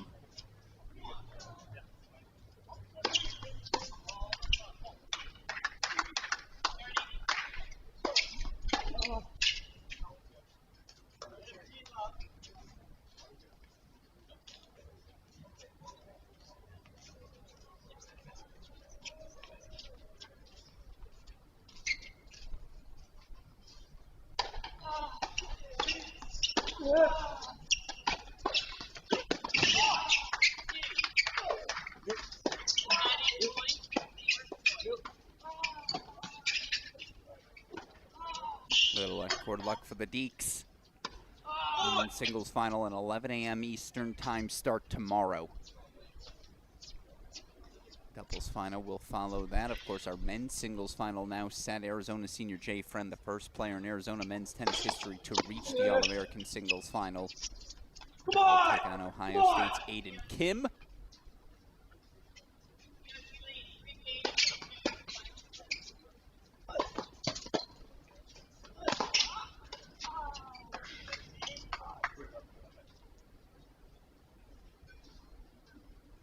By the way, pivotal consolation semifinal matches tomorrow. Is of course the winner of those consolation semis going to book themselves spots in the NCAA tournament main draw in November. On the women's side, it'll be Michigan's Piper Charney versus Pepperdine's Anastasia Greshkina. Auburn's Ashton Bauer is going to take on the Cinderella story of these All-Americans, App State senior Savannah Dana-Muscala, breakout star.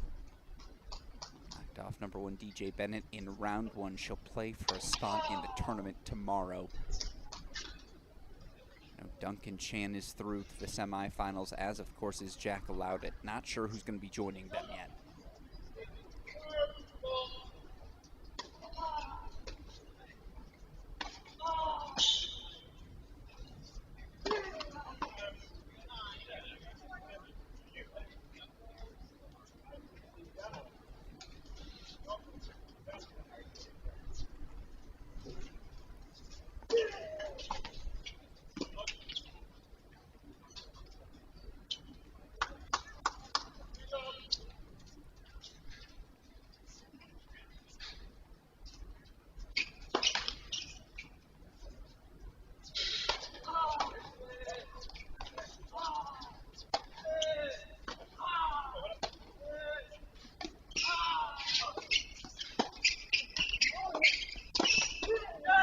Big cut. It was the exact right play, just a little off on the execution.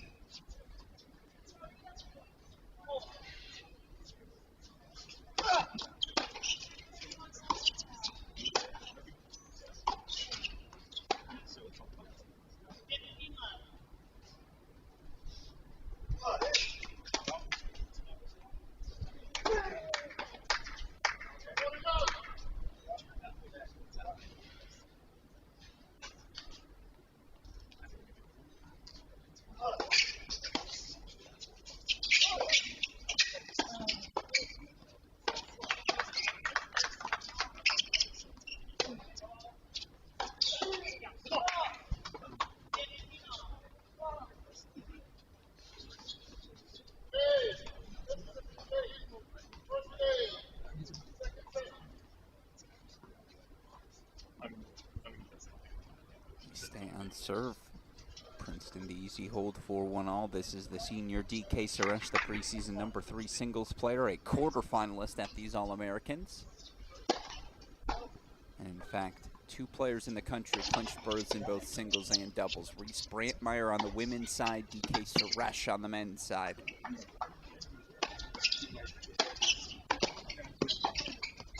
That's a lie, there's a third. A shout out, of course, tip of the cap to Sebastian Gorsny.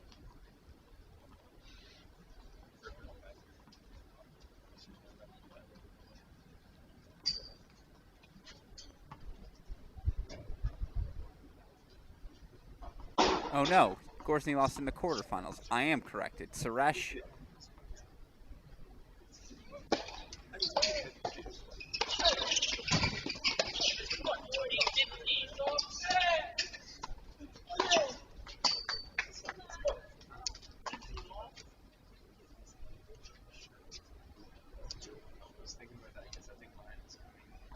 It's Suresh and Brantmeyer. That's the list. Gorsny knocked out 6-6 in the quarterfinals.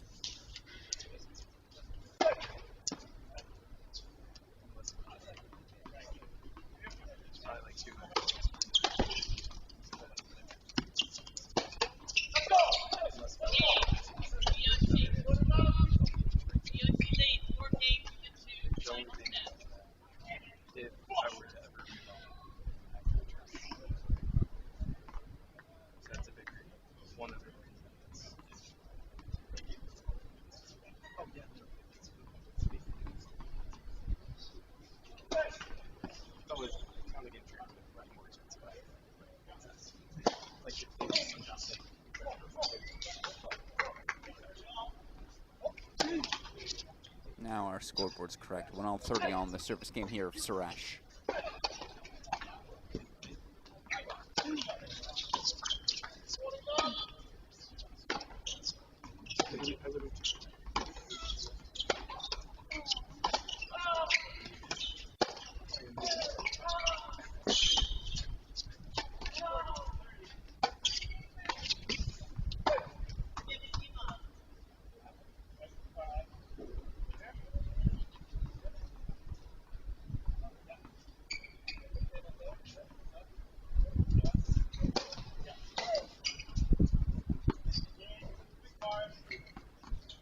little tricky, but it's a hold for Wake Forest, so we stay on serve. 2-1 opening set.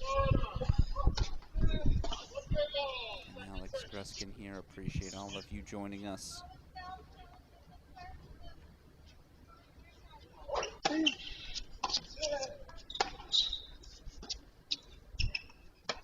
Show you where things currently stand right now in our draws. Again, semifinals now set. Bottom of your screen, that's our matchup. Princeton's and Shasban Ardila taking on Wake Forest, Suresh and Delgado. You see the scores of how each of these teams got here. Of course, men's singles final, these were our draws coming into the day. It's Dietrich, not Suresh, who advanced, but again, Friend now going to take on Aiden Kim, of course, in women's doubles.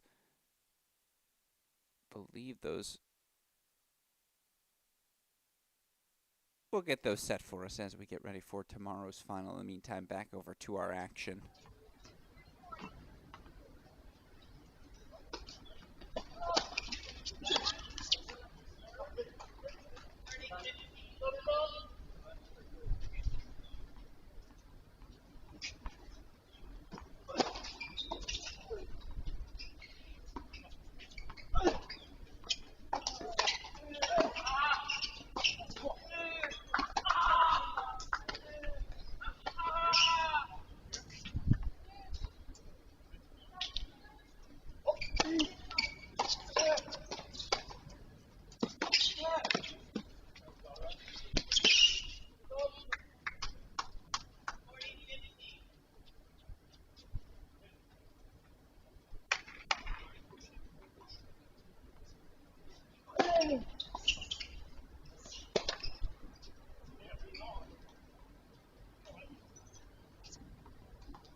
No, he missed it. Pushed it just wide, so 30 all.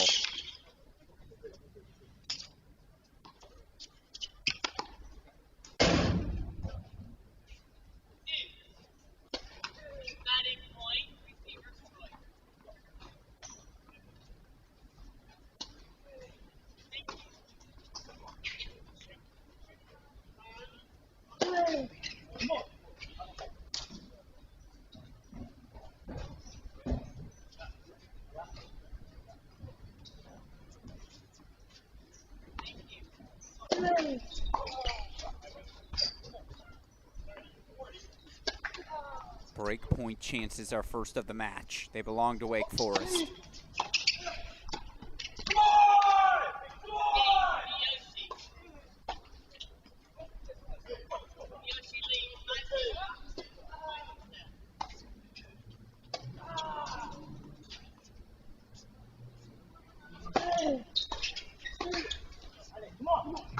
Fought off an easy +1. Deciding point. Again, returners, of course, getting to choose the side of this one. They say, let's go over to the redshirt freshman. A lot of faith in Delgado.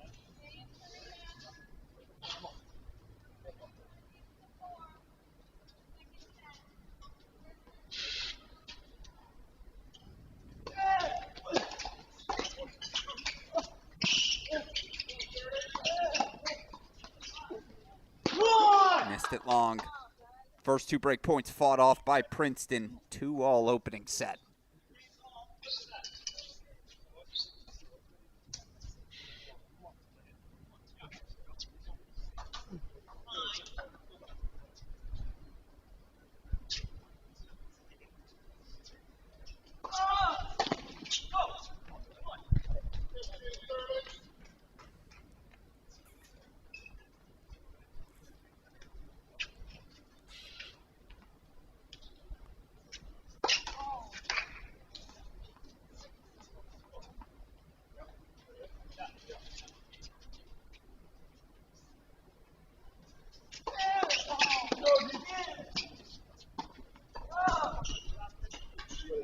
challenge from Wake Forest. Delgado knows he missed it. Double fault for Love 15.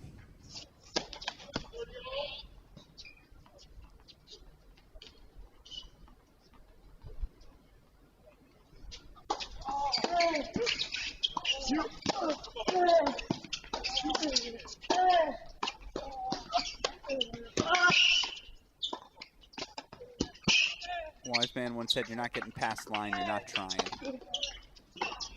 Love the move. He's got caught.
Third straight game, we've got a 30-all look. Not a given, given the tempo of no-ad doubles.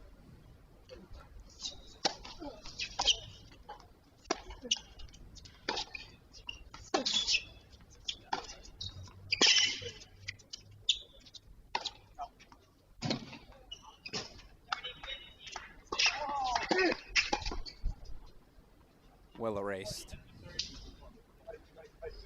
Gotta be nice to have that wingspan, those levers.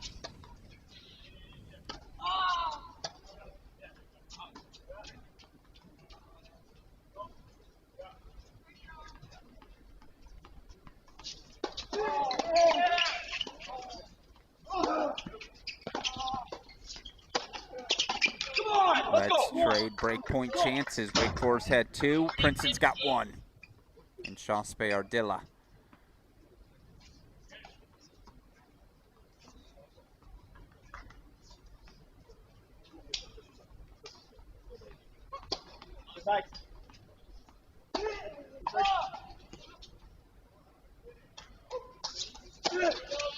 Come on!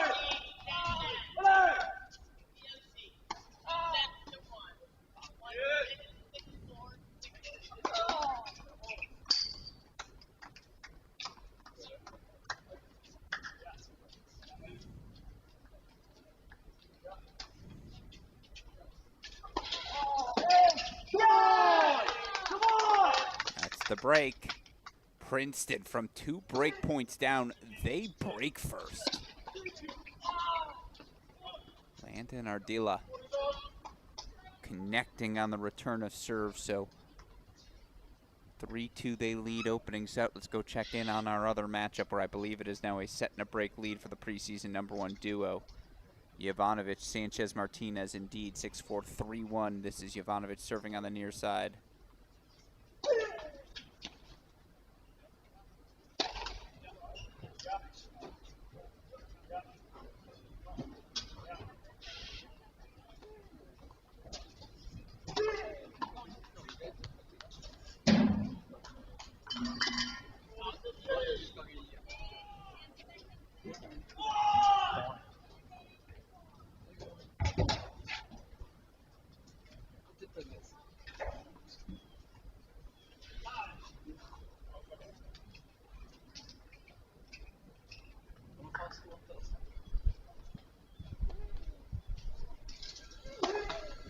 On Court 7 available on Chris's stream. We're going to go back full screen to ours.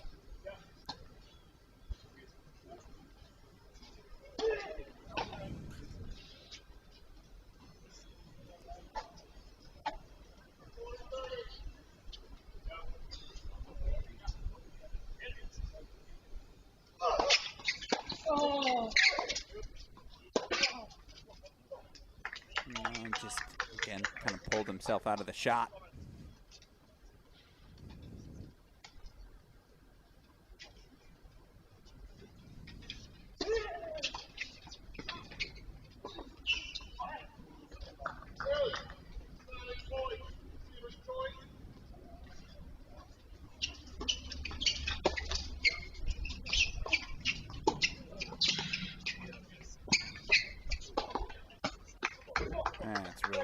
good wheels from Suresh to even ask the question, but it's good cross. It's better coverage.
Tested Delgado twice in Shaspe, just strong hands and quick reactions back at that baseline. Princeton holds that love, break lead consolidated, 4-2 opening set.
There was a challenge. I can't tell if it was overruled or not. All the calls came late.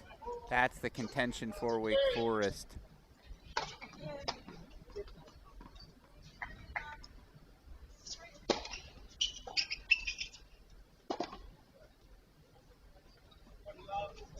No, okay. It was called good ultimately. I think there was either an overrule or it must have just been an overrule because 30 loved the call there from the chair.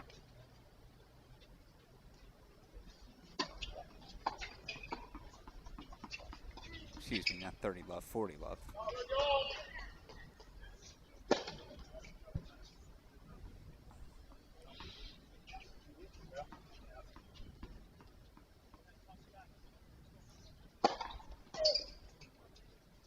Easy hold from Suresh, so Wake Forest back on the board. Still, it's Princeton out to the early set and break lead as we head on over to our other semifinal. Florida serving 30 all. They're down 4-1. It looks like here in the second set, a set in 4-1.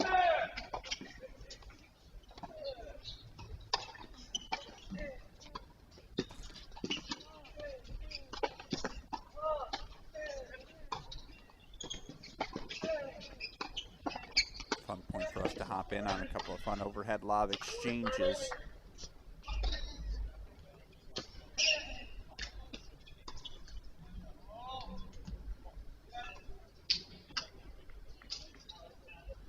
Mission accomplished for all four of these teams on your screen as they have all clinched their spots in Orlando. That is the biggest goal of this opening event. Of course, Also want to bring home what is one of the most prestigious individual titles we have within the collegiate year each and every season. Mississippi State knocking on the door of at least a chance in the final. Setting 4-1 is here again. It's Princeton up a break, 4th during the opening set. Junior Ardilla serving here on the near side.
DK Sarash connects on a forehand as he is prone to doing.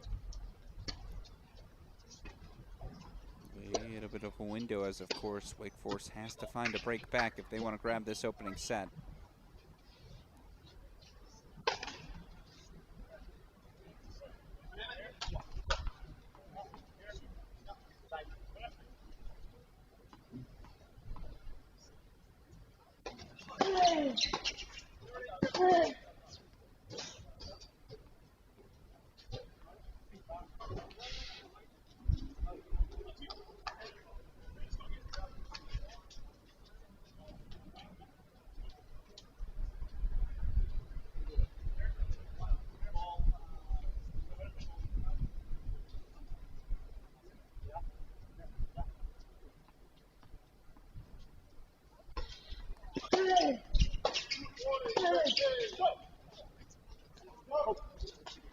Break point chances back for the Deeks.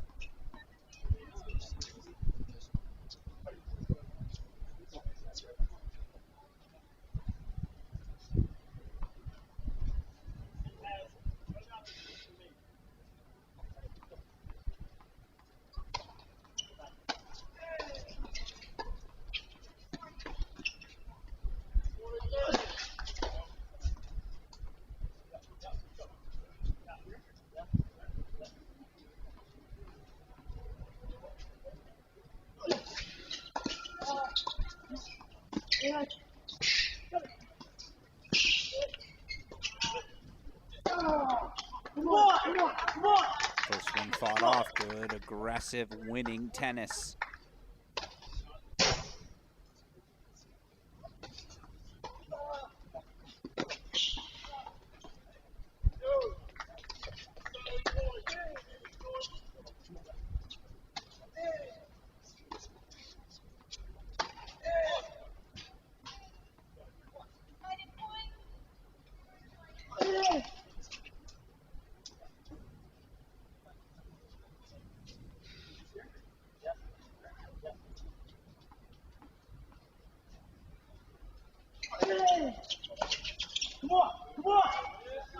Let's go to a deciding point. Again, they fought off break points earlier.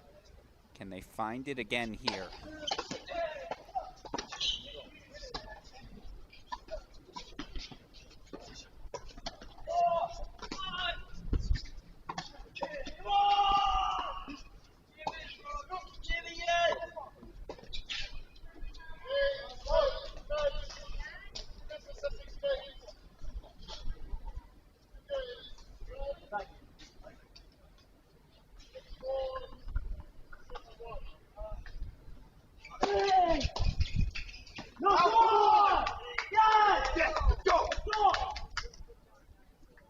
went to take a cut out of it. It was out of his reach. I think thankfully it was, because that one leaked wide. And so Princeton holds for 5-3.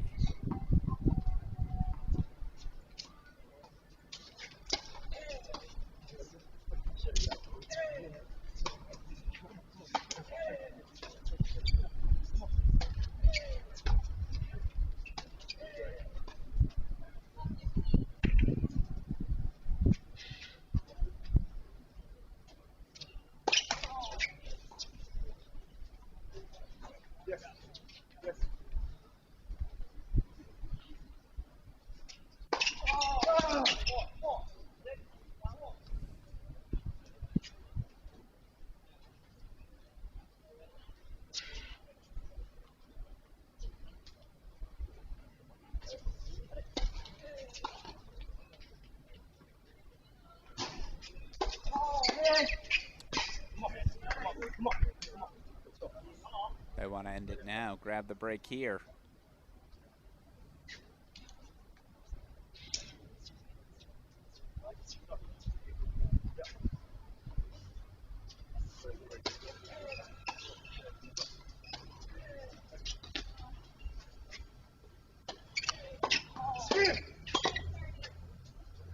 Yeah, that'll do. One of those no-doubter volleys. In my opinion, the best feeling on a court in the world when you can send one of those to another another court. You know the fencing's about to commence.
So it is a Wake Forest hold. Still, it'll be Paulin Chauspe, the Princeton junior, serving for the opening set.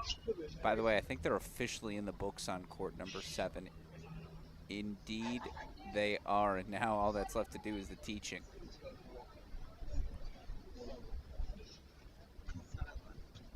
Six, 4, 6-1. Both coaches staying out on court talking through a few things. There you see Adam Steinberg, assistant Max Kohler.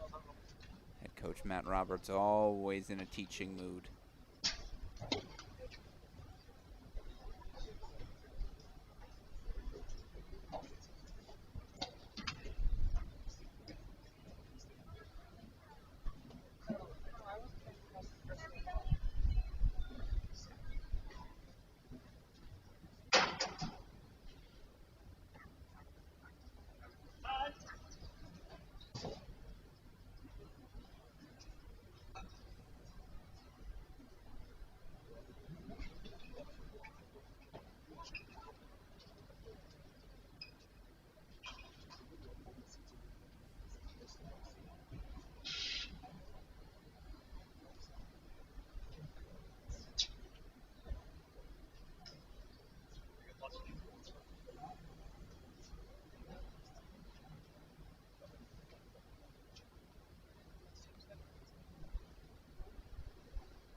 Here we go, set point chances in what has been, I'm going to hit the right button eventually, I promise, a routine service game.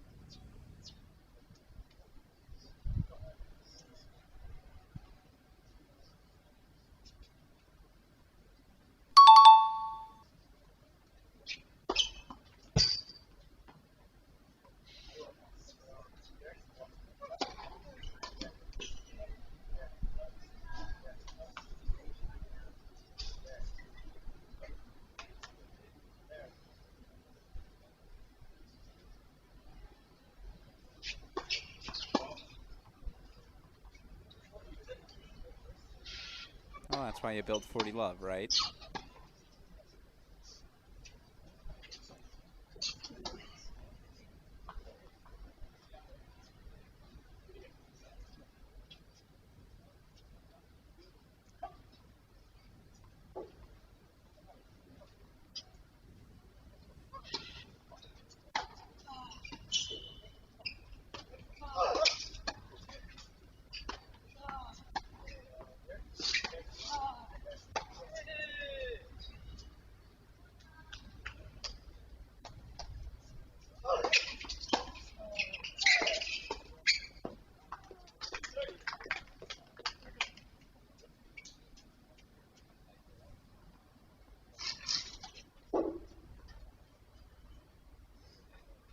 Nope. My apologies. We'll try that again.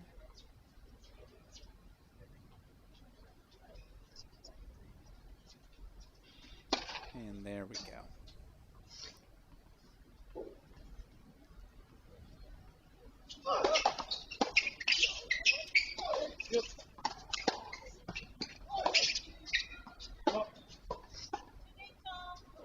No challenge either, so it will be a deciding point.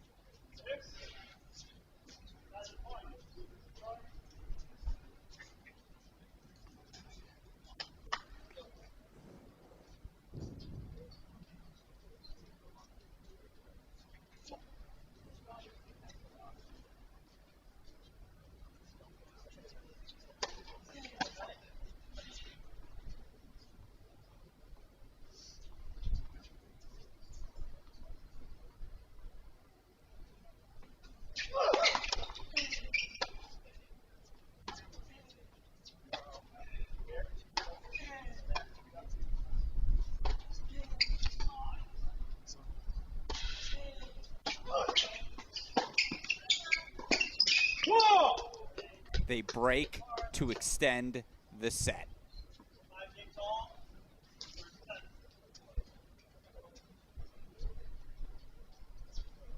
Suresh, Delgado come alive. They fight off not just game points, they fight off set points there.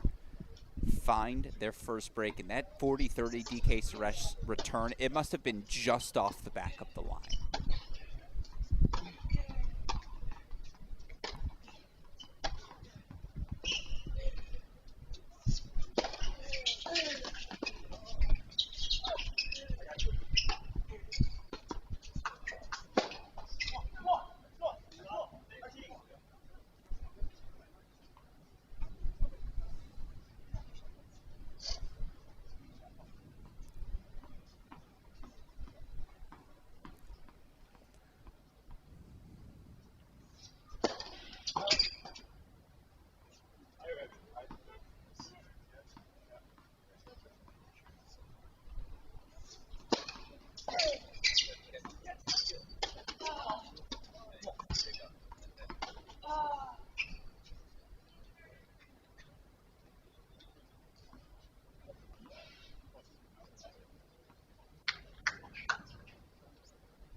Just like that, it's a look. 15-30.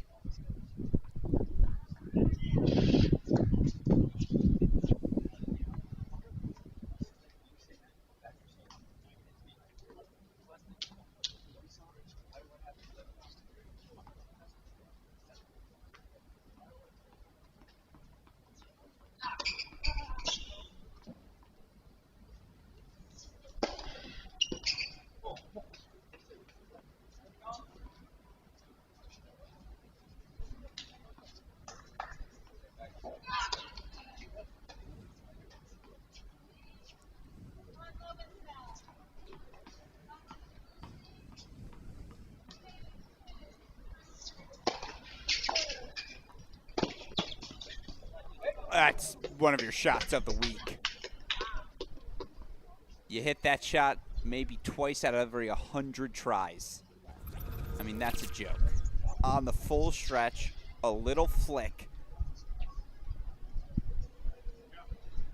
Stop it.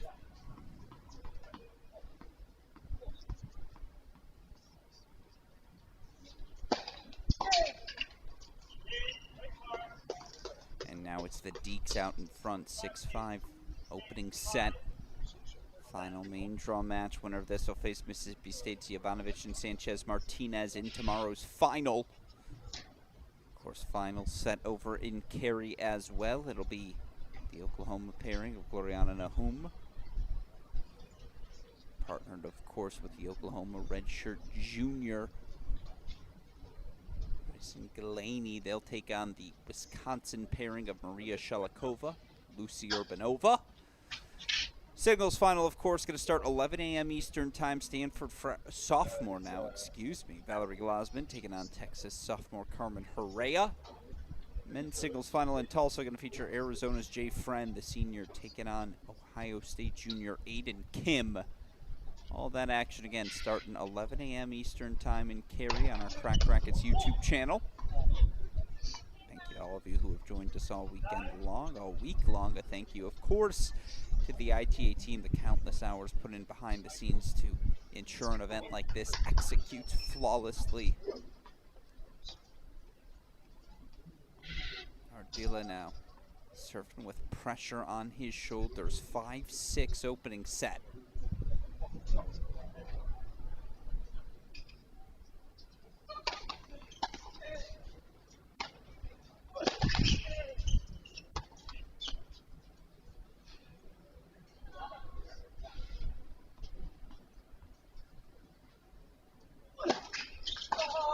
on. Let's go. Of course, our earlier double semifinal, the Oklahoma victory was a 6-7, 7-6 third set breaker 10-4 win. So if that was the tone setter, both our singles semifinals were 3 sets as well.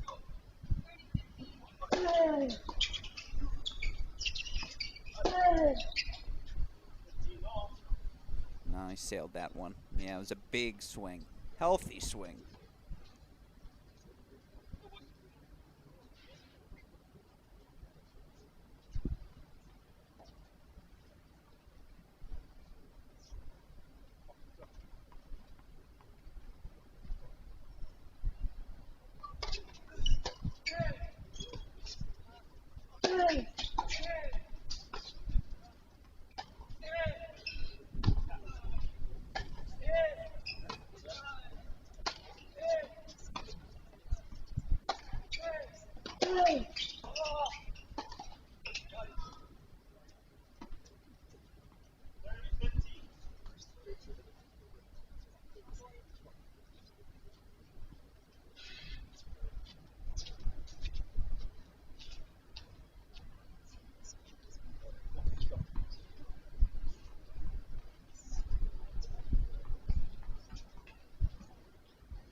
Uh-oh.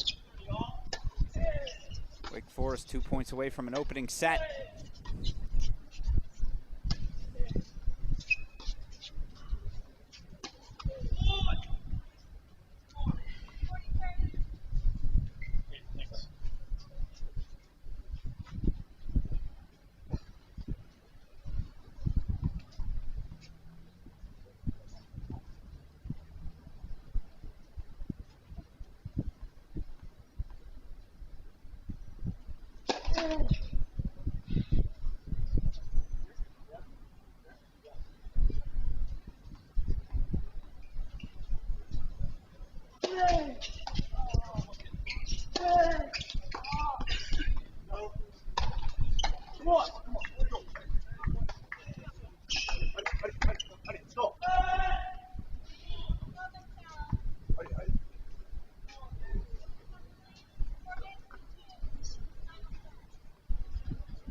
So it'll be set point Deeks now. As the Inshaspe volley leaks a little wide. He was on top of the net, just did not make contact cleanly. It is a deciding point, maybe more importantly, it's a set point.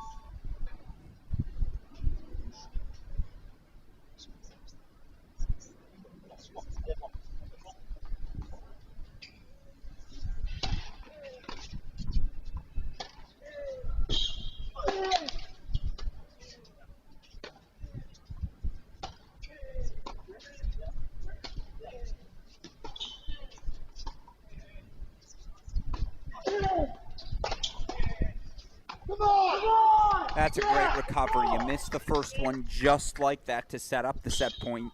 There was no hesitation. There was no resistance. It was just an easy swing off the racket of Inshaspe. Bunts down on the volley. Princeton holds to force a first set tiebreak. This one, of course, first to 7, win by 2.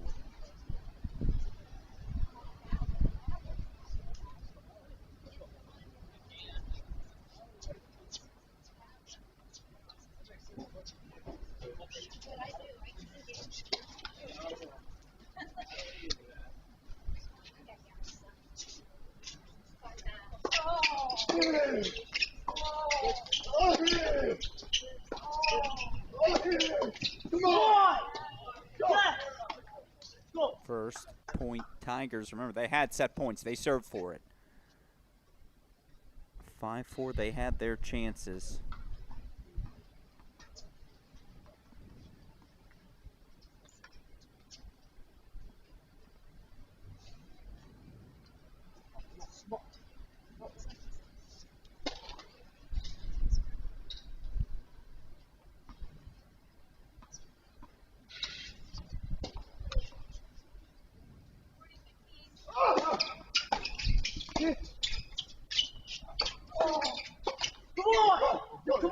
Hands.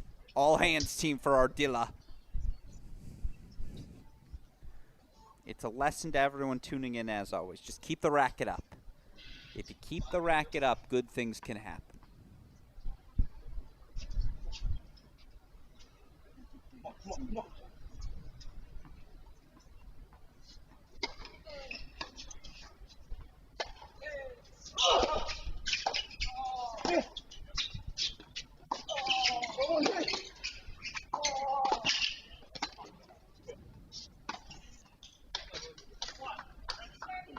He landed that, right? Was waiting for confirmation to hear it from the chair. Indeed, he did. Yeah, Wake Forest, if you're going to hit 2 returns that good, you better walk away with at least one of those return points. Hit them that well, excuse me. Right back to it. Strong pinch from Delgado. That should always be the inclination when you get to be the guy at the net on the other. The complementary piece to the Suresh serve.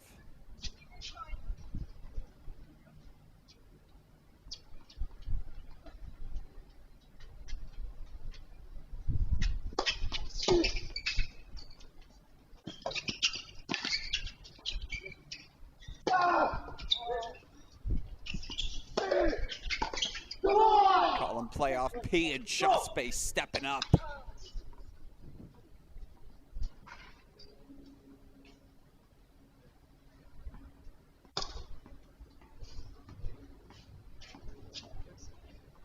They've got the mini break in hand once again, 3-2.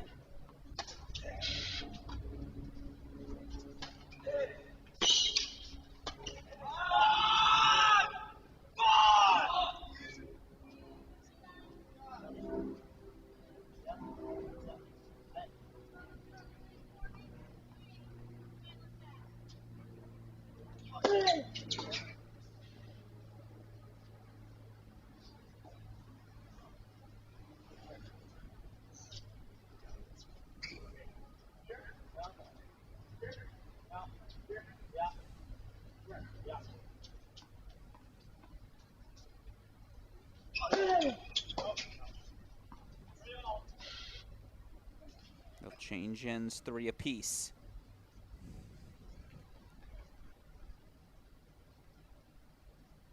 Again, Alex Gruskin here. It's our final match of semifinal Saturday. Winner of this to face Mississippi State's Benito Sanchez-Martinez, Peter Jovanovic.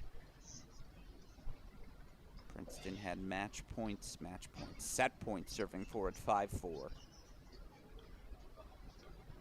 Suresh coming up with a couple of just exceptional returns of serve. Opportunity to grab the momentum here.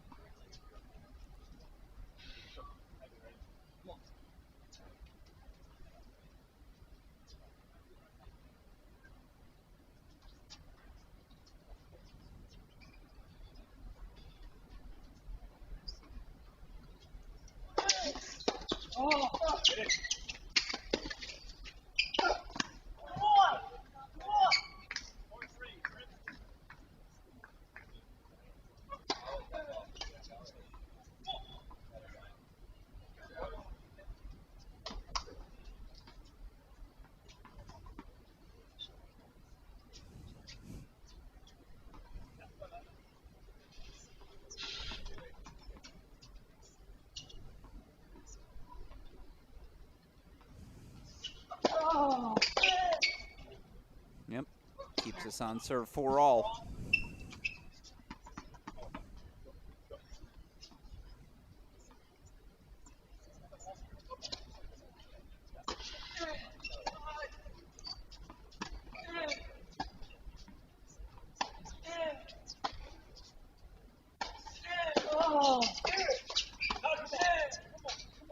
Oh, Suresh caught a piece of it. So just like that, nope. There it is. Princeton 5-4 sets on their racket.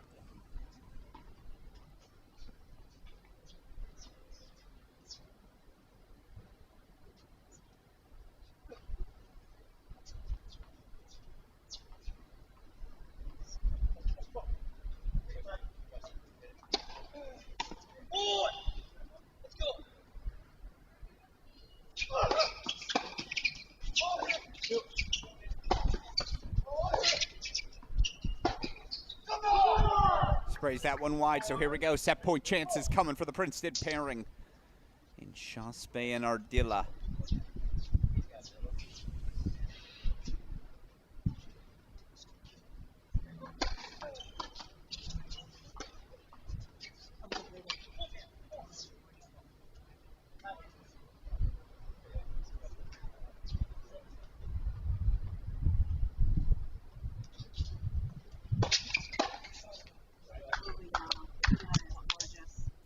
Land that? No way. Delgado finds a line. The returns Wake Forest has come up with down set point today.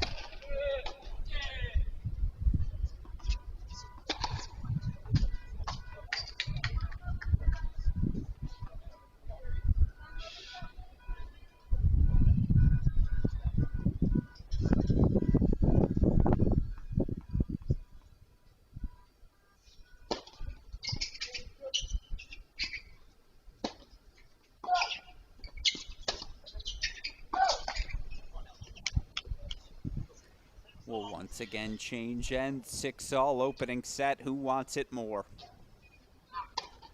Both teams have certainly had chances. Both teams have had set point. Princeton more of them. I think it's 5 for Princeton, 1 for Wake Forest.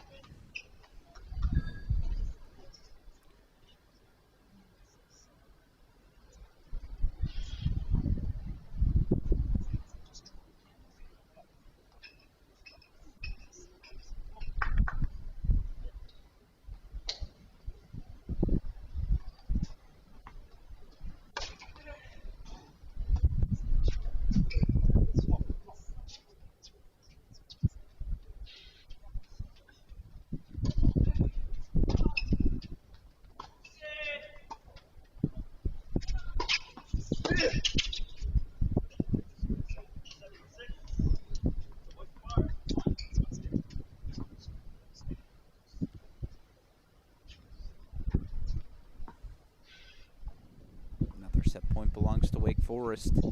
And Again, it'll be Ardila. Can come up with the goods.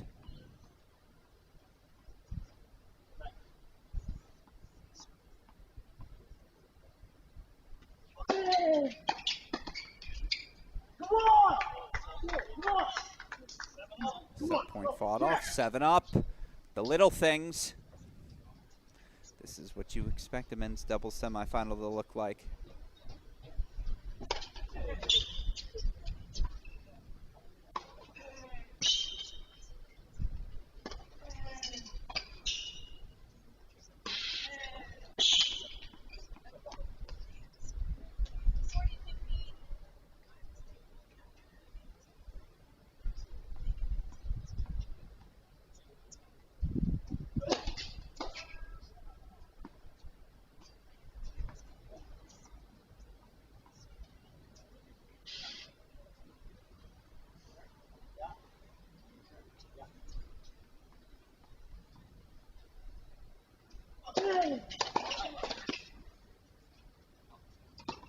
He missed that, right? He did. It's a double fault off the racket of Ardila. Oh, no.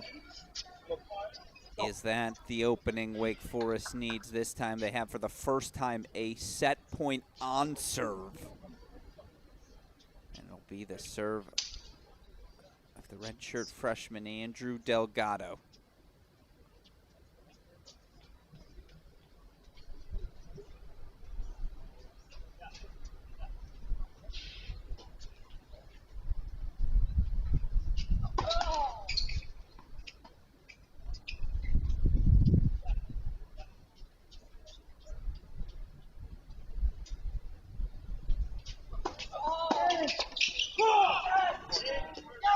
Opening set to the Deeks. They fight off 5 set points. They break when they need to. Suresh Delgado. A set away from our All-American doubles final. And of course, you look at the history of these ITA All-American Championships. Petros Risokos capturing the singles title back in 2016.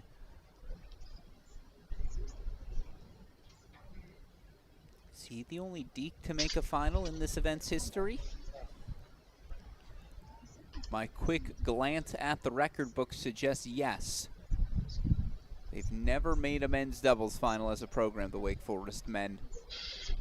You thought Mansouri Seraphim might have snuck one in the late 2010s, but no.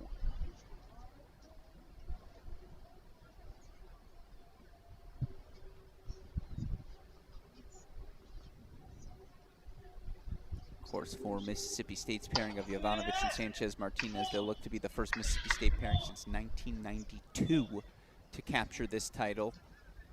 Already the duo, the first Mississippi State pairing since '94 to reach the final.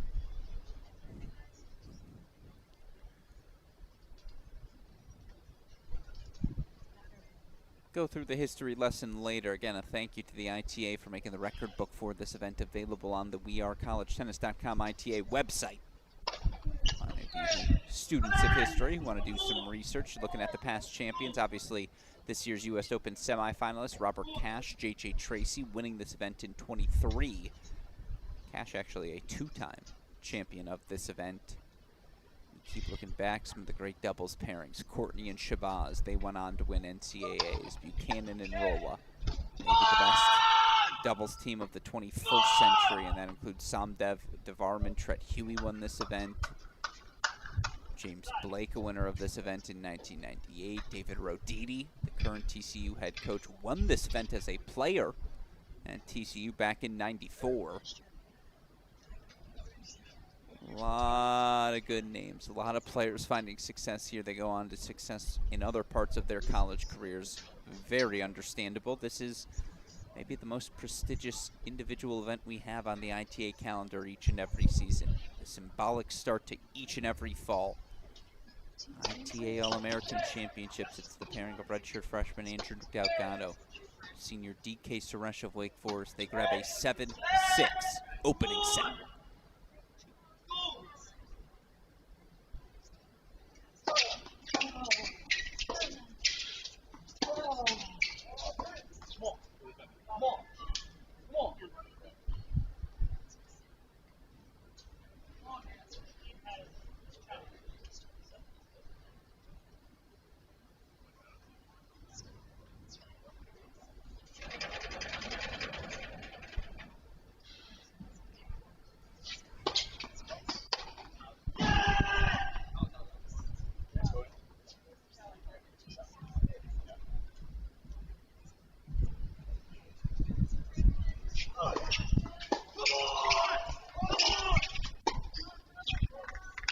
Caught him. Hand in the cookie jar. Got caught peeking over, and so Wake Forest, a love 30 look. This is the danger zone.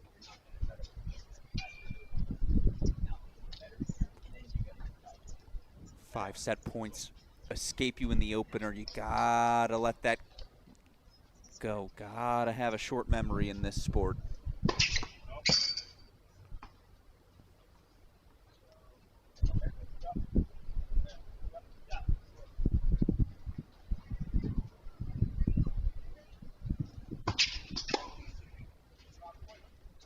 Uh-oh.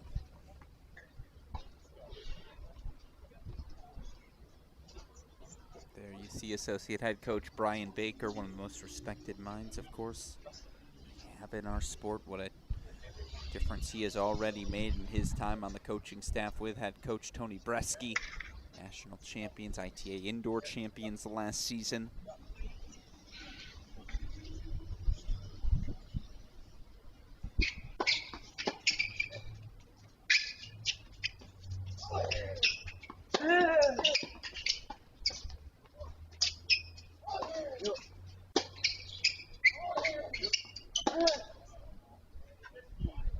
Took a cut.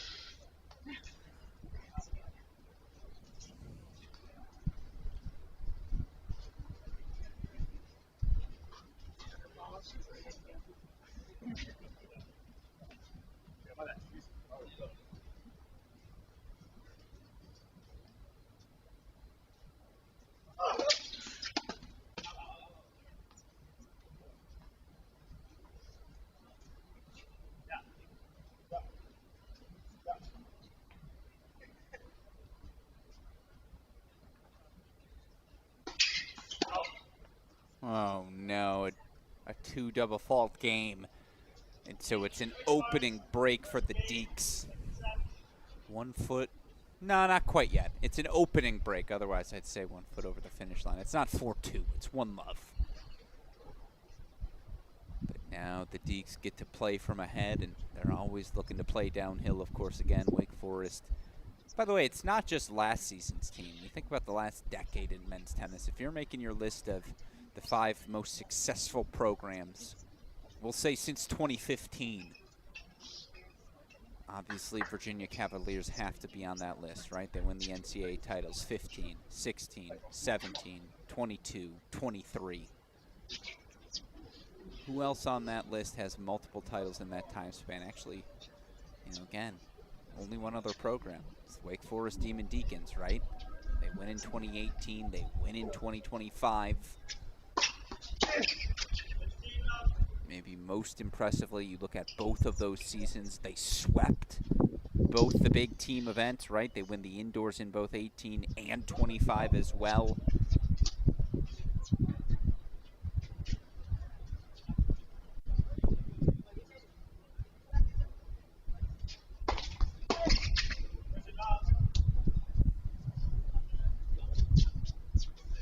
Yeah, they lost 3 starters from last season's singles lineup, but you bring back Suresh, you bring back Luca Pau, Chucky the Kid, Charlie Robertson back in year number 2.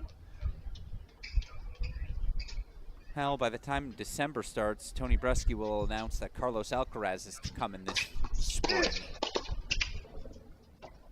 Never doubt the Deeks' recruiting prowess.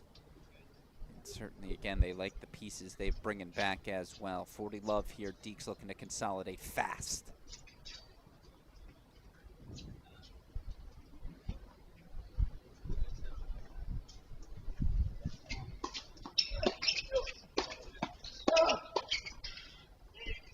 Yep. Limbs flying everywhere, yet it's all so smooth. DK Suresh holds that love. Wake Forest racing out to the 2-love lead. Now it's a massive service game for the junior here, Landon Ardila. First serves, easy put away volleys, just a nice lover 15 hole. So what's the recipe for the Tigers? That's what the doctor's ordering for them.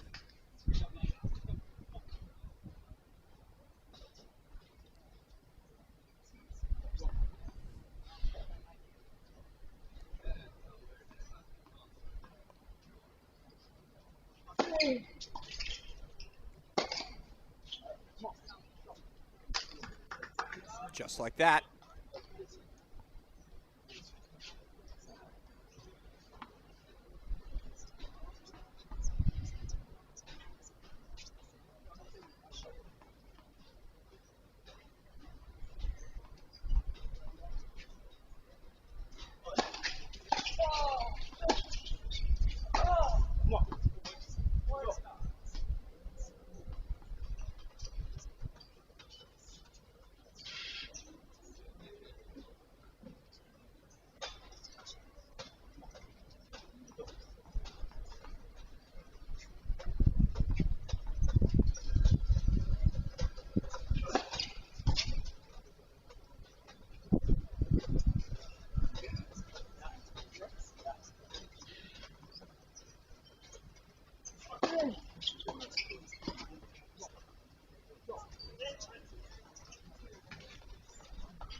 Had to have something easy, they grab it. So on the board here in set number 2 is Princeton still. A set and a break. 7-6, 2-1 lead for the Demon Deacon pairing of DK Suresh. Andrew Delgado, and again, you look at the men's doubles draw, how we got here. Sanchez and Martinez and Jovanovic, a straight set win to advance to the final. Of course, you had 2 third-set breakers yesterday. Both the matches, Suresh Delgado and Shahspan Ardila, they were exceptional. Of course, we had Suresh Delgado on our own as the nightcap last night. Suresh, no, excuse me, that should be Dietrich, Friend, Badenhorst, Kim, again, all advancing.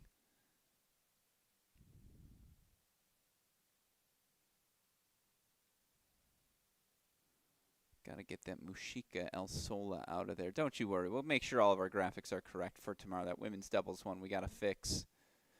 This is the correct draw, certainly. And again, it will be Glasman versus Herrera in our final tomorrow in Cary. Here's Delgado serving. 2-1 up a break in the second. Oh.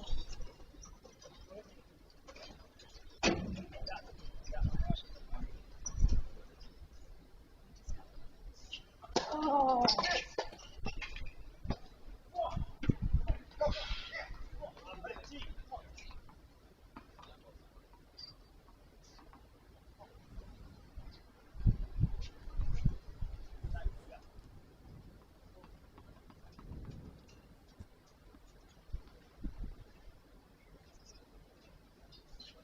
Oh. Oh.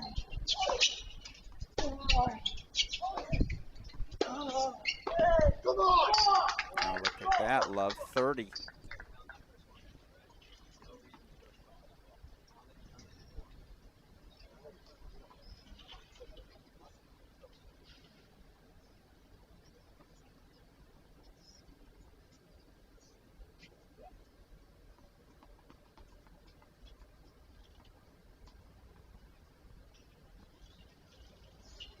Oh.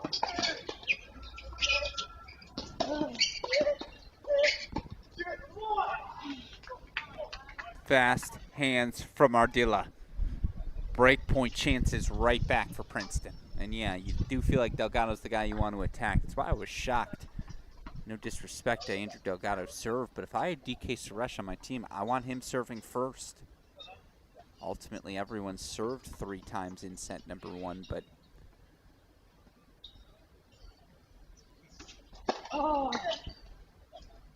we're playing a game of whose serves do you think is more attackable. No disrespect to Delgado, probably have to pick his. First break point fought off, though. Big serve from Delgado makes me eat my words. 15-40.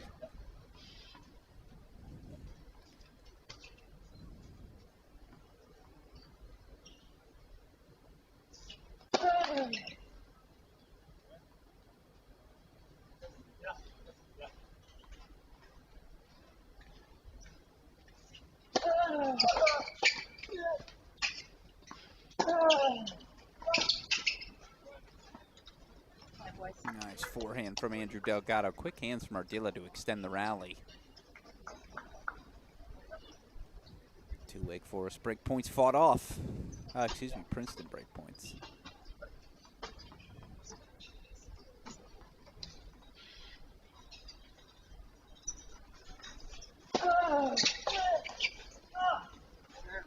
And just like that, we're back to deuce.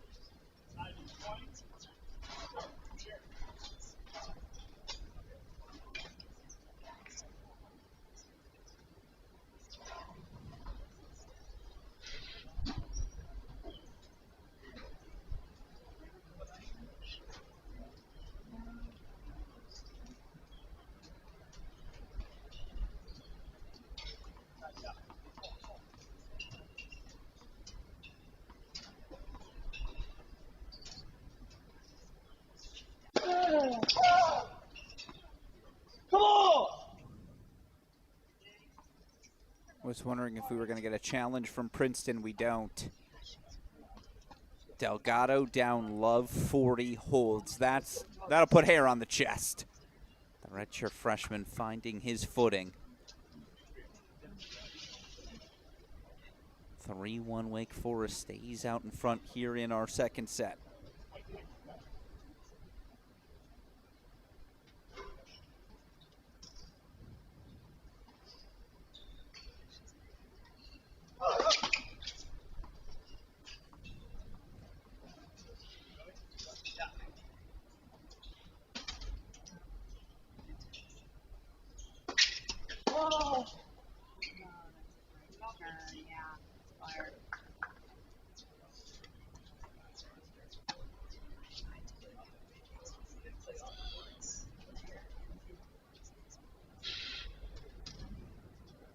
Goes without saying, this is a must-have service game for the Tigers. Every service game is down the home stretch. And that's where I can't believe Suresh got the first one back.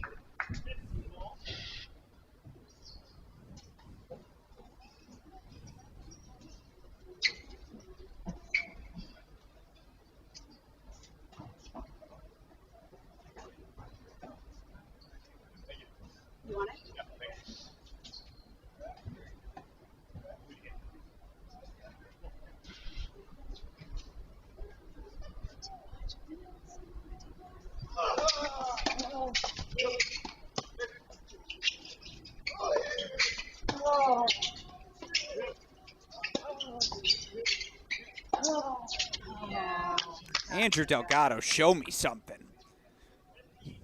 Earning his stripes here today. Fast hands for all things at the baseline.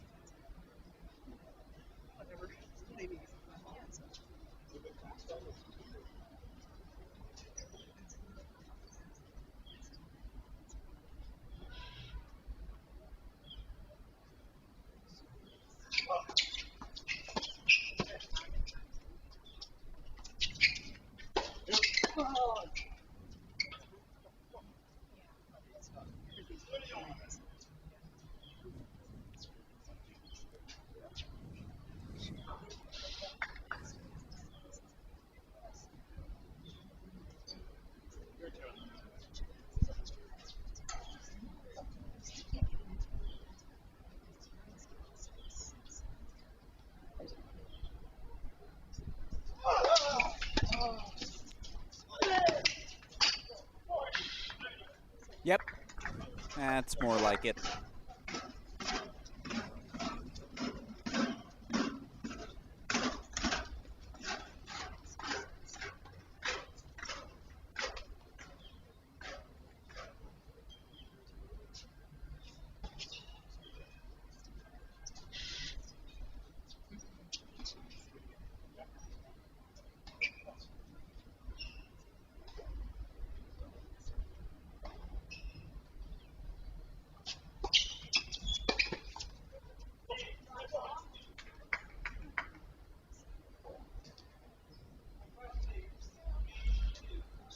Steady the ship. Tigers hold 4-2-3 still again. Wake Forest getting to nurse a break lead. DK Suresh will serve after the change of ends. Coverage again for 2025 ITA All-American Championship Sunday begins 11 a.m. Eastern Time. We start off with women's singles action in Cary. Stanford sophomore Valerie Glasman taking on Texas sophomore Carmen Herrera. Doubles final going to start our day tomorrow in Tulsa. Now, whether it's Wake Forest or Princeton, still TBD. Of course, again, they will take on the #1 preseason team in the country. Mississippi State pairing of seniors Peter Jovanovic, Benito Sanchez Martinez.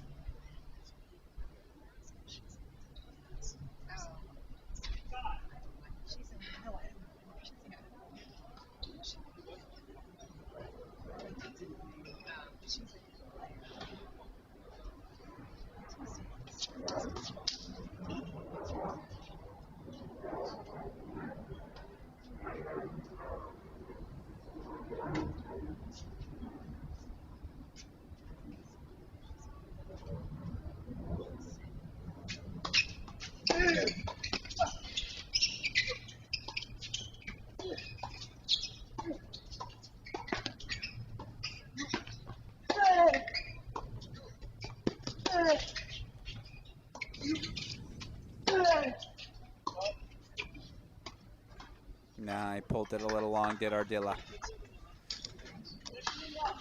Tough to beat the big man, DK Suresh, in those sorts of exchanges. And I like it. Princeton staying aggressive, taking their cuts.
All right. Thinking Shaspe expected Ardilla to cut there.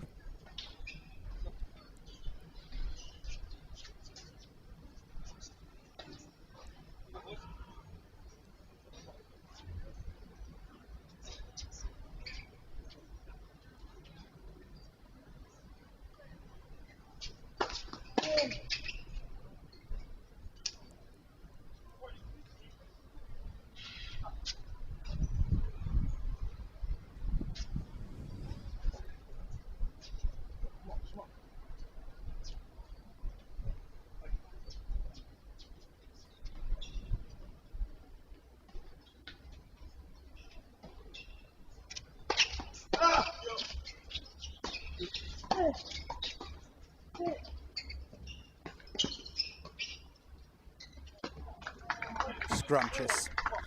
Show you that one more time, as again it was the backhand line that opened everything up. Love that play from Ardilla here. This little slice. That was cut beautifully. The short angle. Suresh goes for another miracle flip.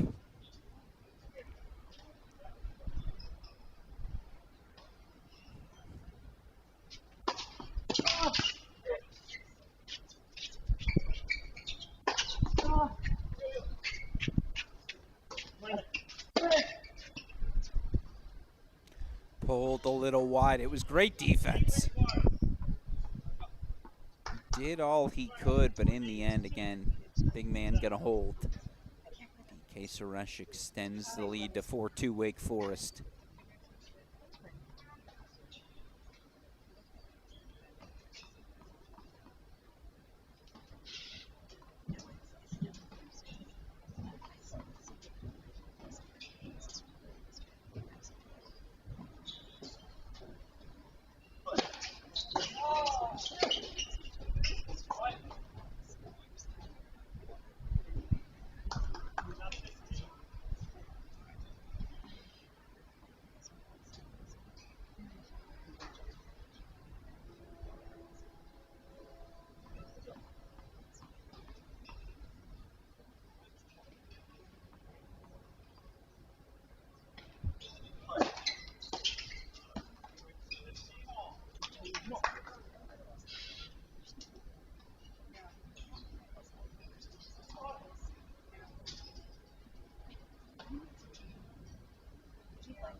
Big free point for Ardilla every service game. Again, gotta keep to give themselves looks.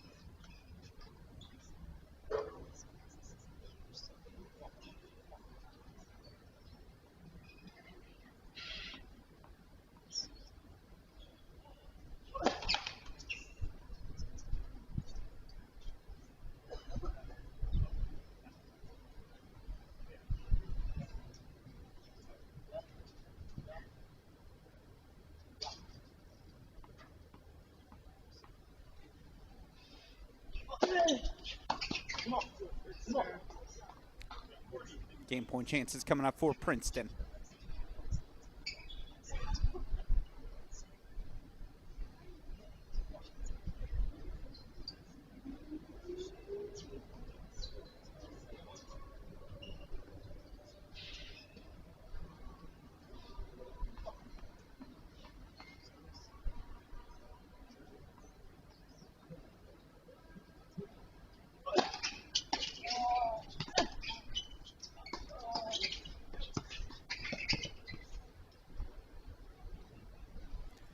Again, not personal, just business. Suresh, the smart play going right into the body. Hands not quite fast enough from Inchaspe, so Wake Forest. More just smart attack in tennis.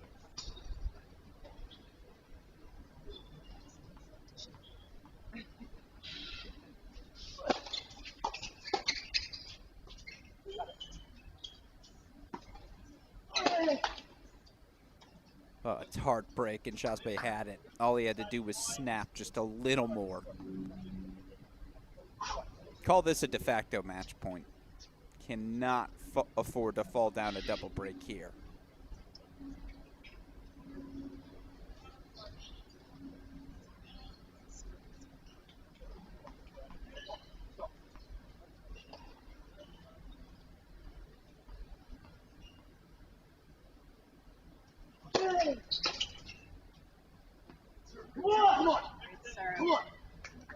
Massive. Finds a first serve when he needs it most. Hold on the board for Princeton. They keep it a single break deficit.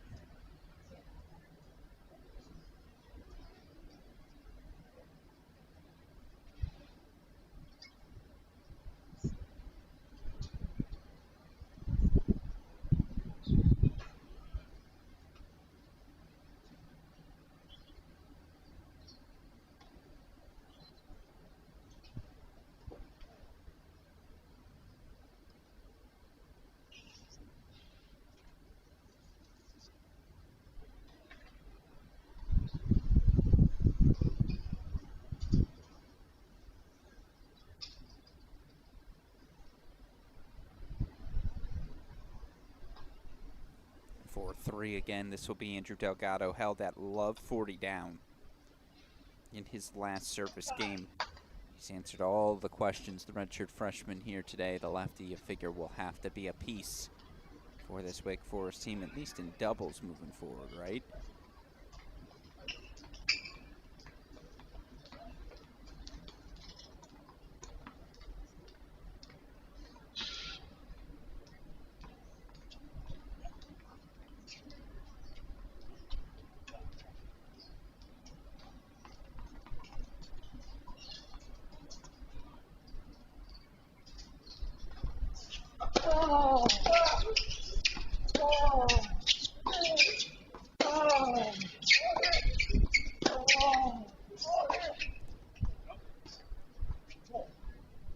First point, Suresh Delgado.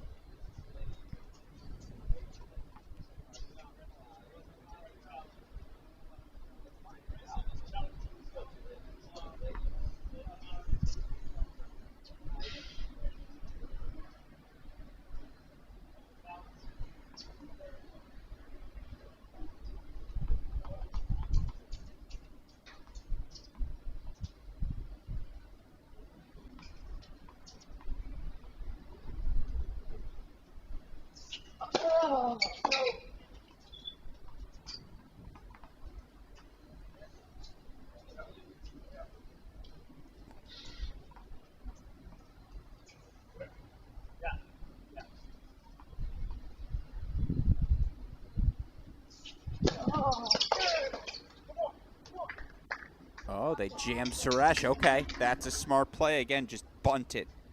Get him on it fast.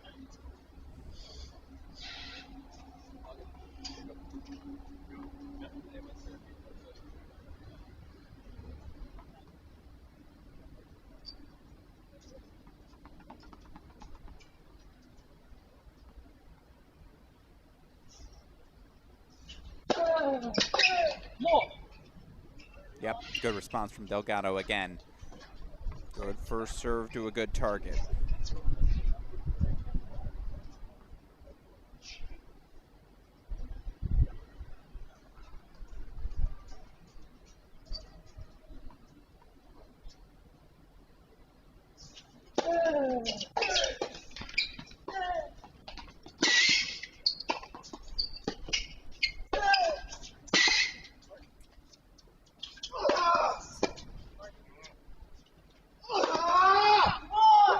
And there's the extra exclamation point from Nshaspe, the overhead.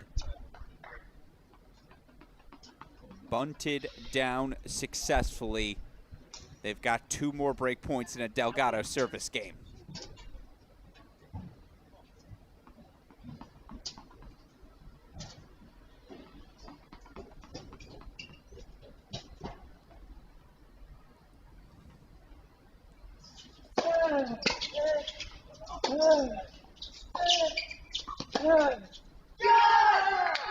Princeton breaks.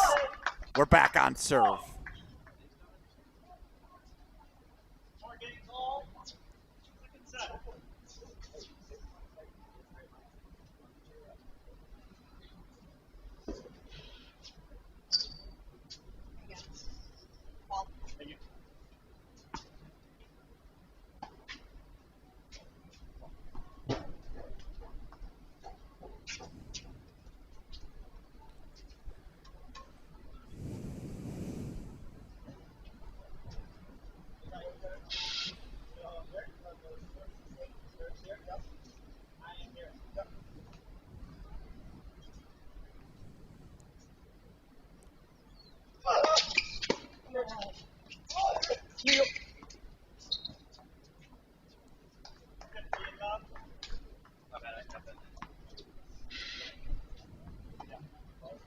Now it's on Wake Forest to keep their own composure. Felt like had they played this right, they might be out of here.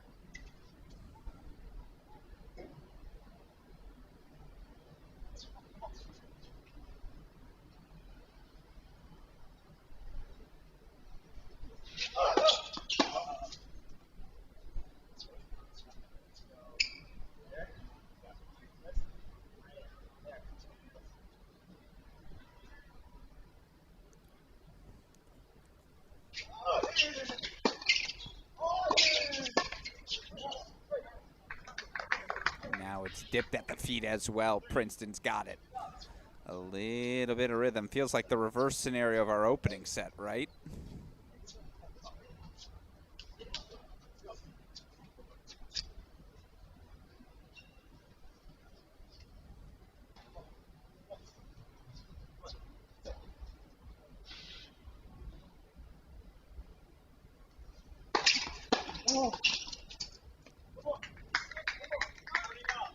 Game point chances for 5-4.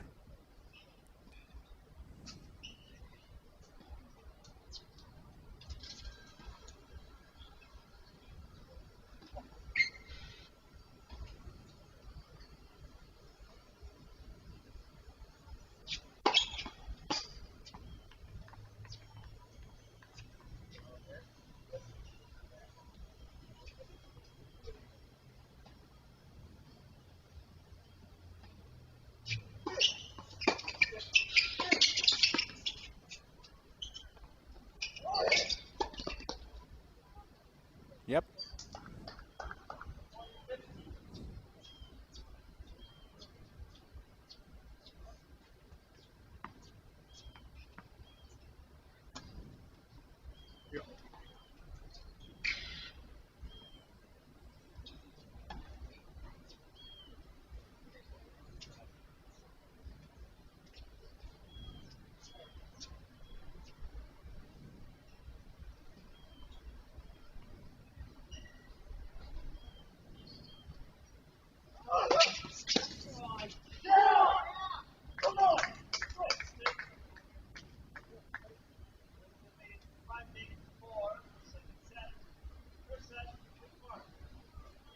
5-4 Princeton out in front. They now have a second set lead.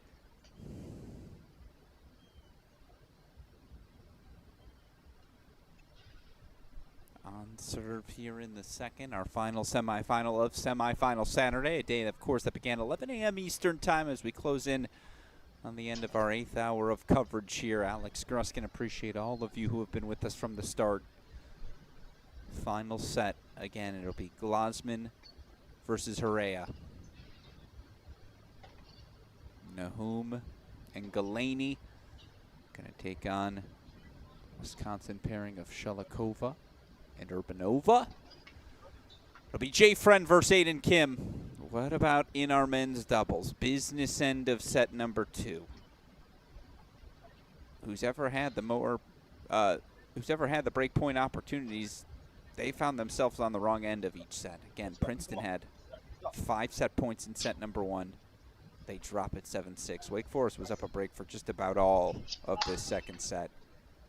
Now all of a sudden it'll be DK Suresh, the senior, serving on the far side to keep the Deeks alive.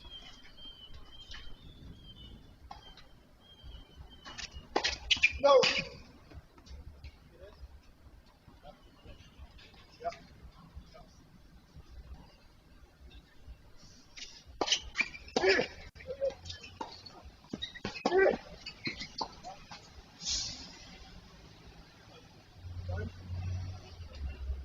I don't hear a call.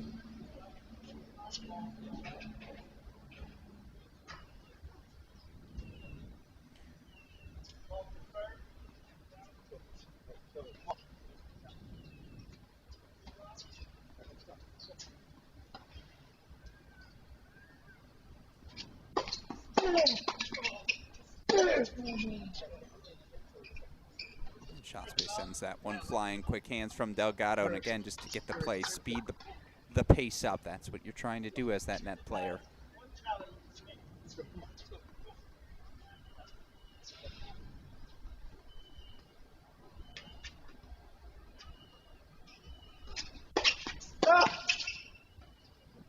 Yeah, gotta be nice to know you've got Suresh to just slow things down and help you settle in. Again, Wake Forest off to a fast 40 love.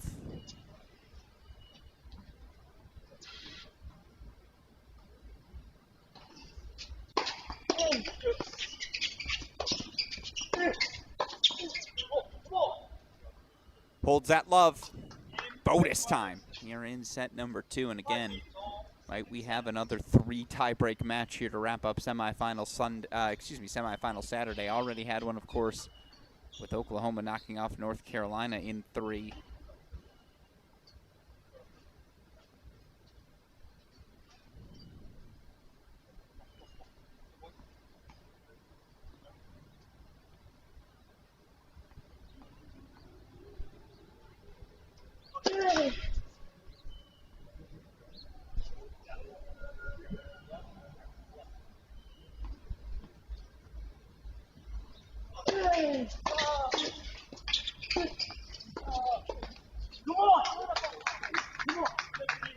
Smooth, crisp, proactive. Damn, that doubles come to you. That's when you're going to get run out of the gym.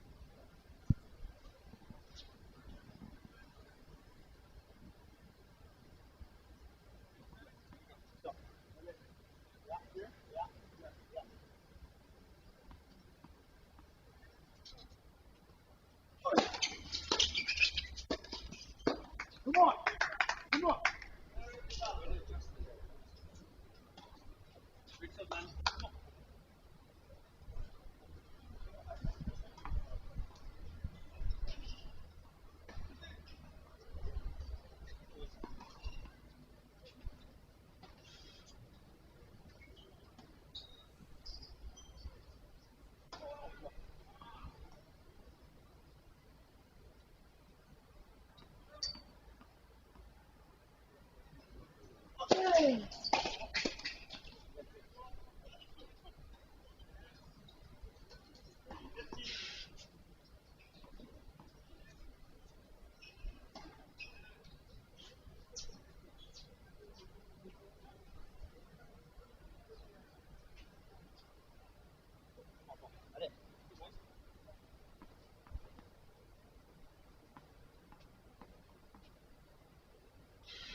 40 love becomes 30 all.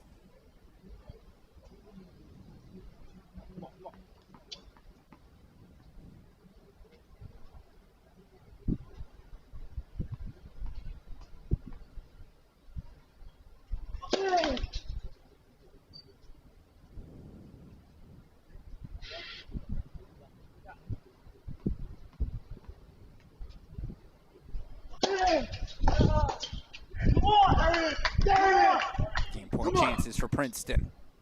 Love the passion, love the fire.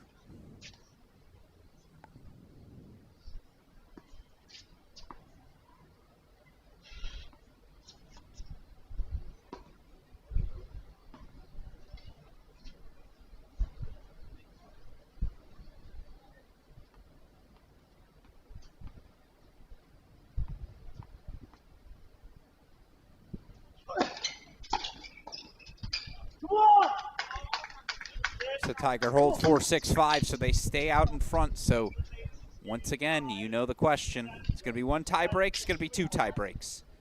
At a minimum, we will have one, as again, Princeton out in front 6-5. It'll be on Andrew Delgado. Can he find a hold to force a tie break?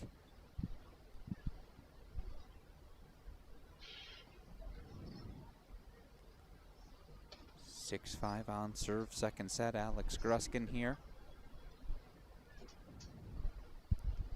Final main draw match of the evening.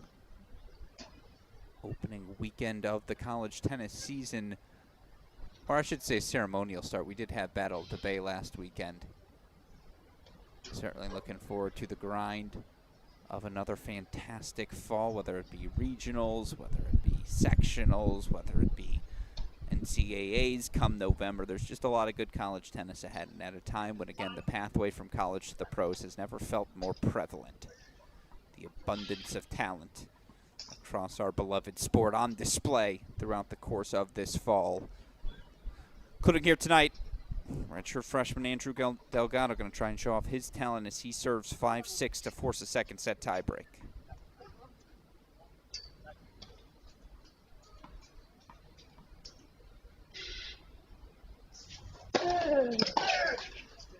Come on. Come on.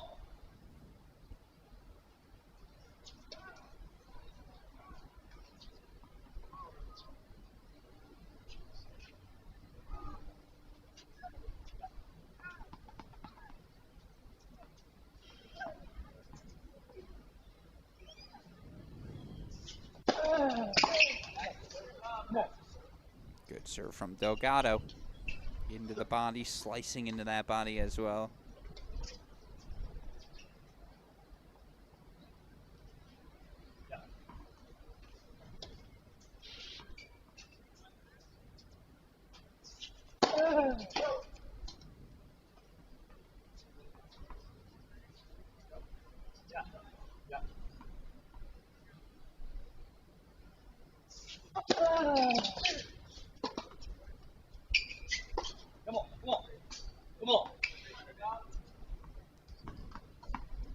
Efficient stuff. 40 love, 4 game point chances to force the tie break.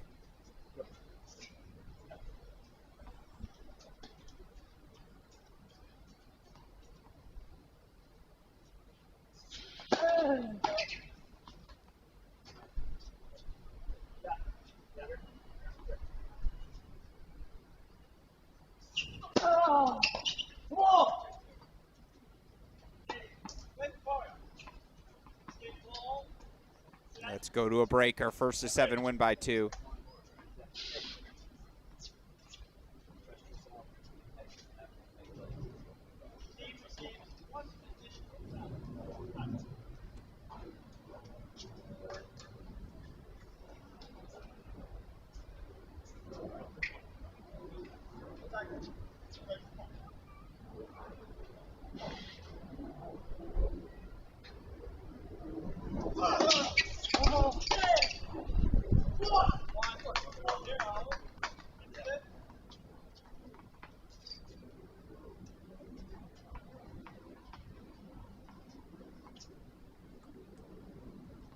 Princeton multiple set points in the first tiebreak. They led 6-4 in what was ultimately a 9-7 first set tiebreak for Wake Forest.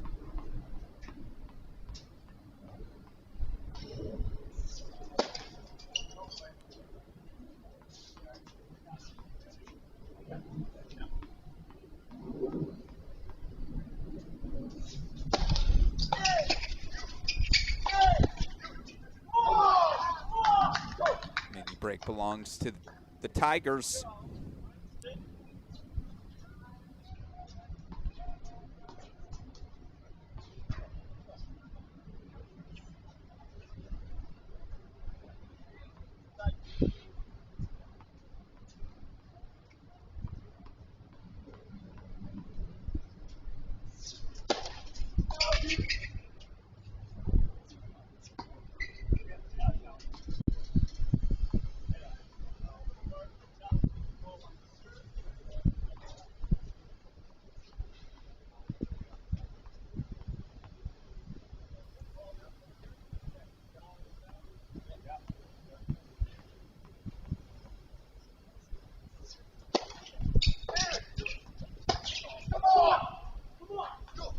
All three the way of Princeton to start. The dream start for the Tigers.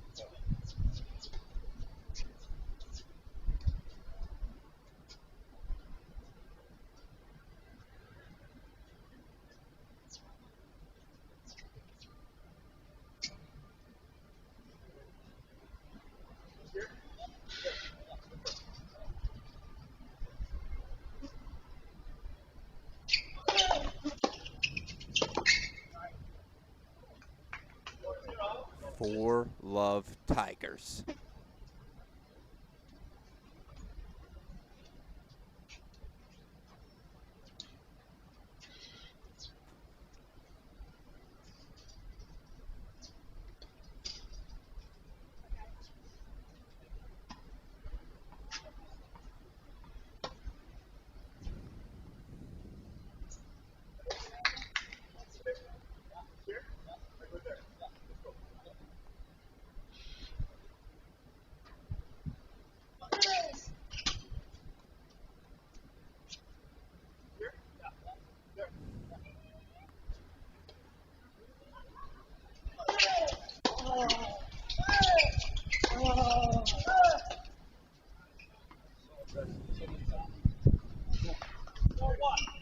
All right, they're on the board. It's something.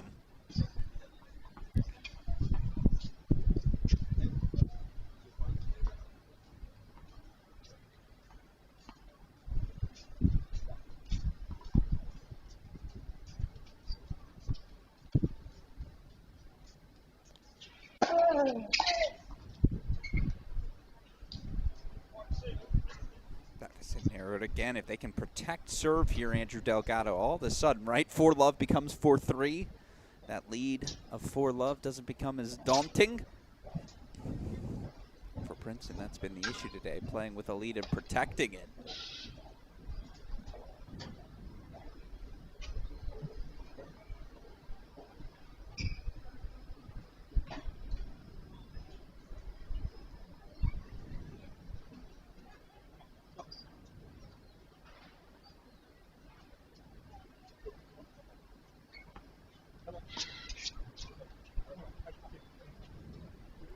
For the big man to move here, Surenci's been aggressive throughout.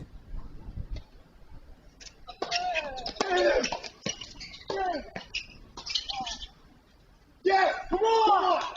Come on! Jammed him through the center. It's just efficient stuff. Tigers, they've got the set on their racket.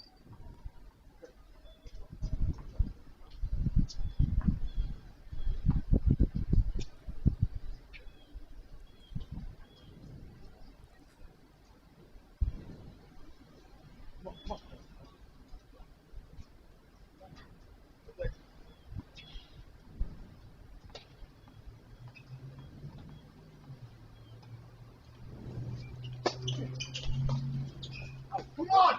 Let's go! They got 4 set points.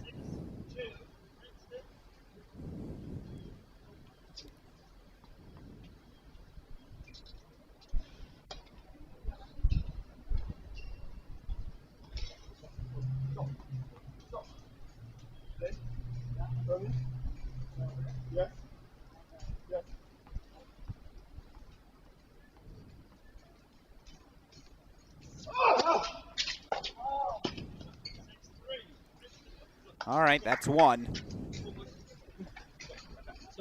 Delgado finds the winner and with it again grabs one back.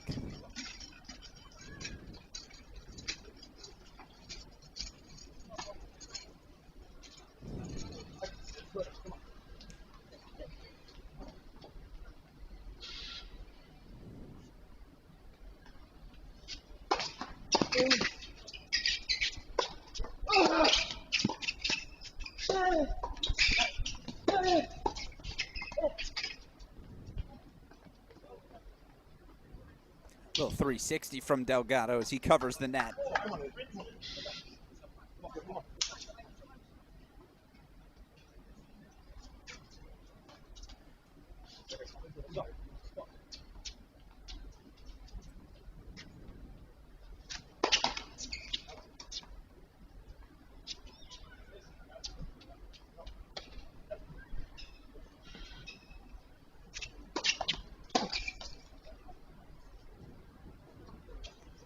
They protect the serve. So here we go. Fourth set point. Can this be the one? They're 0 for 9 on set points thus far.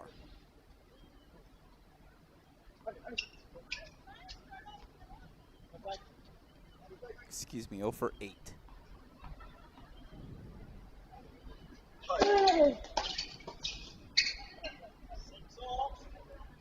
Oh my goodness. Oh my goodness. Off the net tape. The Suresh return into the racket of Inshaspe.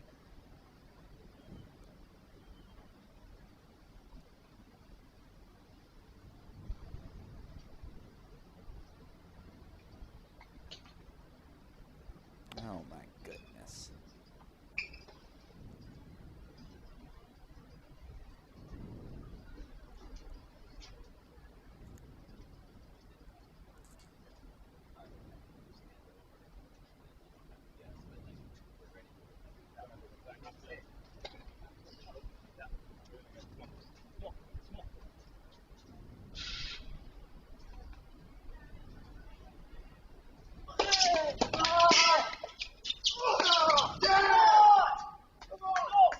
They'll have another one.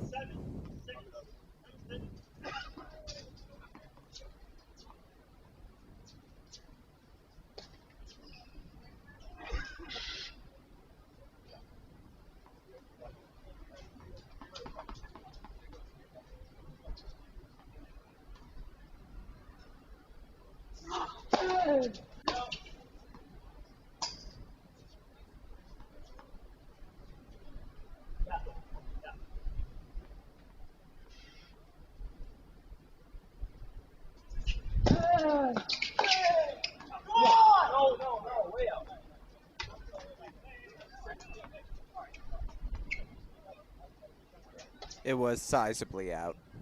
Sizably. You got to sell it, though, right, with the celebration?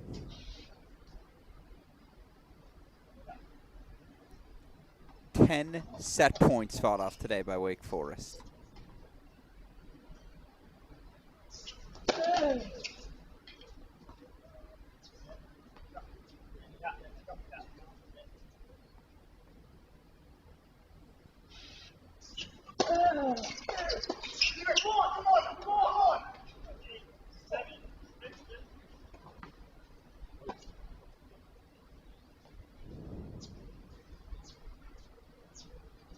Is this the one?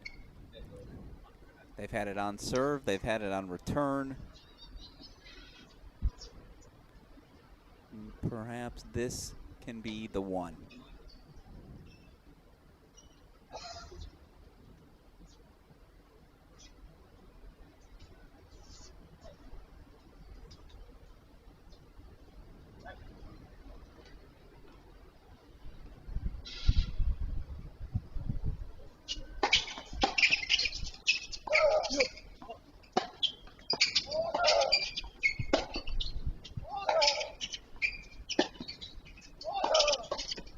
Go.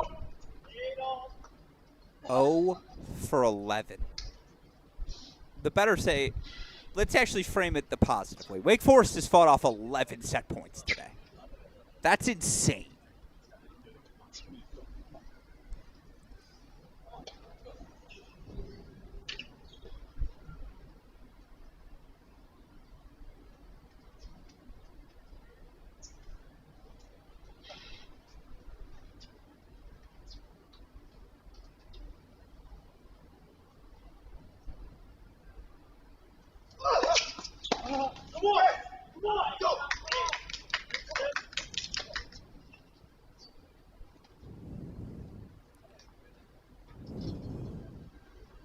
Here's number 12.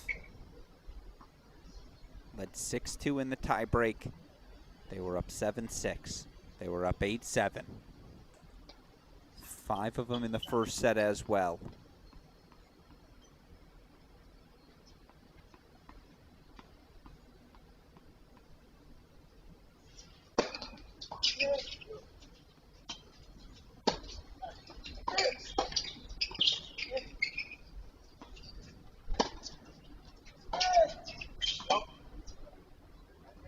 No, it sailed on him.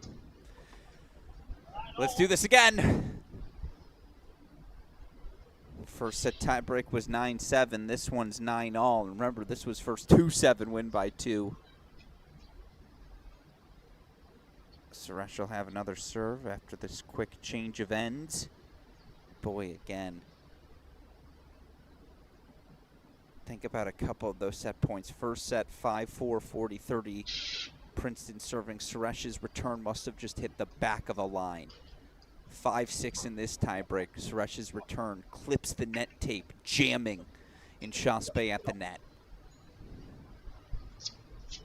Credit to the Princeton Tigers for never fading.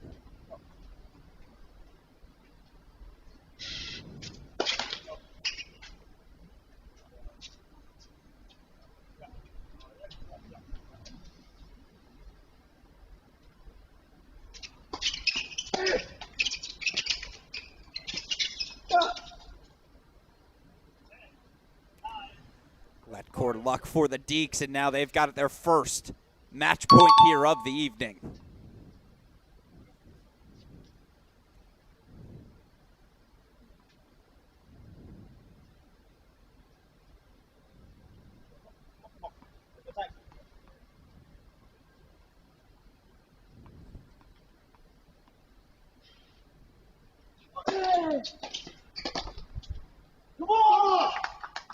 Yeah, that'll feel good.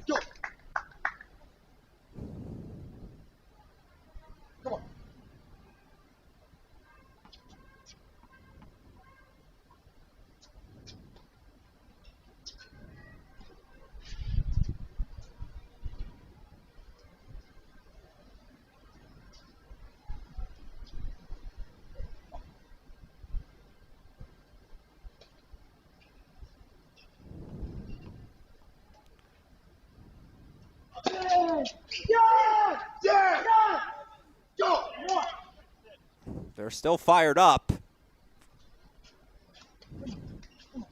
We'll try it again here. Another set point for Princeton.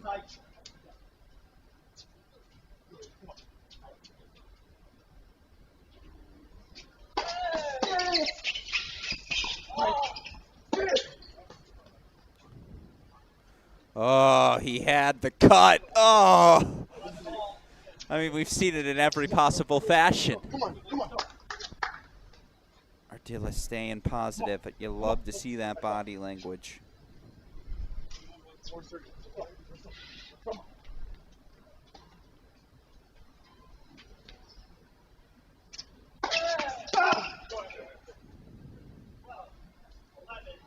Time for a second match point, Deeks.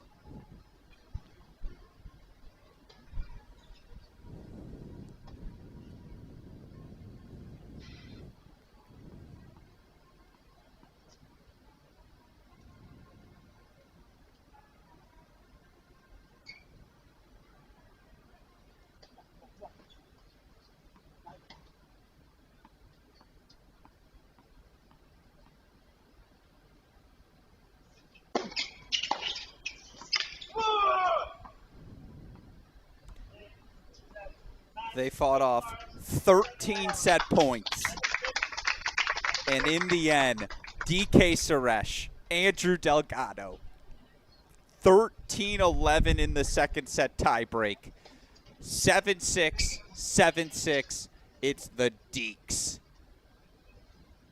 Through to the finals, a date with the preseason #1 Mississippi State team of Peter Jovanovic and Benito Sanchez Martinez awaits. Folks, 8 hours later, semifinal Saturday now officially in the books. Championship Sunday matchups now set. They'll be as followed. 11 a.m. Eastern Time start for our women's singles final. Stanford sophomore Valerie Glasman taking on Texas sophomore Carmen Herrera. Of course, after that, it'll be the doubles final.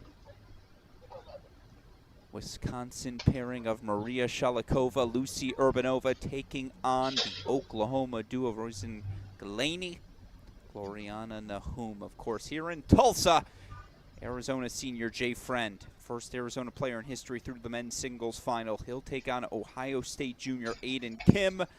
And then, of course, starting the day, 11 a.m. Eastern Time, it'll be our doubles final. Suresh, Delgado, they'll be back out on court. They'll take on the Mississippi State pairing of Sanchez, Martinez, and Jovanovic. Sincerely, before we sign off, a thank you to all of you tennis fans who tuned in from the start, not just of today's action, but from the start of our ceremonial start to a new college tennis season. The ITA All-American Championships only possible because of the tireless efforts of the ITA team behind the scenes. A thank you to them. A thank you to our Cracked Rackets team who make everything you see on your screen possible. Championship Sunday, 11 a.m. Eastern Time tomorrow. For now, for everyone who contributed to our broadcast, I'm Alex Gruskin. You've been watching the 2025 ITA All-American Championships exclusively here on the Cracked Rackets and ITA YouTube channels. We will see you all 11 a.m. Eastern Time for the start of Championship Sunday.